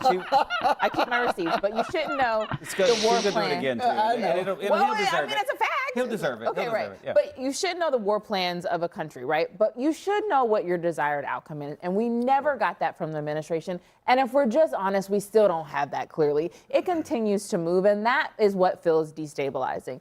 I think if the president would have come out and said, Iran is our enemy, I want to accomplish boom, boom, boom, whatever those things are, some people would be concerned, some people weren't. But the target seems like it keeps moving. Now, you're right. You said it wasn't the most deadly day for Americans. But the question that I think people are starting to question is like, what is the value of a life right now in this conflict? And Hezbollah is... Wow, coming from a pro-choice person. Give me a break. You don't get to talk about what the value of a life is. Oh my goodness. Is an enemy as well, but the Lebanese people deserve to live with dignity and free. And I'm not saying that Hezbollah is allowing that, but we don't want to stoop to Hezbollah's level. We don't want to be at the level of the Ayatollah. And so when we do not have parameters that we follow, and not become a war criminal, it becomes a very slippery slope. And then you start to wonder, like you're saying, it's so the United or the EU comes to the table. But do they want to come with to the table with somebody who doesn't value a life, whether or not, and it's an American life or not? And I think that is the murky part of this whole conflict. I would just say quickly that is a very valid point, and that's a bit of part of the conundrum with Israel. We can't necessarily control what the Israelis decide to do in this conflict. I think the president is trying to find an out here. No, rightfully hold on. so. But we negotiated. But the Israelis are going to do whatever they decide. If true, but they did back down immediately. They were like, well, Lebanon's not a part of it. Well, yeah. I don't think they really tried mixed that hard to messaging stand from up the Israeli to government before. Netanyahu They'll take an action and then they'll step back. That's not good to what the president's trying to do. I'm saying Trump is not standing up to anybody. He conceded the Lebanon point pretty much immediately as soon as they started complaining about it. So here we are. Well, and also, I mean, they were part of the ceasefire deal. I mean, I think the fact that J.D. Vance, who is our chief negotiator in all of this, or now he's becoming, based on like what the negotiations are going to look like moving forward, is now saying that this whole thing on Lebanon and the ceasefire was a misunderstanding. It is amateur hour, and you're dealing with a whole bunch of incompetent individuals. If you can't negotiate a ceasefire and exactly what that ceasefire means, the fact that there are so many lives in Lebanon that are now, people were killed. Don't you think if you were part of the U.S. government, you would be able to have a clear deal, but instead, this has only led to chaos. And the victory that Donald Trump and J.D. Vance and Pete Hegseth said yesterday and today that this whole ceasefire was a deal. There's nothing about this deal, this ceasefire, that is actually a victory. At the end of the day, there are people who died, and the Strait of Hormuz is still closed. I think where we are is that all the sides do not agree on what they agreed to. Here is the Iran parliament speaker, Ghalibaf, saying in a tweet that one of the violations that they're claiming is that the United States has denied Iran's right to enrichment, which was included in the 6th clause of the framework. Are we on Earth and Mars? Like, are we? We're not even on the same planet. Iran is not the equal partner in these negotiations. They don't have any leverage. We're going to end this with the United States of America having secured the Strait of Hormuz for the free. Bro, talk about fucking delusional, bro. Holy shit. Talk about fucking delusional. Holy shit. Iran has no leverage, bro. Donald Trump is threatening to nuke them if they don't open the fucking strait right now. And yeah, they don't even have any leverage, dude. Flow of commerce. Iran's going to have given up its nuclear program, and it's going to agree to not fund its proxies. That's how this ends. I think that's a dramatic dream. That is just a dramatic dream that is not happening. And they do have leverage. The Strait of Hormuz is closed. What we ultimately have is easy pass for the Strait of Hormuz. Yeah. Was that the biggest win that we got from this war, is we now have easy pass in the Strait of Hormuz? When you look at insurers who are shipping, on the shipments, on the cargo shipments, they're not backing down on their pricing, and that's what the markets are watching. 5 to 10%. But when you look at them, they are it's a recalibration of risk in the market right now. Yeah. It's not we believe this is peace. It's how do we recalibrate this moment, and the markets don't buy it. Even though we're seeing relief today, I don't think because it's unpredictability. But I think it's a recalibration. The markets are waiting to burst. Can I be honest? What I worry can I be honest? What I worry what happened is that we're at like week 6, 7 now of this war. What if in like 4 more weeks, 6 more weeks, we actually get back to basically the same place we were when we started, and we just and the strait is open. And I get it. I understand. Their Navy, it has been, but there are still humans that can rebuild ships and rebuild, and they're not going to just succumb to. And so I guess I worry is like, have we done any of this for like an actual win for the American people? Like a tangible win. A tangible win. And I don't know what that is. And I'm not asking it as a political question. I think it's a fair point. From my perspective, I think we have got to stop their ability to enrich uranium. That, to me, should be a non-starter. Now, what does that look like? The facilitation of ceasing that? I'm not exactly sure. I am worried that the regime will now feel more emboldened because maybe they'll realize if we get a new... Did we just watch this, or is he just repeating what he said a little bit ago? Am I crazy? Did we not just hear him say this exact thing? Put their hands on the fuck? Nuclear missile quicker, then this won't happen again. And so we have to figure out And to stop that. I mean, it does at the very least sound like they believe that a core tenet that they want to come out of these negotiations is a recognition of their right to enrich And that has to be a uranium. non-starter. That has to be a I mean, non-starter. That it's has to be a walk problem. away thing and start bombing again. We just can't how accept long that. are we going to be willing to just bomb them? I mean, this is the core problem that I You think have to weed the garden every once in a while. And until the Iranians decide that they're going to be nice to their neighbors, they're not going to threaten Western civilization, then they're going to be constantly stop a threat of funding being weeded. Proxy groups across the globe. Correct.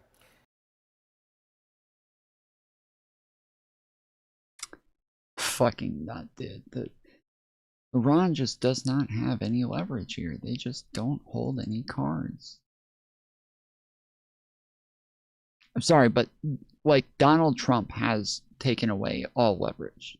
He has lost all leverage by accepting a ceasefire right now in the way that he did. He has lost all leverage in this scenario. There is the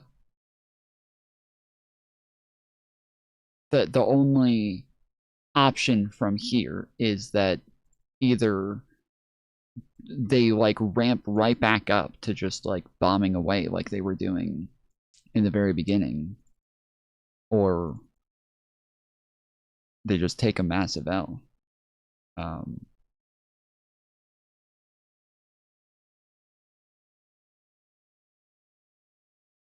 I don't know.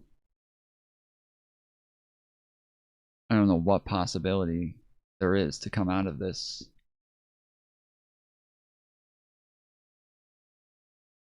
I don't know what possibility there is coming out of this looking better than we did, than we do right now. I think that Donald Trump just kind of has to take an L and walk away. Tom always seems so enthusiastic. Yeah, I'm really I'm always pretty excited about war and the decay of our country and watching everything crumble, and it's a really exciting thing for me, and I'm always super enthusiastic about it. Iran is always going to be able to profit from the strait even more than they could have before. Well, the point is that they didn't really before, and now they will.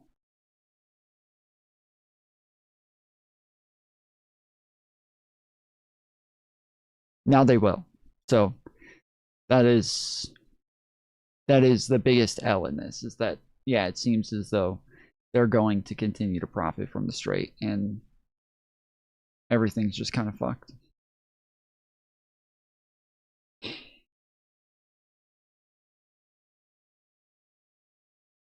This was an insanely fucking stupid move from the Trump administration, and this all comes down to, as I've said 1,000 times before, and I will keep saying it, it comes down to the fact that the Trump administration pulled us out of the JCPOA in the first term. Like, that is the fault of Trump. That is the fault of the first term administration, and now here we are. How Trump Took the U.S. to War with Iran. This article is by Jonathan Swan and Maggie Haberman and read by an automated voice. The black SUV carrying Prime Minister Benjamin Netanyahu arrived at the White House just before 11 a.m. on February 11th. The Israeli leader, who had been pressing for months for the United States to agree to a major assault on Iran, was whisked inside with little ceremony, out of view of reporters, primed for one of the most high-stakes moments in his long career. U.S. and Israeli officials gathered first in the cabinet room adjacent to the Oval Office. Then Mr. Netanyahu headed downstairs for the main event, a highly classified presentation on Iran for President Trump and his team in the White House situation. San just replied to Wick. Yeah, I heard. Breaking news.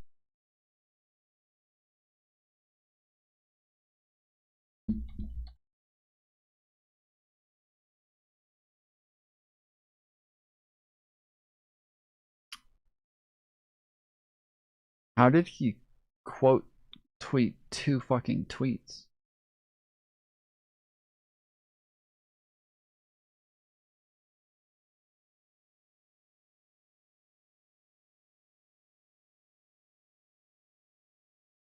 How the fuck did this happen?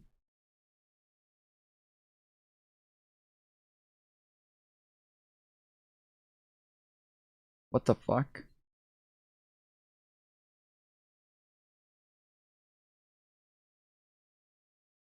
I think this is just about chasing clicks. I think he knows that by making this kind of video, there's a decent chance that Hassan's going to pull it up on his stream. Like, I think that's probably what he was thinking about. Remember, Hassan, he's got the carrot and he's got the stick. And these creators that are in It's a screenshot? Oh, is it? Oh, okay, it is. People at CNN should, Hassan said people at CNN should really take a cold hard look at what forces they are aligning with.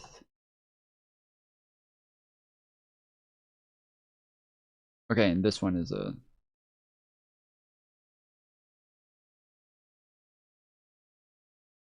Trump watched us learn it. And so what led Trump, at 79 years old, to sit in there in that situation room when Bibi Netanyahu was seated as an equal? Yeah. Trump didn't even sit at the head of the table. Trump sat at the side of the table and Bibi was across from him as an equal in the American Situation Room. What led him to sit there and buy what that guy was selling hook, line, and sinker when every other president was able to see through that liar? What was it? Because he was told the next day by our own top advisors, from the chairman of the Joint Chiefs to the Secretary of State to the vice president, that these are lies and that these objectives are not going to be attainable. Don't believe him. We might be able to wipe out the Ayatollah, not regime change, Ayatollah. And we might be able to decimate some portion of their missiles and their military. Okay, that's true. But the goals as stated by Trump when we actually did pull the trigger were all over the board. And to this moment, he's pushing the BS claim that we affected regime change. No, we didn't. It's the same regime, just different players. There isn't somebody more moderate in there at all. We have no reason to believe that. In fact, it looks like the Iranian Revolutionary Guard is in control now, which is far more radical. And the fatwa that had allegedly been issued by the Ayatollah on developing nukes is gone. Iran is more powerful economically. It controls the strait and now is demanding the lifting of all sanctions against it. And what Trump did with that 10-point plan was go from Monday saying, no, not good, to Tuesday saying, very workable, we can do it, as a means of saving face to bail off of his insane threats about annihilating an entire civilization. So I don't know how we got here, Piers. I'd like to know just as much as anybody else, but all I can think in my head, based on what I've read in the paper, is we got here thanks to Bibi Netanyahu, Lindsey Graham, and Mark Levin. And ultimately President Trump. That's not to take agency away from the president, who was bamboozled. I don't know why. He was too weak to say no. He was too gullible to see through the lies. One way or another, he allowed himself to be pushed into this insane conflict. Yeah, I was planning on watching this next.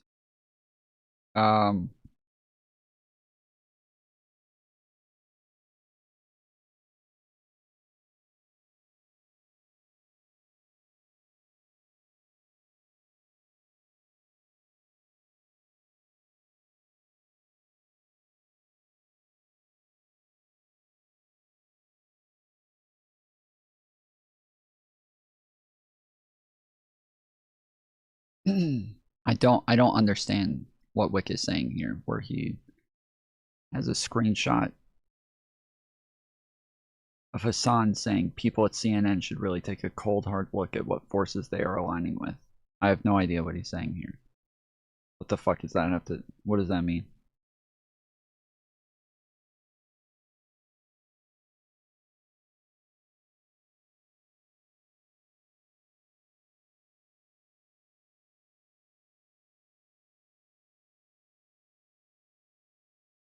Why are rewatching the same clip? I just watched that clip for the first time. I didn't watch that before. This is the first time I saw it. I didn't rewatch anything.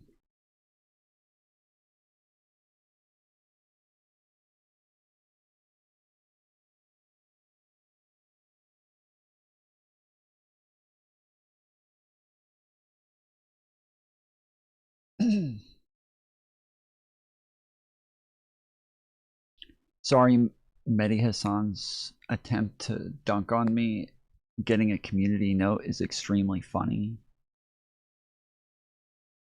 Mehdi said, tell every Iranian schoolgirl who was murdered on day 1 of this war that you support their killing because of their government's use on drones.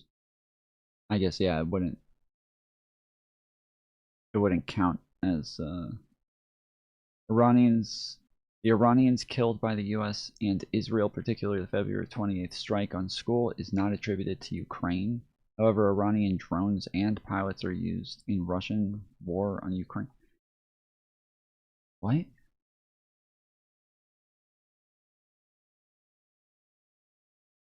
Oh, because he said Shahed drones? Okay. Advocating for universal health care and a livable wage in question.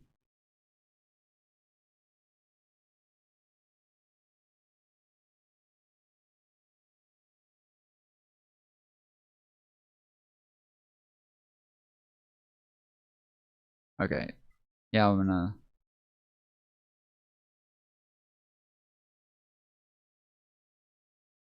You need me to send the Wick tweet? Yeah, that would be helpful if there's any direction at all with any information besides...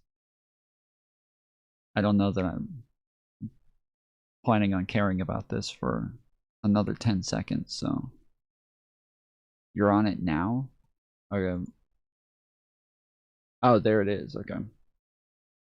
Yeah, he said, advocating for universal health care and livable wage in question. Hassan on CNN, it doesn't matter if effing rapes happened on October 7th, like that doesn't change the dynamic for me. The Palestinian resistance is not perfect. And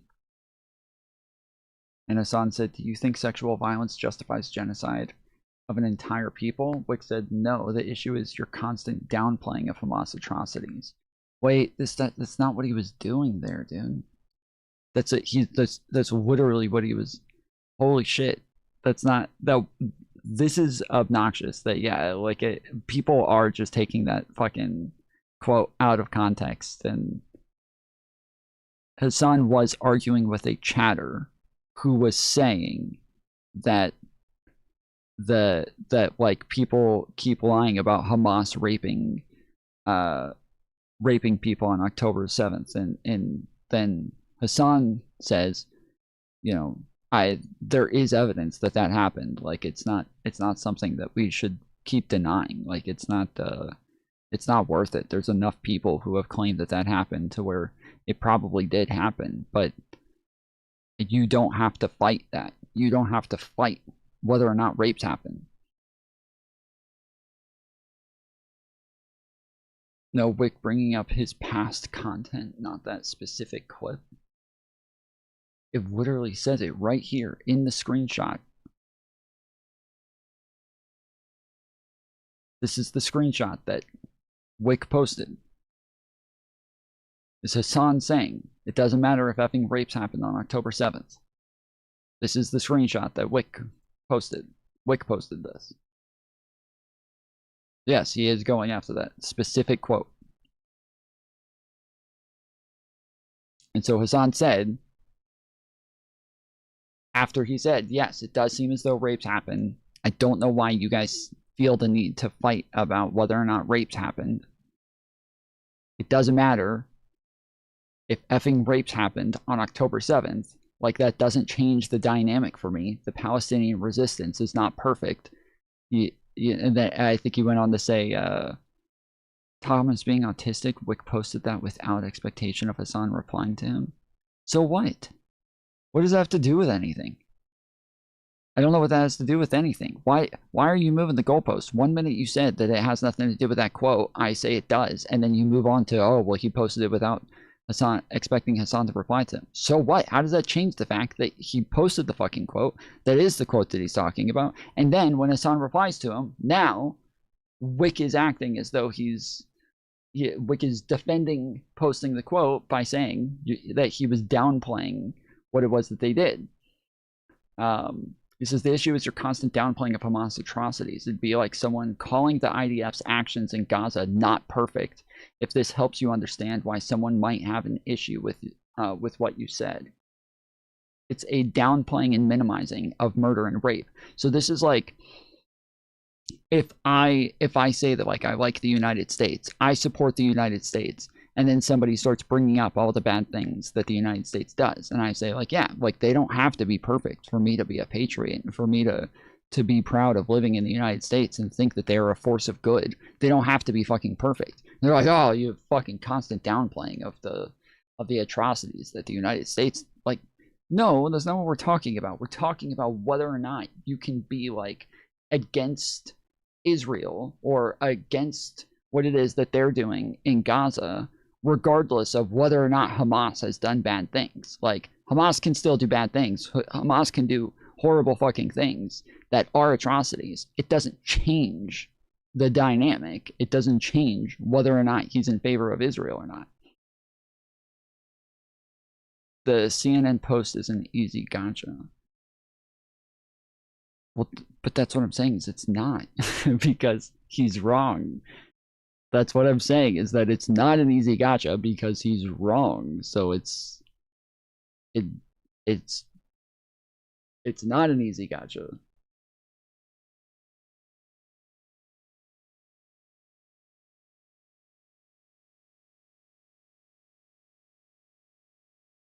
I think Hassan downplays the... Yes, me too. But that's the thing, is that people will go and use a fucking horrible quote where they're the ones who are wrong, and then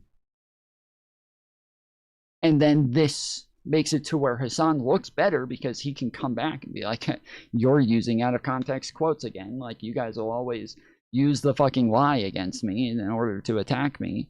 And instead of Wick being like, okay, like, sure, that one probably not a good one, but you do this in general, you know, he just goes right back to like, no, I don't agree with you.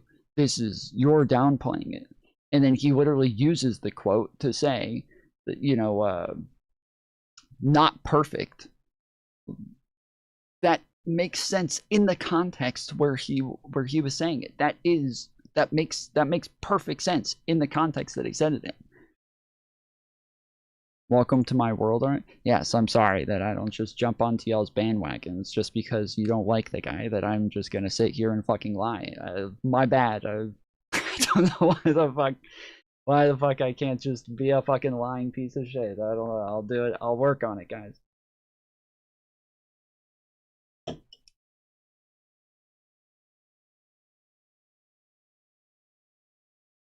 I don't even like Wick's generalization. It's not a generalization. It's just a fucking lie. I don't know. I don't like the constant downplaying of people lying about things. I don't like the constant downplaying of people helping people like Hassan, where they use out of context quotes to make Hassan look better because he can just keep pointing at the fact that people are fucking lying about him. And with these attacks where they're trying to act like he did something wrong here when he didn't, and then they use that and they help Hassan. They are benefiting him with this shit.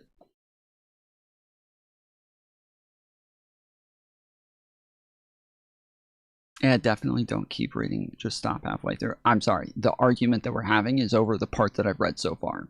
So we're not arguing about things that are further on. We're arguing about what's happened so far. So Hassan said, glad you agree with my point. Perhaps you should raise your concerns with people who do that with the IOF. If they even acknowledge the genocide at all, it would be much more productive use of your time. Wick said, you ignored most of my statements and refused to address it. This is why people call you out for being bad faith, by the way. You refuse to engage in any honest criticism and simply try and deflect. One of the best use of my time currently is to make sure that people know you minimize murder, terrorism, and rape. I will continue to do so.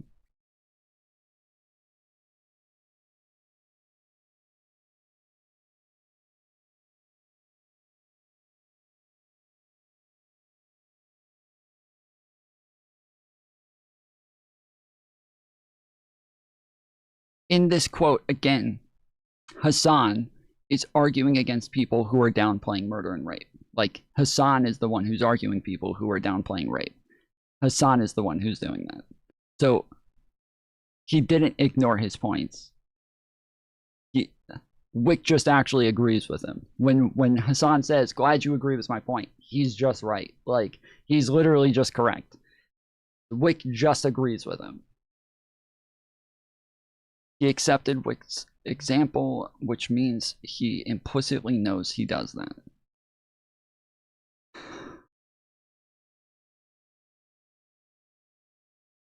I'm sorry, you can't use an example as the basis for your argument and then pretend as though you're talking about something totally different the entire time.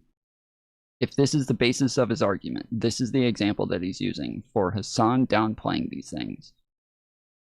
This is what they're talking about. That's how arguments work. If I say somebody does something, they say where, and then I show them an example, and then they start arguing against that example, I can't just generalize it to everything they've ever said and never have an example that I come forward with of the thing that I'm talking about. The example is there. That's what you're arguing about. That's what you're using as the example. That's it.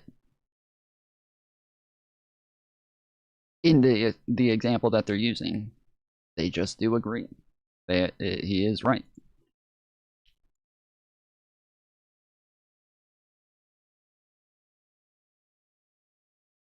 After a while of saying he didn't have enough evidence for the rapes, he then said, okay, fine, probably happened. But even so, it doesn't stop my support of their uprising against Israel. Yes, correct. So there's so many other fucking examples that you could use. There's so many other ways to go at Hassan. There's so many other ways to like point this shit out. But like this is the problem is that like there are good criticisms of Destiny, but then it gets really obnoxious when people go and grab quotes out of context of him and try to use that against him. And then people afterwards are like, it doesn't, this is literally what people do, where they're like, you know, they'll grab a bad faith out of context quote, and then you argue against them. You're like, that's way out of context. But then even when you prove it's out of context and show them the full context, they'll be like, it doesn't matter because he does this anyways. It's like, okay, you're just so fucking delusional. Like, there's no way to have a conversation with somebody if their example is disproven and then they just say it doesn't matter because he does it anyways. You're the one who's supposed to show that. You're the one who's supposed to come with the fucking example of this thing. Yeah, that's downplaying October 7th.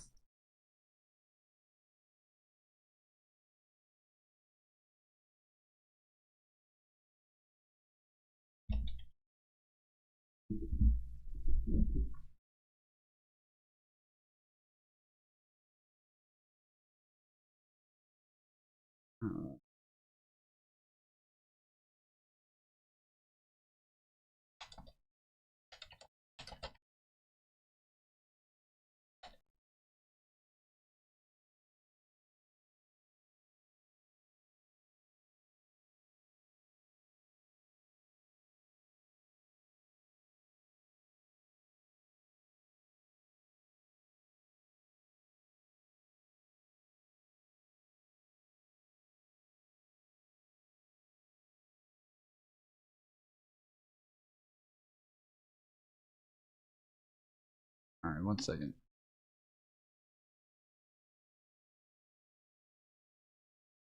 Or are you still like, no, it's on a different platform, so it doesn't matter?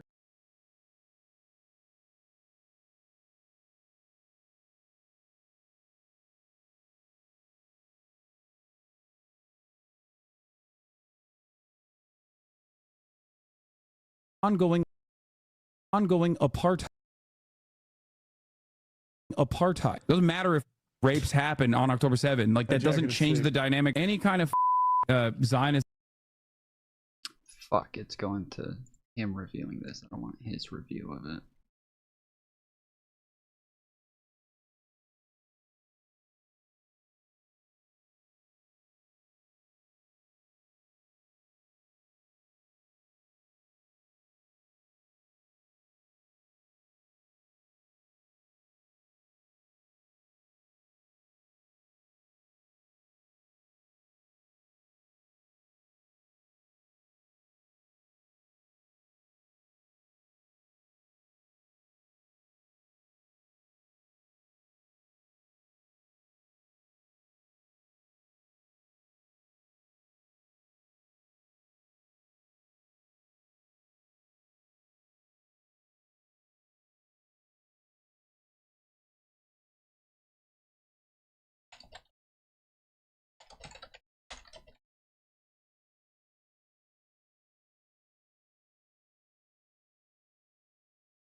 I'm saying there's better things to pick. No, I'm saying this is not him downplaying it. I'm saying the exact opposite of you. I'm saying this is not downplaying.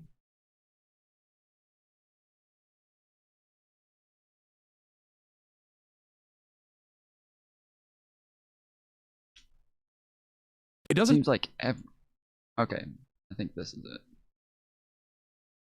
It doesn't matter if it happened on October 7th, Piker said in a May 22nd stream. Ah, fuck. Yeah, it looks like they actually took down the original clip of this. Fuck.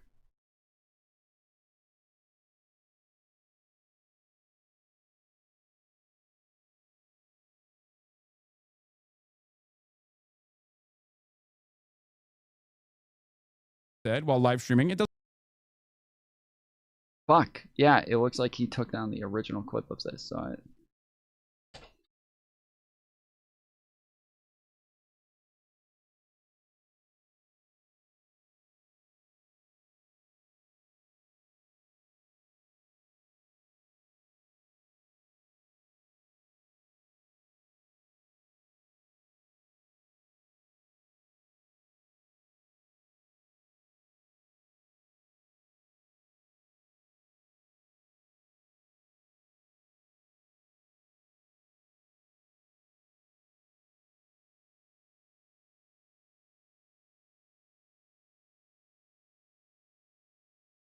Doesn't matter if fucking rapes happen on October 7th.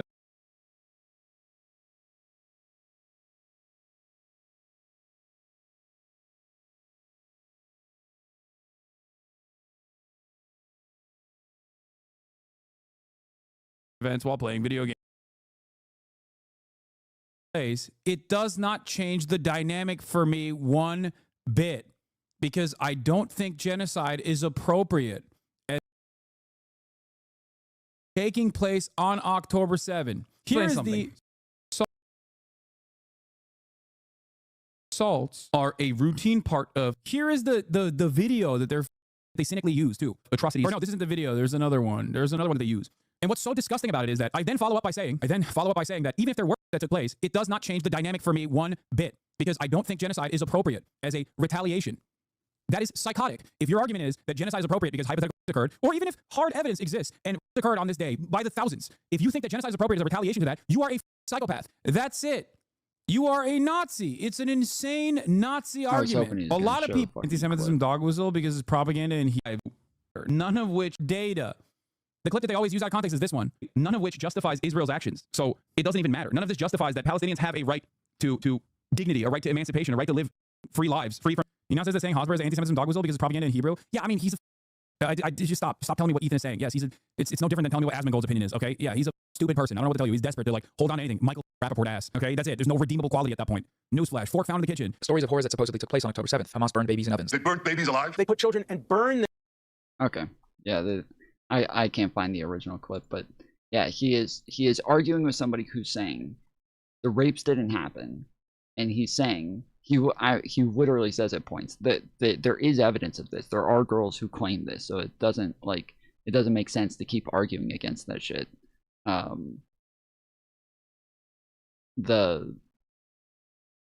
His point is a valid point. It's not downplaying rapes in that scenario. It's making a point about whether or not you have to have a perfect victim in order to advocate for them.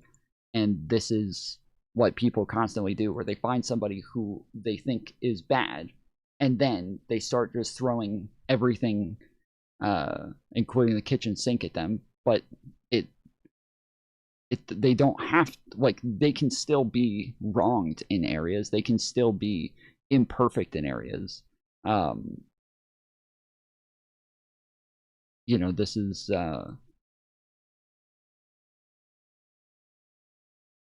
I don't disagree with his point, but I do think he downplays. Yes, me too. That's what I'm saying, is that I think this is, we can find other examples. Well, but that is the point though, is that that I do think that, like, by people using out of context clips, that it does help Hassan. Like, it does make it to where it's beneficial to him for people to be wrong in these areas. Tom Hassan's original argument was that there was no evidence of SA even calling one of the survivors a liar. Now to where his point is, well, it's okay because genocide is worse, so yeah. Wait, no, that was not his point, though. That wasn't his point. Again, I do agree that he was originally denying the rapes. I do agree he was originally, he kept laughing at people who would bring up the rapes, and he was downplaying it. I think on an individualistic level, so this is kind of like how I feel about a lot of like the anti-Israel people, where they'll say, you know, they're committing a genocide, blah, blah, blah, and you're like, what do you mean, like, when you say they're committing a genocide? And they'll say, they kill women and children. I laugh at those motherfuckers. I laugh at them a lot. Every time they say this shit, they're like, they kill women and children. I'm like, come on, dude. Like, what the fuck is wrong with you? But that's like, that is their like thing, is that they kill women and children. So, okay, that does not fucking matter to me. Like, that doesn't, not to say that I'm happy that they killed women and children, not saying that I think it's okay, not saying that this is like an all right thing, and not to downplay the killing of civilians. It's just that that has nothing to do with whether or not it's a fucking genocide. That is not proof of a genocide. That's not even a point or an argument in favor of genocide. You're just bringing up things that make them bad, or that you think is bad. That has nothing to do with whether or not they're committing a genocide. You're just saying, who cares if they're actually committing a genocide? They kill women and children. Therefore, we shouldn't like them, and we should call it a genocide anyways. Like, that's, so yes, I laugh at those people. And then, yes, the like, you know, the anti-Israel people turn around and clip it. Oh my goodness, they laugh at the death of women and children. Like, I'm sorry, but it's just, I'm not laughing at the death of women and children. I'm laughing at the argument. I'm laughing at the argument that this is somehow relevant to whether or not there's a genocide. I think that it's a ridiculous argument to make.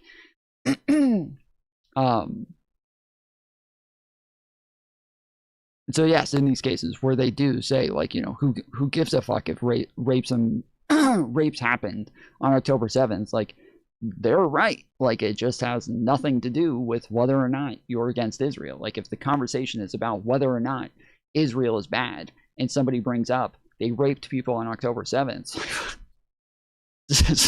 who fucking cares, dude? Like, that's just not relevant at all. And even the, like, the fact that people bring up the rapes a bunch is it is just like an optics feelings sort of argument that people use to try to make a point that isn't salient at all. Even, I think the first time that Wick came on, we were having a conversation where people were saying that Hamas raped a bunch of women, and I was like, where is the evidence of this? And they're like, well, we don't have to have evidence of it. This is what Wick said. We don't have to have evidence of it. And I was like, what do you mean? Yes, you do. In order, if you're going to keep claiming it's right, like, this is like October 8th. I'm like, yes, you do. If you guys are going to keep saying they raped people, like, we need some fucking evidence of this. And they're like, dude, rapes happen in every war. What do you mean? And I'm like, okay, you guys are using this point as though this is like making Hamas, exceptionally bad here because they raped people. But now your justification is because everybody rapes people. This is how we know it happened, which means that this is not exceptionally bad anymore, and that you're making the argument that this is perfectly fine. Then, like, I don't get how the fuck we got here.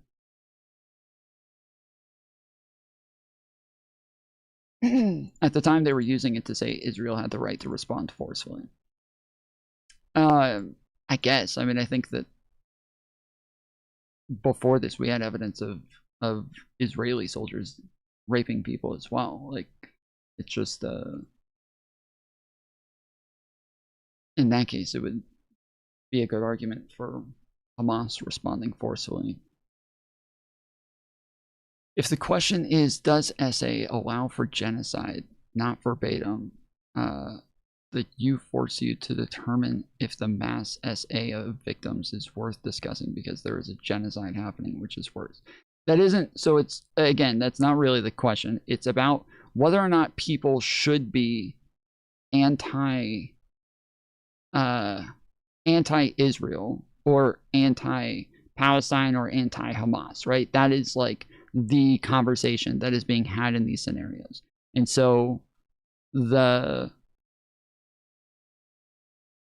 idea is that, like somebody is saying, Hassan feels as though he's being attacked for being against Israel, which obviously isn't the case. And that is the bigger problem, is that he'll always act like everybody's against him just because he's anti-Israel and not because he spreads a bunch of misinformation and, says insane fucking shit. But when he's talking about, like, this is why I'm against Israel, X, Y, and Z, and that is like his podium he's standing on. He's not making a point about whether or not rapes are okay, or whether or not they're justified, or whether or not they happen. Fuck, I didn't mean the X out of that. Shit. Yeah, or whether or not they happen. He's making a point about whether or not they change the dynamic for him.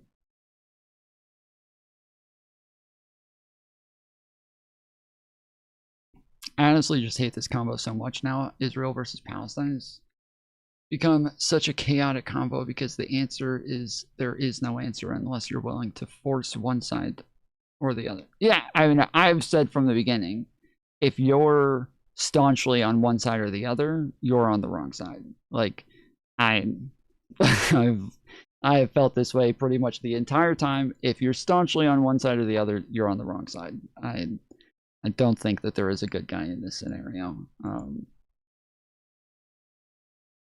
And I think that the back and forth between them has gone on for so long, and both sides have done really fucked up shit that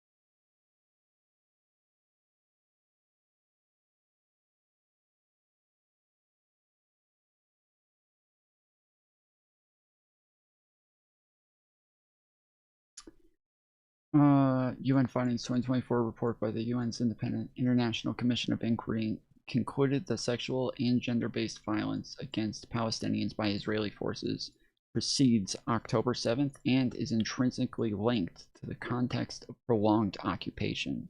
Academic Research 2012 study, The Blot of a Light Cloud by Israeli academics, including former IDF soldiers, documented accounts of soldiers committing acts of physical and sexual humiliation against Palestinian civilians during the Intifada.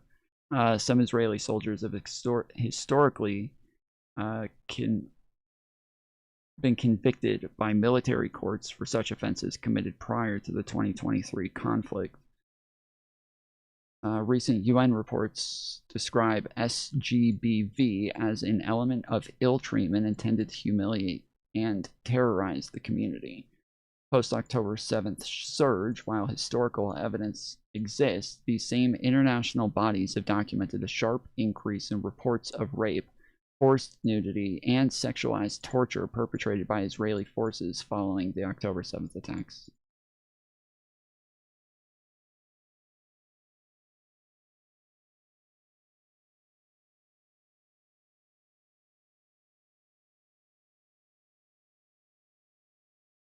(2012) relevance to 2023. We were talking about, like, whether or not they had happened before, and that whether or not they had happened before, if people are just going to use, I think somebody said that the rapes were being brought up by Hamas on October 7th to say that this is why it made sense for Israel to respond so forcibly. And so I said,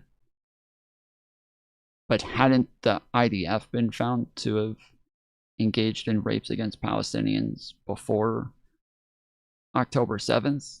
Like, would that now justify Hamas responding so forcibly? And I think somebody said, well, not that they raped civilians, and so then I went and pulled up that there was accusations of rape of civilians before October 7th.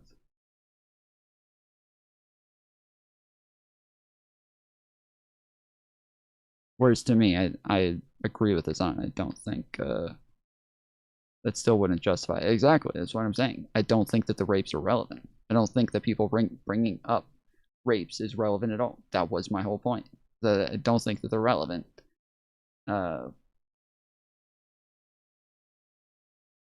When the conversation that we're having is like over whether or not, generally over whether or not one side has some sort of moral justification in this war, and whether or not the United States should be backing one side or the other.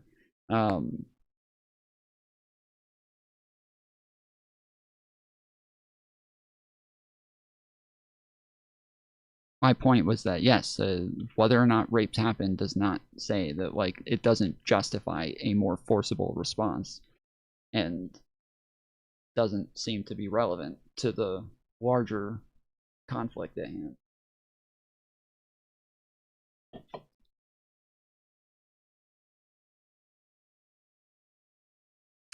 But the Israeli court charged those alleged rapists, and it happened in prison. Doesn't mean it's okay or moral. Yeah, I don't know. I'm not making a claim as to whether or not they were punished or anything. I don't think that has anything to do with what I'm saying.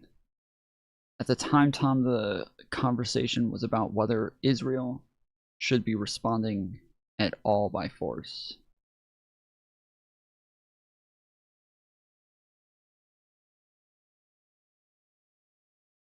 Okay, maybe.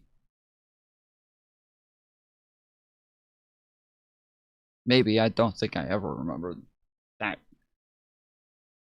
argument really being had. Like, from what I remember, the leftists were like constantly enraged over people just saying that Israel had a right to respond, because they felt like the conversation was never about, or their argument was never about whether or not they had a right to respond, but how disproportionately they responded. And I thought that the argument that I saw in chat was that the rapes were being used, the rapes by Hamas were being used as for how disproportionate the response was. That this is why this was used as a justification.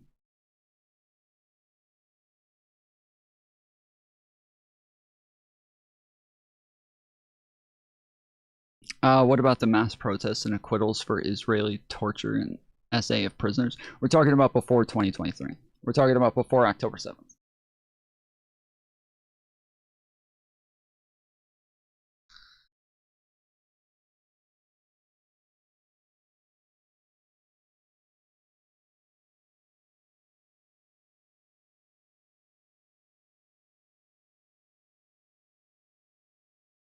How Trump took the U.S. to war with Iran. This article is by Jonathan Swan and... So yeah, so this is the article that we've heard brought up numerous times today. Thanks, Freddie, for sending this to me. But the we've heard this brought up numerous times today. About this gives like a deep, detailed explanation for why we initially went to war with Iran in the first place, and how Trump was convinced by Netanyahu to go to war. And so this is something that I really want to get into. Thankfully, there is not a paywall on this, and it is a 25 minute listen. So everybody, like, we heard this brought up on CNN. We heard this brought up on the Podcast Bro podcast. I don't remember what it was. Anyone acting like either side is moral high ground is retarded. Yes, yeah. Yep.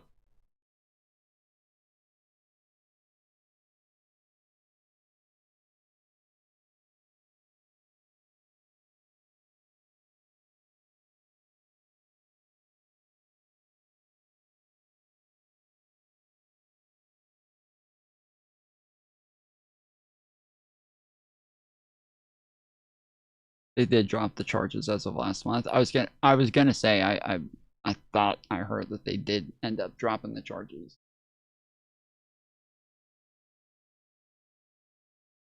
99% conviction rate of Palestinians, 0.1% for IDF.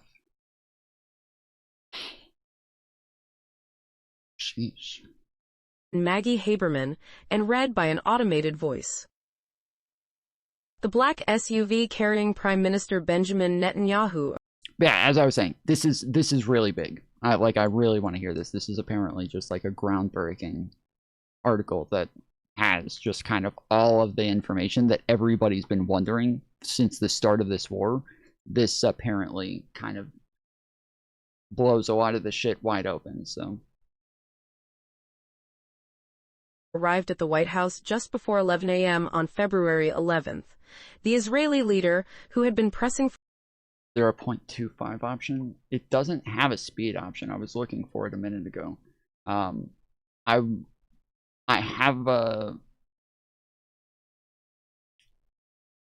I have an extension that speeds up videos, so I'll try it and see if it'll for speed months this up for the as well. United States to agree to a major assault on Iran, was whisked inside with little ceremony, out of view of reporters, primed for one of the most high-stakes moments in his long career. U.S. and Israeli officials gathered first in the cabinet room adjacent to the Oval Office.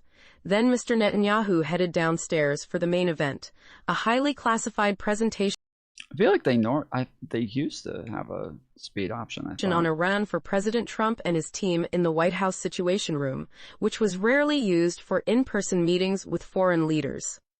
Mr. Trump sat down, but not in his usual position at the head of the room's mahogany conference table. Instead, the president took a seat on one side, facing the large screens mounted along the wall. Mr. Netanyahu sat on the other side, directly opposite the president. Appearing on the screen behind the Prime Minister was David Bernea, the director of Mossad, Israel's foreign intelligence agency, as well as Israeli military officials. Arrayed visually behind Mr. Netanyahu, they created the image of a wartime leader surrounded by his team. Susie Wiles, the White House Chief of Staff, sat at the far end of the table. Secretary of State Marco Rubio, who doubled as the National Security Advisor, had taken his regular seat. Defense Secretary Pete Hegseth and General Dan Kane, the chairman of the Joint Chiefs of Staff, who generally sat together in such settings, were on one side. Joining them was John Ratcliffe, the CIA director, Jared Kushner, the president's son-in-law, and Steve Witkoff, Mr. Trump's special envoy who had been negotiating with the Iranians, rounded out the main group. The gathering had been kept deliberately small to guard against leaks. Other top cabinet secretaries had no idea it was happening. Also absent was the vice president. J.D. Vance was in Azerbaijan, and the meeting had been scheduled on such short notice that he was unable to make it back in time. The presentation that Mr. Netanyahu would make over the next hour would be pivotal in setting the United States and Israel on the path toward a major armed conflict in the middle of one of the world's most volatile regions. And it would lead to a series of discussions inside the White House over the following days and weeks, the details of which have not been previously reported, in which Mr. Trump weighed his options and the risks before giving the go-ahead to join Israel in attacking Iran. This account of how Mr. Trump took the United States into war is drawn from reporting for a forthcoming book, Regime Change, Inside the Imperial Presidency of Donald Trump. It reveals how the deliberations inside the administration highlighted the president's instincts, his inner circle's fractures, and the way he runs the White House. It draws on extensive interviews conducted on the condition of anonymity to recount internal discussions and sensitive issues. The reporting underscores how closely Mr. Trump's hawkish thinking aligned with Mr. Netanyahu's over many months, more so than even some of the president's key advisors recognized. Their close association has been an enduring feature across two administrations, and that dynamic, however fraught at times, has fueled intense criticism and suspicion on both the left and the right of American politics. And it shows how, in the end, even the more skeptical members of Mr. Trump's war cabinet, with the stark exception of Mr. Vance, the figure inside the White House most opposed to a full-scale war, deferred to the president's instincts, including his abundant confidence that the war would be quick and decisive. The White House declined to comment.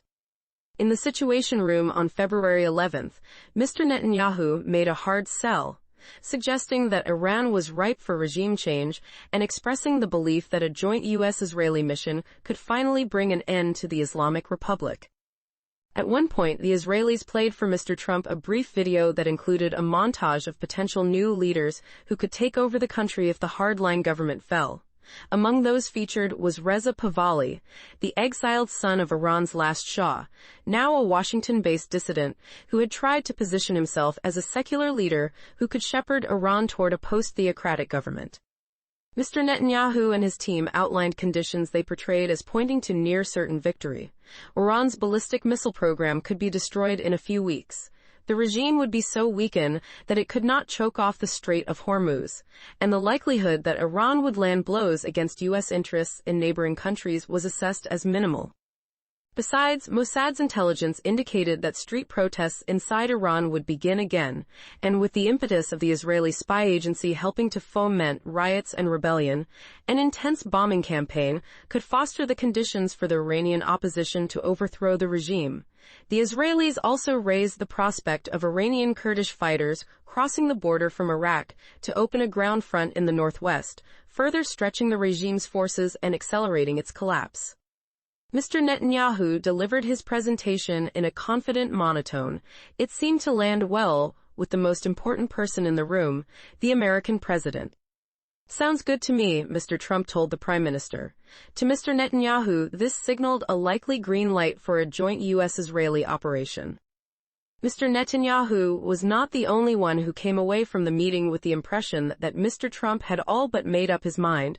The president's advisors could see that he had been deeply impressed by the promise of what Mr. Netanyahu's military and intelligence services could do, just as he had been when the two men spoke before the 12-day war with Iran in June. Earlier in his White House visit on February 11th, Mr. Netanyahu had tried to focus the minds of the Americans assembled in the cabinet room on the existential threat posed by Iran's 86-year-old supreme leader, Ayatollah Ali Khamenei. When others in the room asked the prime minister about possible risks in the operation, Mr. Netanyahu acknowledged these but made one central point. In his view, the risks of inaction were greater than the risks of action. He argued that the price of action would only grow if they delayed striking and allowed Iran more time to accelerate its missile production and create a shield of immunity around its nuclear program. Everyone in the room understood that Iran had the capacity to build up its missile and drone stockpiles at a far lower cost and much more quickly than the United States could build and supply the much more expensive interceptors to protect American interests and allies in the region. Mr. Netanyahu's presentations and Mr. I mean, it seems like at least that part turned out to be true. They did seem to have put a lot of money into their missile program, and that they did have more capabilities than we were aware of going into it. So this is one part that you can either say it turned out to be true, or that it or that they were even farther along than they were aware of. Trump's positive response to them created an urgent task for the U.S. intelligence community. Overnight, analysts worked to assess the viability of what the Israeli team had told the president. Farcical. The results of the U.S. intelligence analysis were shared the following day, February 12th, in another meeting for only American officials in the Situation Room. Before Mr. Trump... Farcical? Are they saying that U.S. intelligence was saying that everything that Netanyahu said was farcical? They just said it.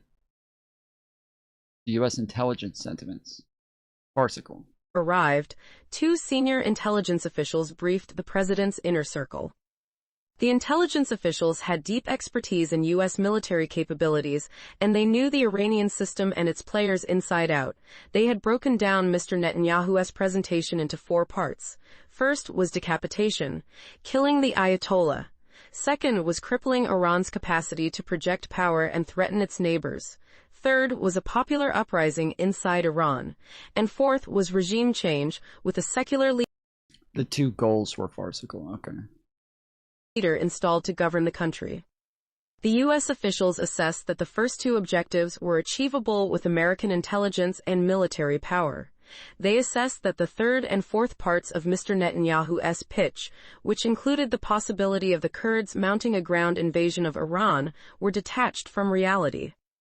When Mr. Trump joined the meeting, Mr. Ratcliffe briefed him on the assessment. The CIA director used one word to describe the Israeli Prime Minister's regime change scenarios: farcical. At that point, Mr. Rubio cut in. In other words, it's bullshit, he said.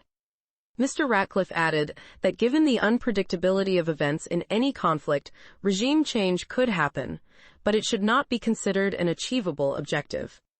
Several others jumped in, including Mr. Vance, just back from Azerbaijan, who also expressed strong skepticism about the prospect of regime change.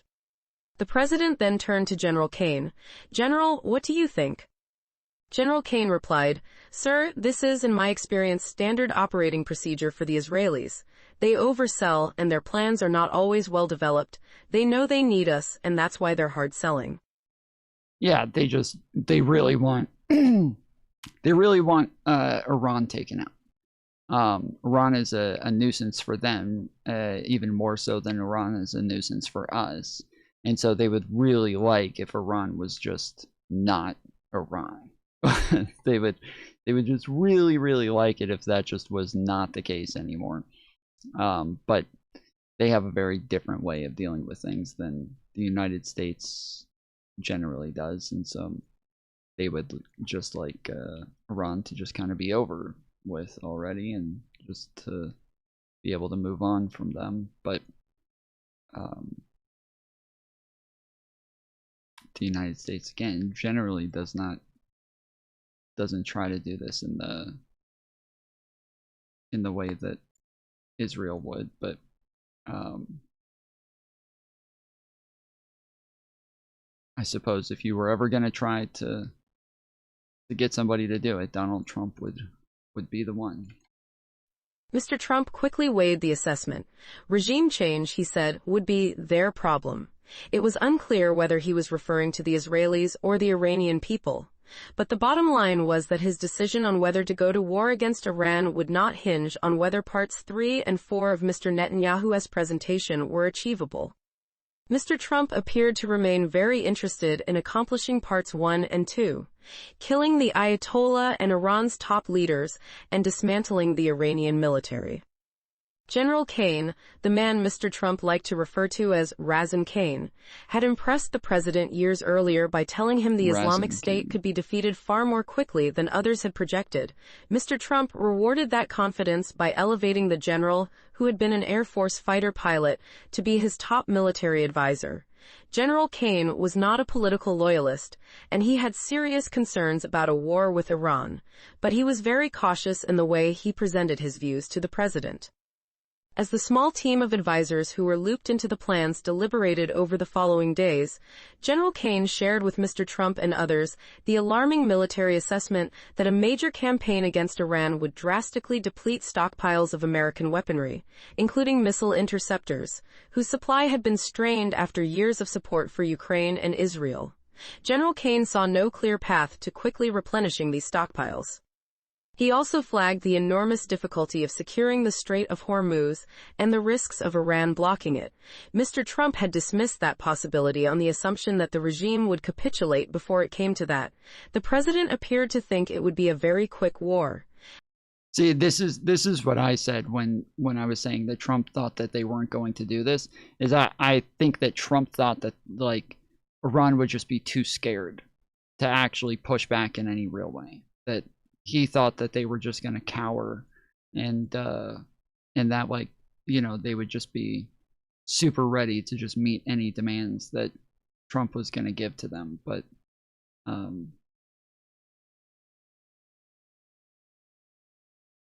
I've always wanted to know if that's what our intelligence told them, because that just seems absolutely fucking stupid. An impression that had been reinforced by the tepid response to the U.S. bombing of Iran's nuclear facilities in June. General Kane's role in the lead-up to the war captured a classic tension between military council and presidential decision-making. So persistent was the chairman in not taking a stand, repeating that it was not his role to tell the president what to do, but rather to present options, along with potential risks and possible second- and third-order consequences, that he could appear to some of those listening to be arguing all sides of an issue simultaneously. He would constantly ask, "And then what?" But Mr. Trump would often seem to hear only what he wanted to hear. General Kane differed in almost every way from a prior chairman, General Mark A. Milley, who had argued vociferously with Mr. Trump during his first administration, and who saw his role as stopping the president from taking dangerous or reckless actions. One person familiar... So again, something that we've talked a lot about over the last couple of weeks during this conflict is that the people in Trump's last administration were people who were just constantly trying to keep Trump from getting in his own way and trying to make sure that he just didn't fuck everything up all the time. And the New York Times website is lagging me like fucking crazy.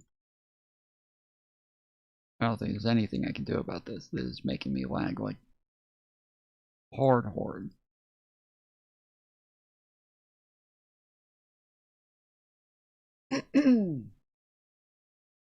With their interactions noted that Mr. Trump had a habit of confusing tactical advice from General Kane with strategic counsel.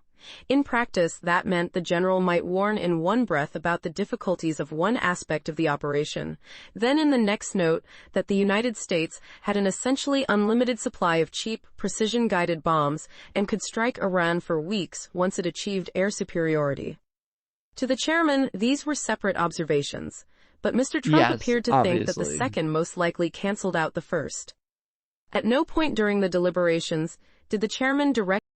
Yes, we're capable of doing something versus we should do something. To Donald Trump, those are the same exact things. That makes so much fucking sense. That is fucking hilarious. Tell the president that war with Iran was a terrible idea, though some of General Kane's colleagues believed that was exactly what he thought. Trump the Hawk. Distrusted as Mr. Netanyahu was by many of the president's advisors, the prime minister's view of the situation was far closer to Mr. Trump's opinion than the anti-interventionists on the Trump team or in the broader America First movement like to admit. This had been true for many years. Of all the foreign policy challenges Mr. Trump had confronted across two presidencies, Iran stood apart. He regarded it as a uniquely dangerous adversary and was willing to take great risks to hinder the regime's ability to wage war or to acquire a nuclear weapon. Furthermore, Mr. Netanyahu's pitch had dovetailed with Mr. Trump's desire to dismantle the Iranian theocracy, which had seized power in 1979 when Mr. Trump was 32. It had been a thorn in the side of the United States ever since. Now, he could become the first president since the clerical leadership took over 47 years ago to pull off regime change in Iran. Usually unmentioned, but always in the background, was the added motivation that Iran had plotted to kill Mr. Trump as revenge over the assassination in January 2020 of General Qasem Soleimani, who... Yeah, this is what when I keep arguing with people who just want to like make this all about Israel and the Zionists and shit like that. When I bring up obviously the fact that Trump just has like a hard-on for trying to outdo Obama and really wants to have his legacy up against Obama's legacy, I do think that that is a big part of what he's doing here. But also, yeah, Trump just doesn't like Iran. They did seemingly try to kill Donald Trump and did put a hit out on him, and so I think that you know, Donald Trump's constantly trying to go after people who just look at him wrong or said something mean about him on Twitter, and he wants to have like ruin these people's lives and, you know, have them thrown in fucking prisons and shit like that. He wants to take down entire networks because they say things about him that he doesn't like. I think it's very plausible that he's going to try to go to war with a country that tried having him killed. I think that's definitely going to be a thing you would expect. Was seen in the United States as a driving force behind an Iranian campaign of international terrorism. Back in office for a second term, Mr. Trump's confidence in the U.S. military's abilities had only grown. He was especially emboldened by the spectacular commando raid to capture the Venezuelan leader, Nicolas Maduro, from his compound on January 3rd. No American lives were lost in the operation, yet more evidence to the president of the unmatched prowess of U.S. forces. Within the cabinet, Mr. Hegseth was the biggest proponent of a military campaign against Iran. No. Mr. Rubio indicated to colleagues that he was much more ambivalent. He did not believe the Iranians would agree to a negotiated deal, but his preference was to continue a campaign of maximum pressure rather than start a full-scale war. Mr. Rubio, however, did not try to talk Mr. Trump out of the operation, and after the war began, he delivered the administration's justification with full conviction. Yeah, this is part of like the problem right now for people who even do want to talk Trump out of doing shit, is that if you try to talk Trump out of doing something and he ends up doing it, he'll likely remember you as like, especially if you try hard, like if you're like vehemently against something, he'll likely think of you as against him the entire time, and you'll be left out of, you know, pivotal conversations. They'll have meetings without you. He'll likely get rid of you soon after but that's like, you know, that's only if he decides to go along with something that you didn't want. There's a chance that you actually successfully talk him out of doing something, and then you're good. But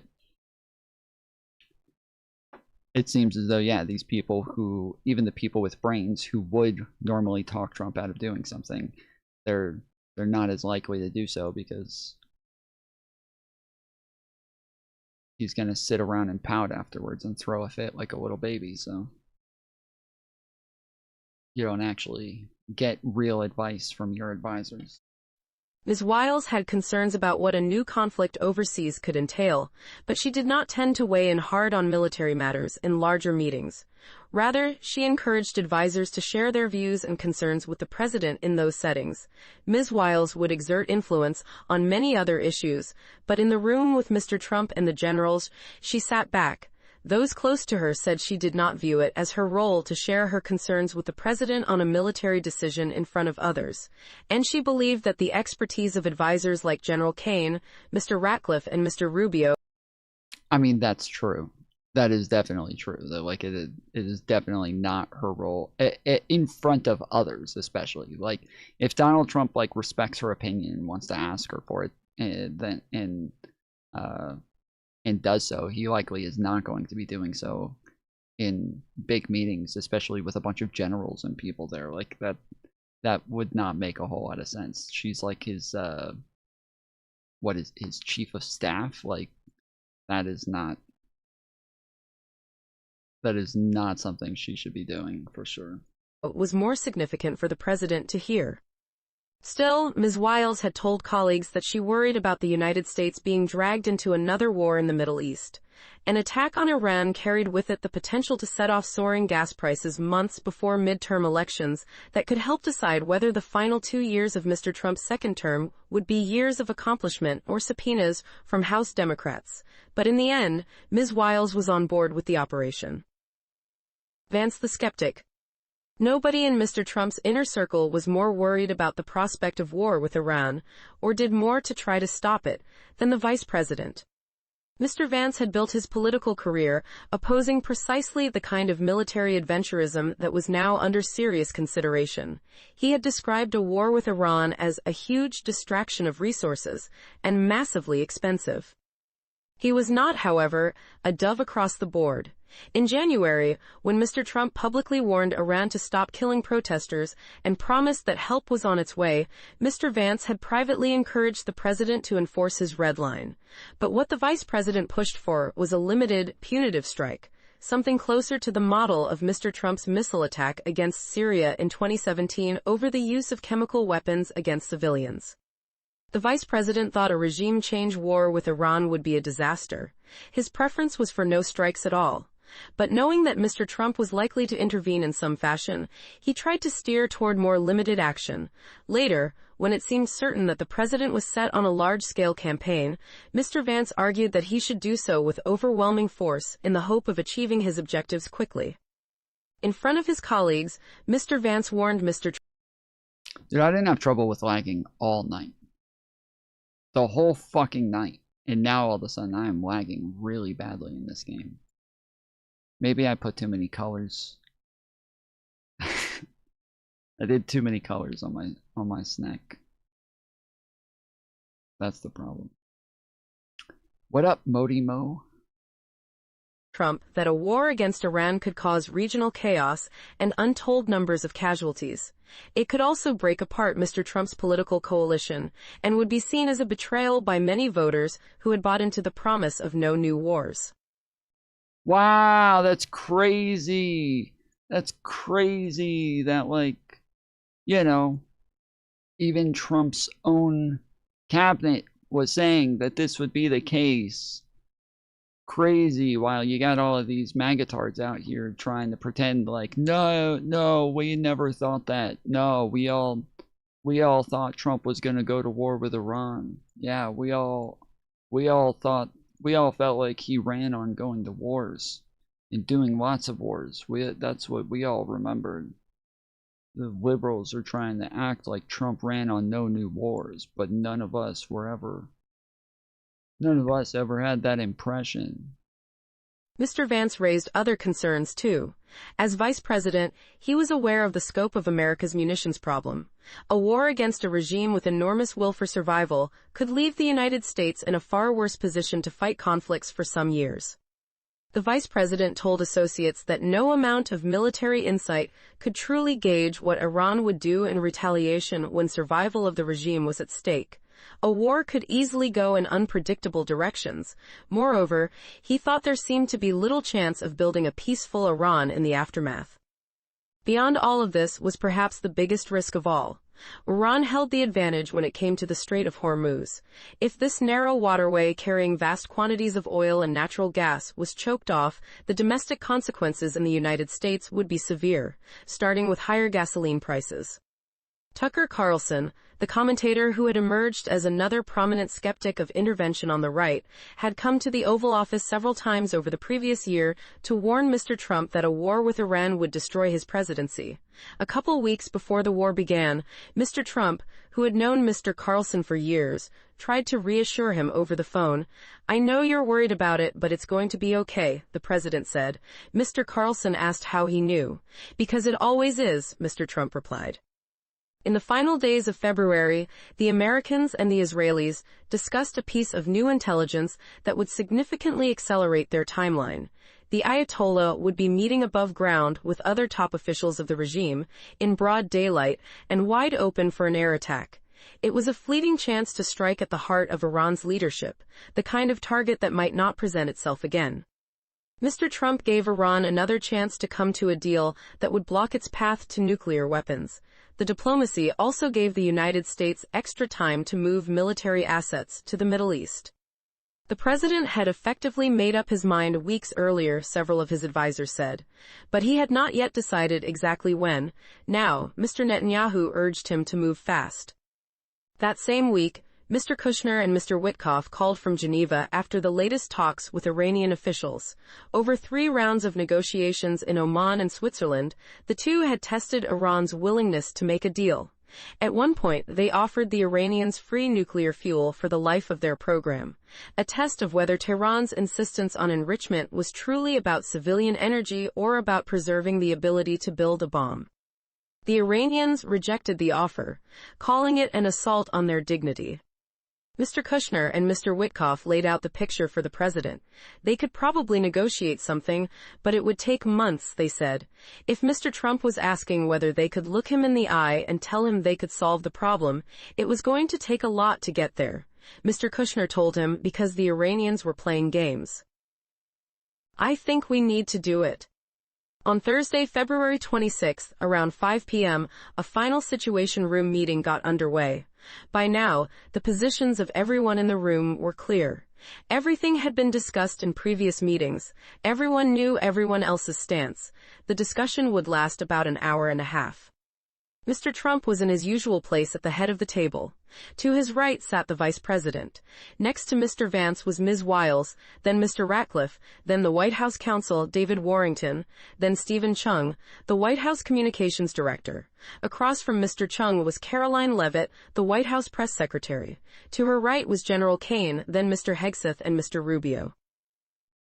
I think if Trump was smart in this,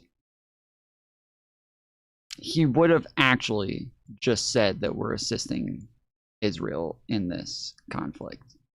If he was being smart about this, he would have just said we're just assisting Israel in their issues with Iran, and the reason that we're helping is because Iran has yet to sign a nuclear deal with us. And that would have given them an out from the beginning to where they could have said, like, you know, yeah, we're not in a war. We're not, we can back out anytime we want.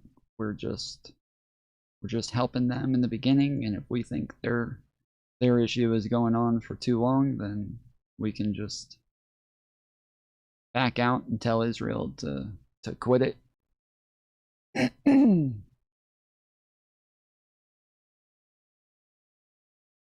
But obviously he didn't do that, and now he's searching for a way out. Not a reason to go to war. I mean, I think it generally is, like, to an extent it can be. The problem is that, so let's say Obama tried getting Iran to sign the nuclear deal where they're allowed to continue enriching uranium. And Iran refused to sign the deal and said, no, we're gonna continue enriching uranium, and we're gonna build a bomb. At that point, Obama would have gone to fucking war with Iran. Like, he just would have. But they did sign the deal, right? Now, Donald Trump he pulled us out of that deal, which starts the conflict in the first place, to where they're starting to enrich uranium again. This is because of him. And now he's not accepting that they're going to enrich uranium to 3.6%, but is instead trying to, get them to, he's trying to get them to agree to enrich uranium to 0%, that they will not enrich whatsoever. He's trying to get them to agree. Sorry, my voice is going out. Trying to get them to agree not to enrich whatsoever. If Donald Trump was negotiating in good faith, if he was actually trying to negotiate in good faith, and he was actually giving a reasonable request,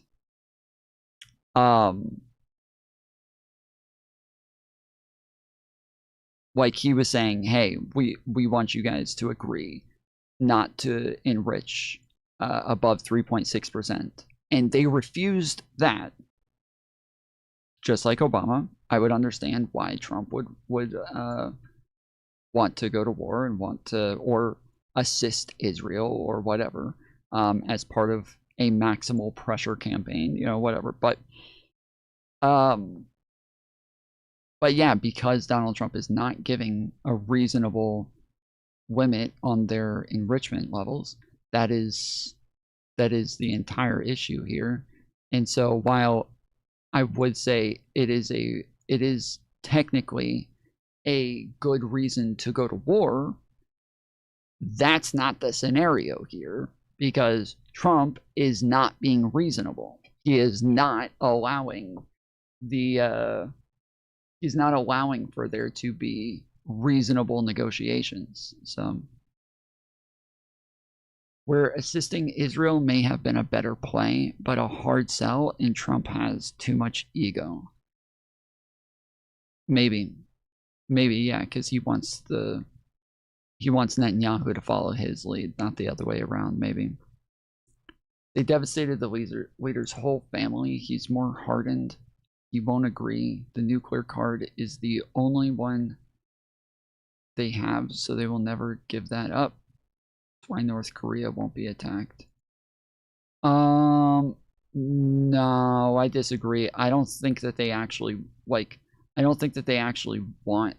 I don't think they actually wanted to build a bomb here. I don't think they actually planned on building a bomb. I think that they wanted to enrich uranium because Trump pulled out of the JCPOA. Because when he pulled out of the JCPOA, this made it to where the United States was able to put all the sanctions in the world right back on Iran and freeze up assets again and stop releasing assets and make Iran's life miserable again. And so Iran wanted to get the United States back into a deal. Is that one of mine? Yeah, that is. Tom, that snack is unique. I can give you the code to the colors if you want. If you have, I'm assuming if you have the glasses, that means that you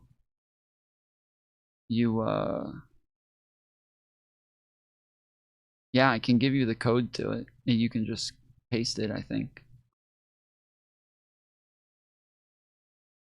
Sorry, that's the name of this slither right here. Tom, that snack is unique.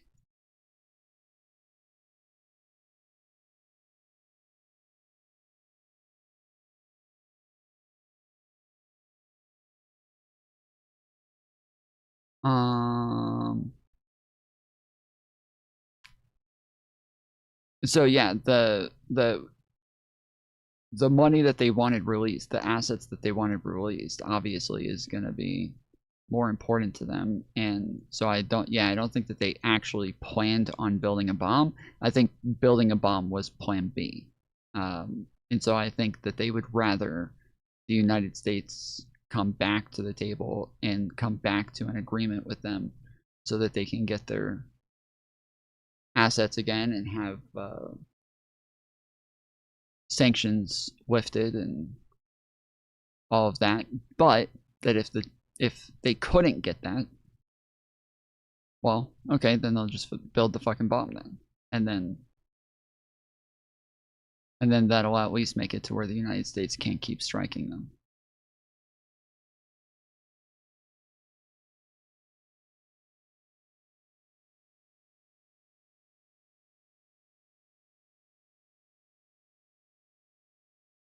But yeah, when you say like, oh no, they're never gonna give up the uranium card. No, I think the whole point was to give up the uranium. Like, I think that was the whole point. This is what gives them leverage. This is what gives them, you know, any ability to negotiate.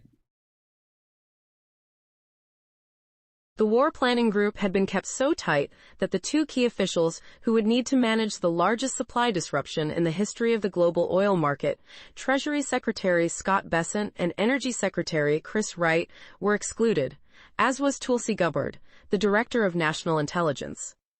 The president opened the meeting asking, okay, what? Oh, shit. Bruh.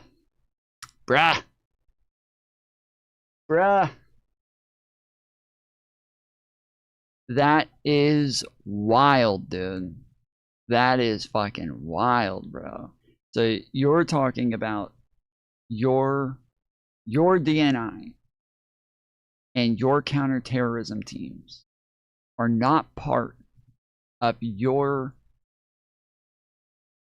foreign engagement plans with the state sponsor, the #1 state sponsor of terrorism.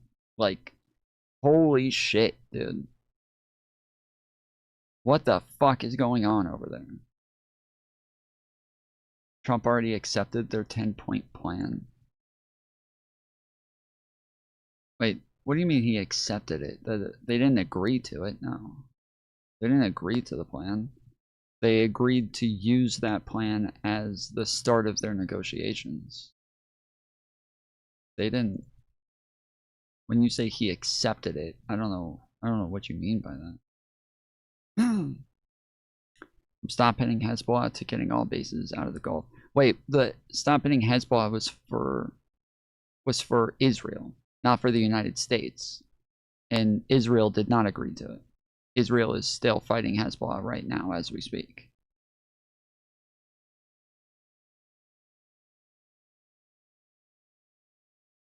Release of frozen assets, etc. This is silly to go to. Wait, yeah, they did not agree to this, just so you know. They did not agree to do those things. I don't know who told you that they agreed to this, but yes, I know. That's what I said at the beginning. Oh.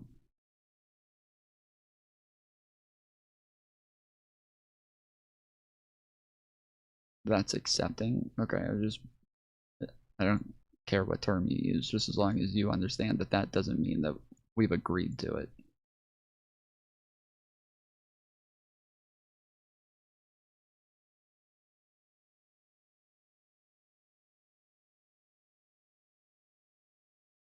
What have we got?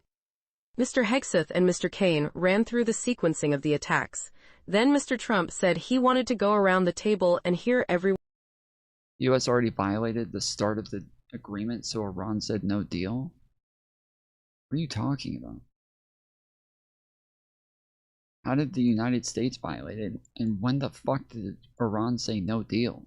When the fuck do you think that happened?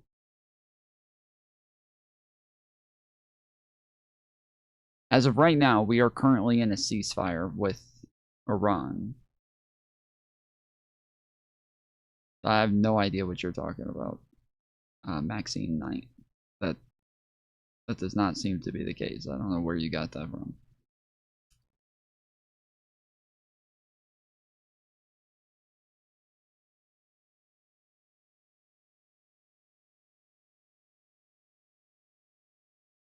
Because Israel was attacking Lebanon, the deal didn't go through. Yeah, Israel has not agreed to the ceasefire. The United States has.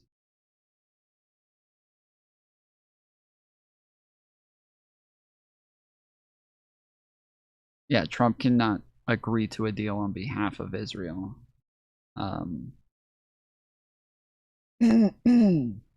Which is why earlier I was saying that it would have probably been better off for the United States to just say that they were there like just to assist Israel, because it's unlikely that Israel is gonna actually try to back out of this at any point. Like, it seems like this is a fight that they've been in for a long time.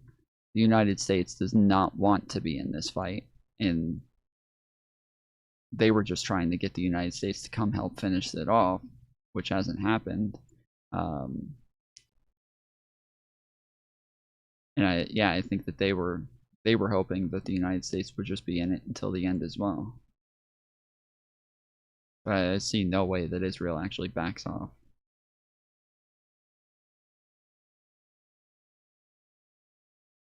Tom invented matzo bread? I invented bread, bro.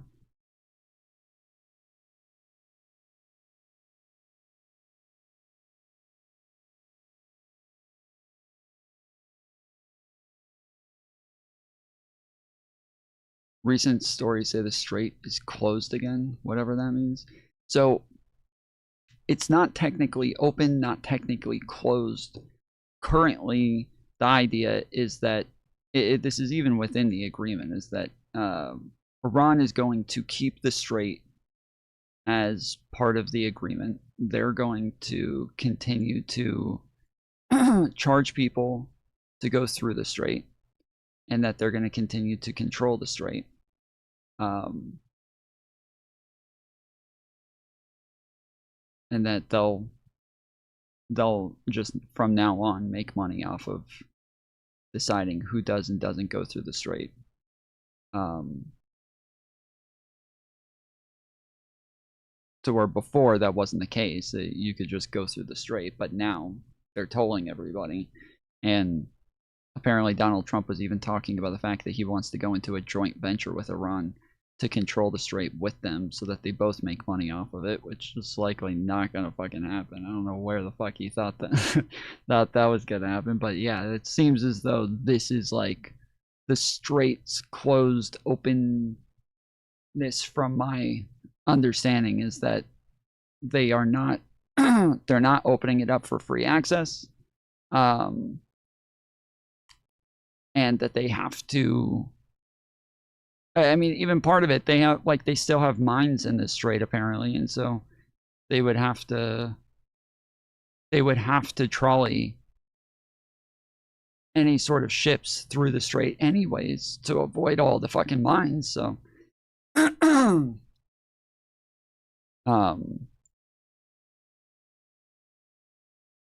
so yeah, they're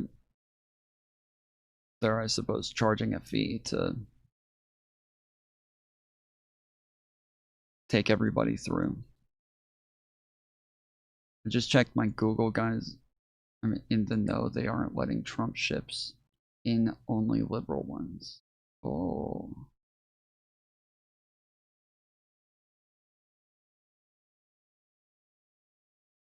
The idea is the tolled ships go via the Iranian coast, which isn't mined.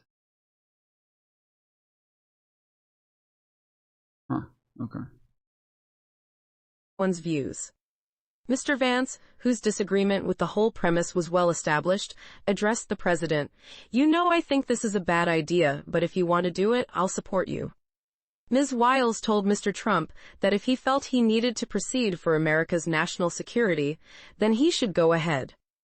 Mr. Ratcliffe offered no opinion on whether to proceed, but he discussed the stunning new intelligence that the Iranian leadership was about to gather in the Ayatollah's compound in Tehran. The CIA director told the president that regime change was possible depending on how the term was defined. "If we just mean killing the supreme leader, we can probably do that," he said. When called on, Mr. Warrington, the White House counsel, said it was a legally permissible option in terms of how the plan had been conceived by U.S. officials and presented to the president. He did not offer a personal opinion, but when pressed by the president to provide one, he said that as a Marine veteran, he had known an American service member killed by Iran years earlier. This issue remained deeply personal. He told This guy right here is Trump 48 hours. This person's name is Trump 48 hours. That's pretty funny, dude. That's pretty good. You should just start using that as like a term for empty threats. Just start throwing that around anytime you just have like a sarcastic threat. You don't want me to stick my dick in your ass. You better do it. You got 48 hours. The president that if Israel intended to proceed regardless, the United States should do so as well. Mr. Chung laid out the likely public relations fallout. Mr. Trump had run for office opposed to further wars. People had not voted for conflict overseas. The plans ran contrary to everything the administration had said after the bombing campaign against Iran in June. How would they explain away 8 months of insisting that Iranian nuclear facilities had been totally obliterated? Mr. Chung gave neither a yes nor a no, but he said that whatever decision Mr. Trump made would be the right one. Ms. Leavitt told the president that this was his decision and that the press team would manage it as best they could. Mr. Hegseth adopted a narrow position. They would have to take care of the Iranians eventually, so they might as well do it now. He offered technical assessments. They could run the campaign in a certain amount of time with a given level of forces. General Kane was sober, laying out the risks and what the campaign would mean for munitions depletion. He offered no I mean, yeah, they haven't really even tried to explain this. I remember one reporter asking Trump and saying, "Hey, you said back in June that you already depleted all of their uranium when you bombed them. So how do you explain the fact that you're now saying that they have uranium enriched to 60% again?" And he says, "Yeah, we did obliterate it. That was it. That's it." So I guess I guess he's trying to say that they have a whole new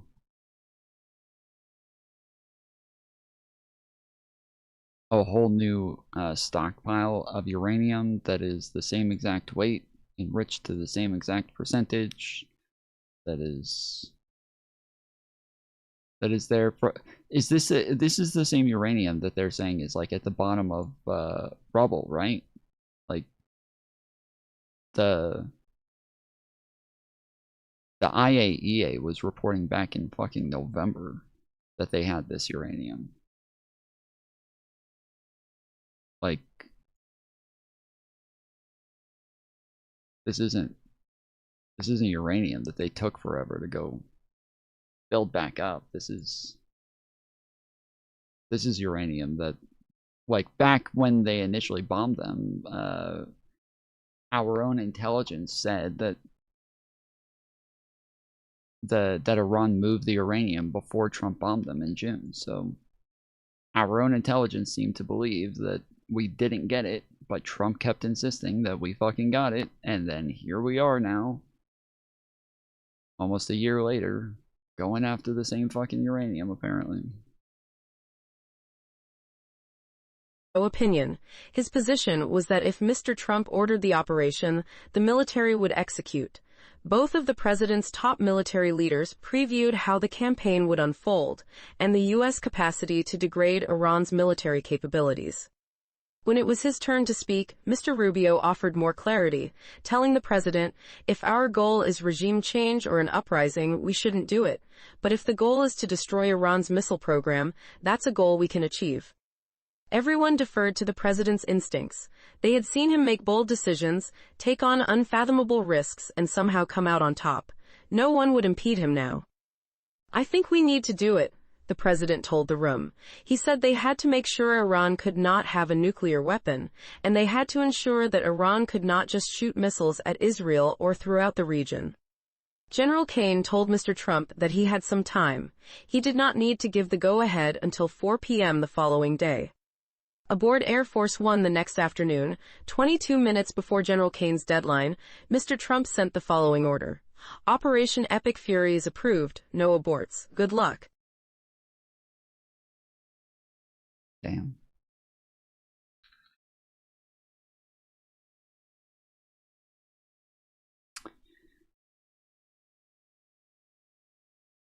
So, I mean, we've heard reports that J.D. Vance was upset because he felt as though Netanyahu misled them on how, like, quick and easy this was going to be.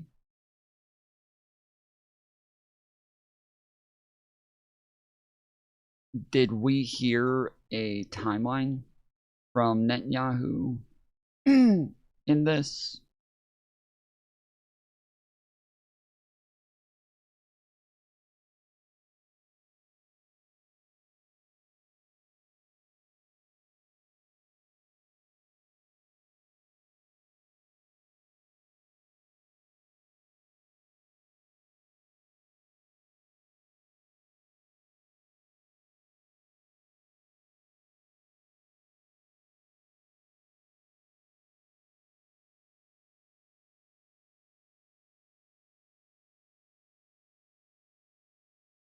Anybody hear a timeline from Netanyahu in this article?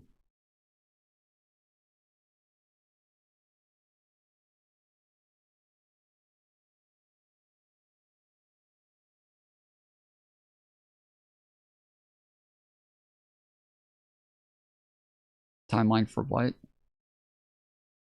So again, we heard for a while that J.D. Vance was upset with Netanyahu for making this sound like it was going to be a faster ordeal and that it was going to be a lot easier.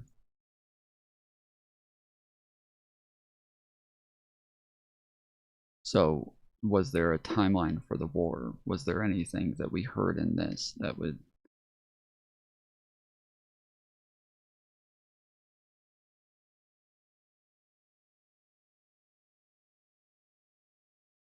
suggest what the timeline was, or what what made them think that this was just going to be a real easy in and out job.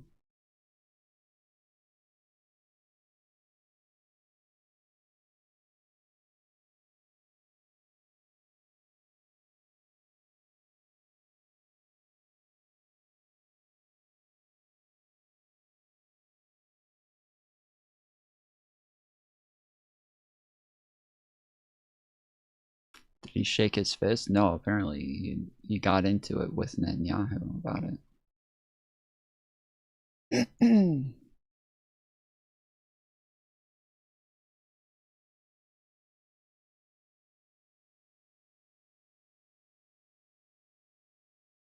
I'm way too laggy. It's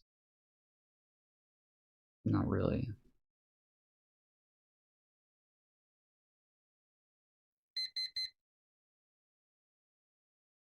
Not really possible for me to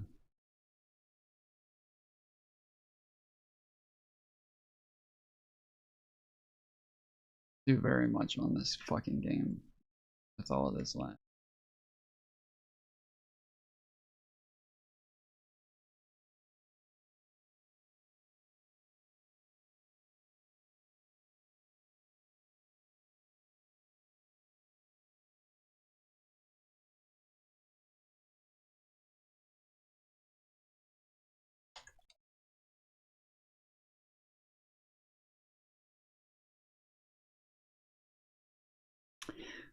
In March 2026, phone call U.S. Vice President Vance expressed frustrations with Israeli Prime Minister Benjamin Netanyahu, criticizing him for overselling the ease of the Iran war and the likelihood of regime change. Vance, representing a more cautious approach to foreign conflict, challenged Netanyahu's rosy projections. Failed predictions. Vance told Netanyahu that his pre-war promises regarding a quick, easy conflict with Iran did not match the current reality. Regime change doubts. Vance criticized Netanyahu for being too optimistic about the potential for regime change in Iran. Strategy conflicts. While Israel may look to prolong the conflict, Vance is pushing for negotiations, signaling a shift in U.S.-Israel strategy. Suspicion of leaks. The Times of Israel reported that some in Vance's team suspected Israeli elements were spreading rumors that Iran preferred negotiations with him.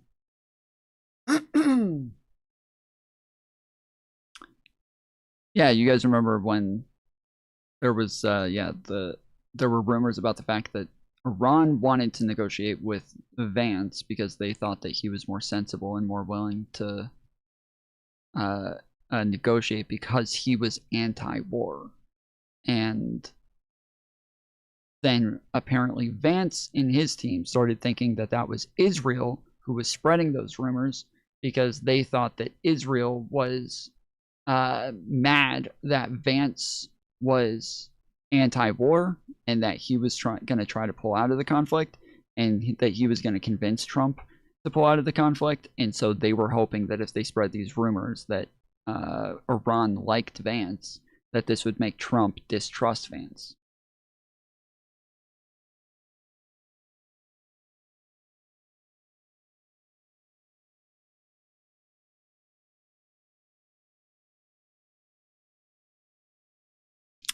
These were from the Times of Israel, but have been like re-quoted by pretty much everybody.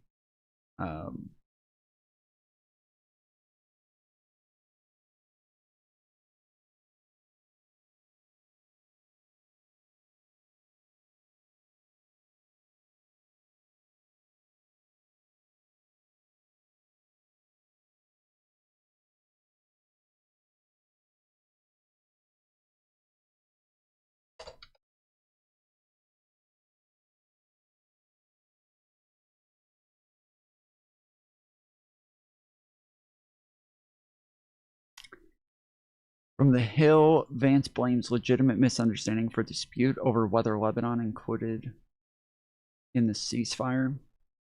Vice President Vance on Wednesday said there was a legitimate misunderstanding on the ceasefire agreement with Iran after its leaders slammed the U.S. for an Israeli attack on Lebanon. I think this comes from a legitimate misunderstanding, Vance told reporters Wednesday. I think that the Iranians thought that the ceasefire included Lebanon, and it just didn't. We never made that promise, he added. That said, the Israelis, as I understand it, have actually offered to frankly check themselves a little bit in Lebanon because they want to make sure that our negotiation is successful. Pakistani Prime Minister Shahbaz Sharif and Mohammed Bagher Qualibaf, the Speaker of the Iranian Parliament, both said the ceasefire was supposed to include Lebanon, where the Iran-backed group Hezbollah is based. However, President Trump and Israeli Prime Minister Benjamin Netanyahu both said Wednesday that Lebanon was not part of the agreement. The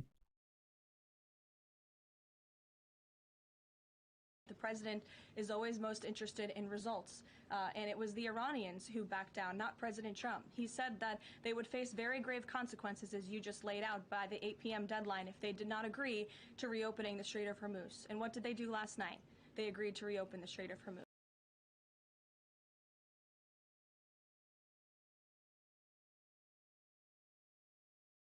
What the fuck was that? That made it like 10% of the way, like the little bar at the bottom showed that it was like 10% of the way through the video, and then it just ended. Alright, what the fuck? With the greatest humility, I am, quote, with the greatest humility, I am pleased to announce that the Islamic Republic of Iran and the United States of America, along with their allies, have agreed to an immediate ceasefire everywhere, including Lebanon and elsewhere, effective immediately, Sharif wrote in a Tuesday post on the social platform X, announcing the deal's framework. In an interview Wednesday, however, Trump said Lebanon was not part of the ceasefire. They were not included in the deal. That'll get taken care of, too. It's all right, the president said. When asked by PBS if he was okay with Israel continuing to hit Lebanon, Trump said, it's part of the deal.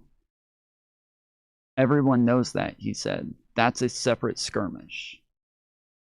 Qualibaf said the violation makes it unreasonable to continue negotiations with the U.S. ahead of upcoming talks surrounding a longer ceasefire. Vance is expected to lead upcoming peace talks in Islamabad later this week and worked with Chinese officials to secure the initial phase of the ceasefire, White House Press Secretary Caroline Leavitt told reporters Wednesday.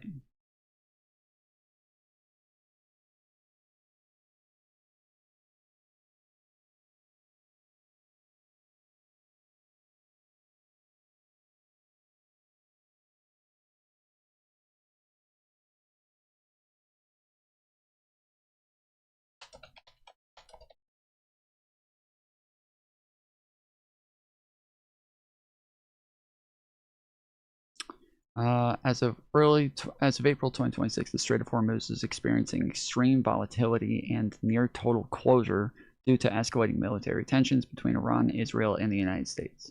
While a temporary 2-week ceasefire was announced on April 8th, 2026, the vital shipping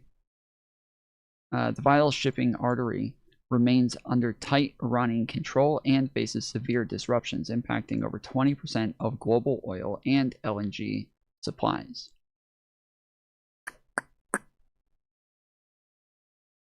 Rerouting traffic, many shippers are attempting to bypass the area using alternative routes or experiencing severe delays. A high concentration of naval vessels from multiple nations remains in the region. Roughly 21 million barrels of crude oil, condensate, and petroleum products pass through daily. About 20% of global liquefied natural gas, LNG, passes through primarily from Qatar. It is the only maritime pathway from the Persian Gulf to open ocean, with its narrowest point being only 33 kilometers wide.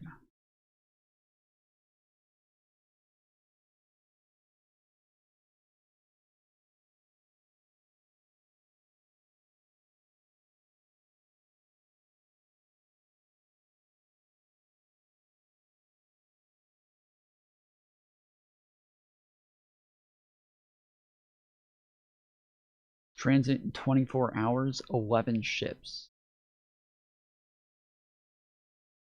That is 18% of a normal day.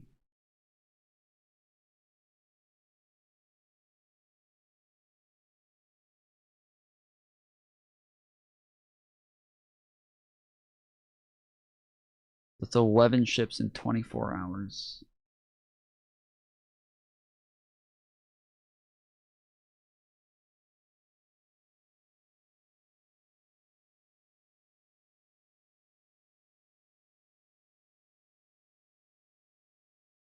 This says vessels waiting. No stranded vessel reports at this time.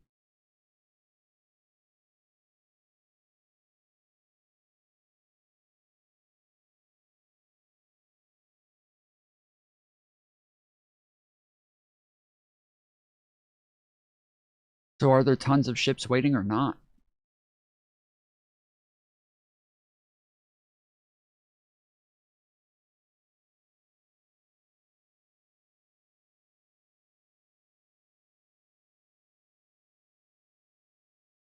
Source for what? Ali, you gotta be a lot more specific. The sources are all written here. It says Sky News there.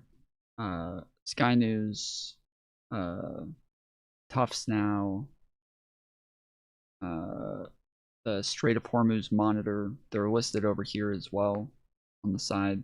You can see the sources there. Sources for the dashboard. This has been something that I've heard everybody quoting from.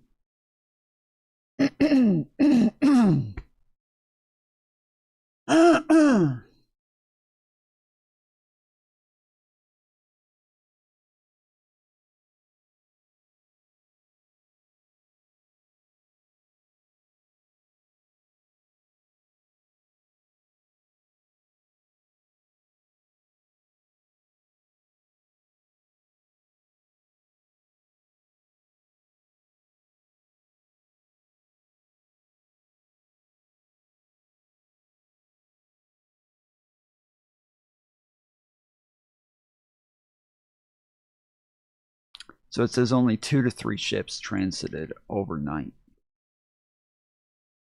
I'm assuming that's because of the continued attacks in Lebanon.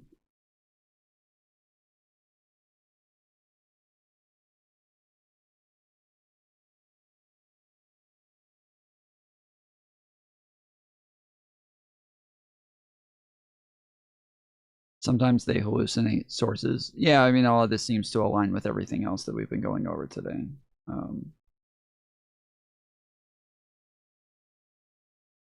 We've literally spent it like the entire show on Iran. But all right, I'm gonna crap, my phone died. I'm gonna head out. I will be back on later. We got a show in about 13 hours. What's the dashboard? This is called Strait of Hormuz dashboard. Or Strait of Hormuz. This is straightofhormuzmonitor.com.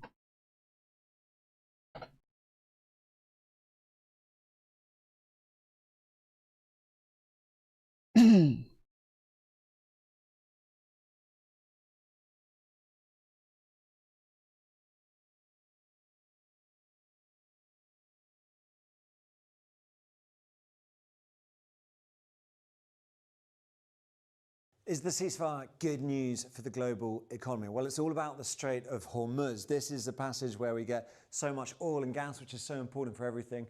And this is what happened with the war. That was more or less before the war. You can see.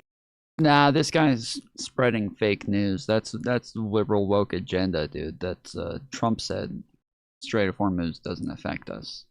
He said that's Europe's problem, not ours. It just dropped off there, slightly intermittent after that as Iran let some ships through. The whole point of the ceasefire, though, is the strait is supposed to be open. So what's been happening since the ceasefire announced? Well, we've been looking at all the ships that have been waiting in and around, and we found that only 2 have made it through. And the important thing is they've gone really close to that Iranian side. So this isn't the free-flowing of cargo of oil that maybe people were hoping to see. And it looks like there might be a new model here, the Tehran toll booth. So this is the Strait of Hormuz. This red line here, that is the normal shipping lane. So before the war, that's where boats went in and out, pretty much unimpeded, really, really crucial for global trade.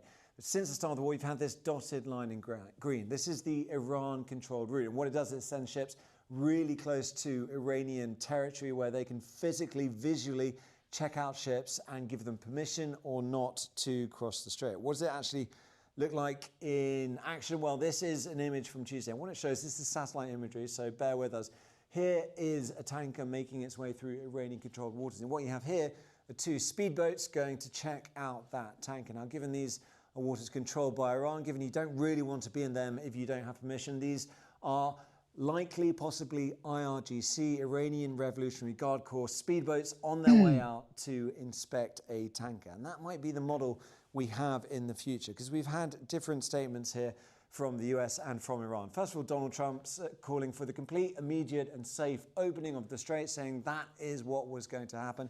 Then we had this from Iran's foreign minister, a bit more considered. He said, for a period of 2 weeks, safe passage through the Strait of Hormuz will be possible via coordination with Iran's armed forces and with due consideration of technical limitations. 2 really, really important points there.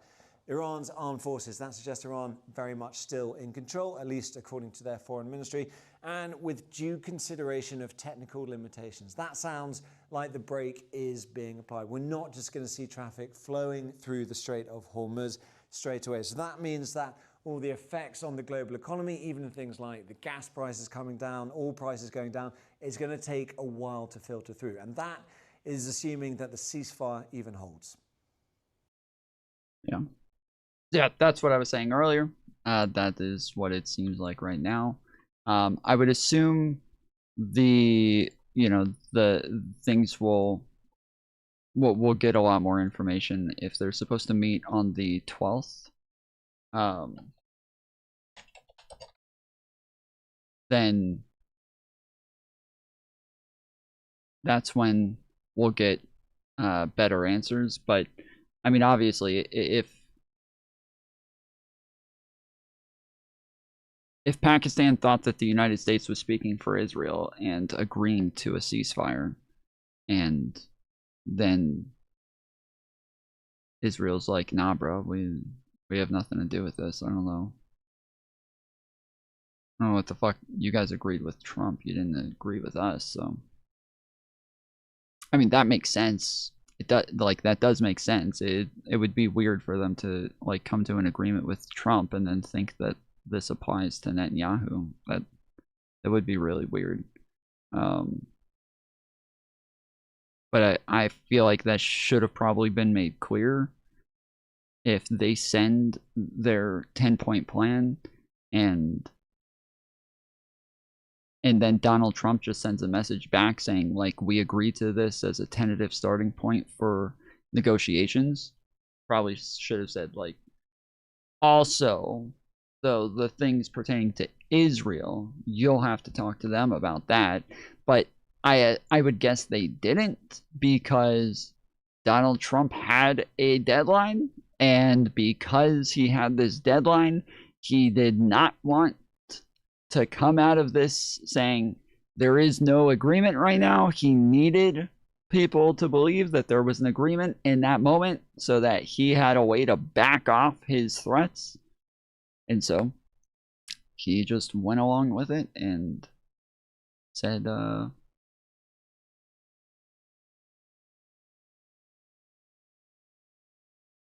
said, hey, we got an agreement. We're in a ceasefire, which is why now Vance is out here like, oh, it's just actually a total misunderstanding, guys. It was just an interesting misunderstanding. They thought it included Israel, but it didn't. So it's an odd misunderstanding. That's all it was. How the fuck do you have this misunderstanding? Like, that's insane. So yeah, it sounds like they purposefully had this misunderstanding because Trump really needed to find a way out of his threat to genocide all of them. So it is what it is.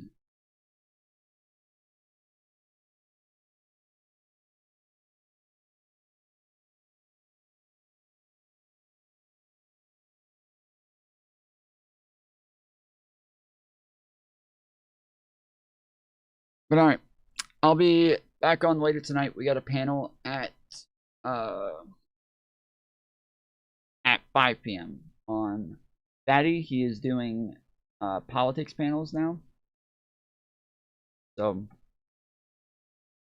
he's got a separate channel that he's doing politics panels on now. So thankfully we shouldn't be doing any like weird red pill arguments or anything like that this time.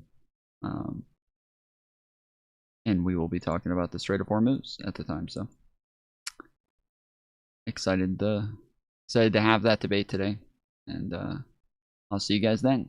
Till then, appreciate you. Love you. Make sure you leave a comment after stream's over.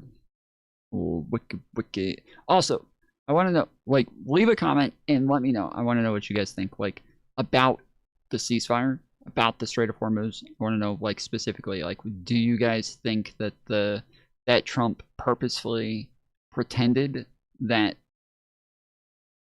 this that the negotiations included Israel? Do you think that that there was a purposeful misunderstanding there so that they could just back off from their threat?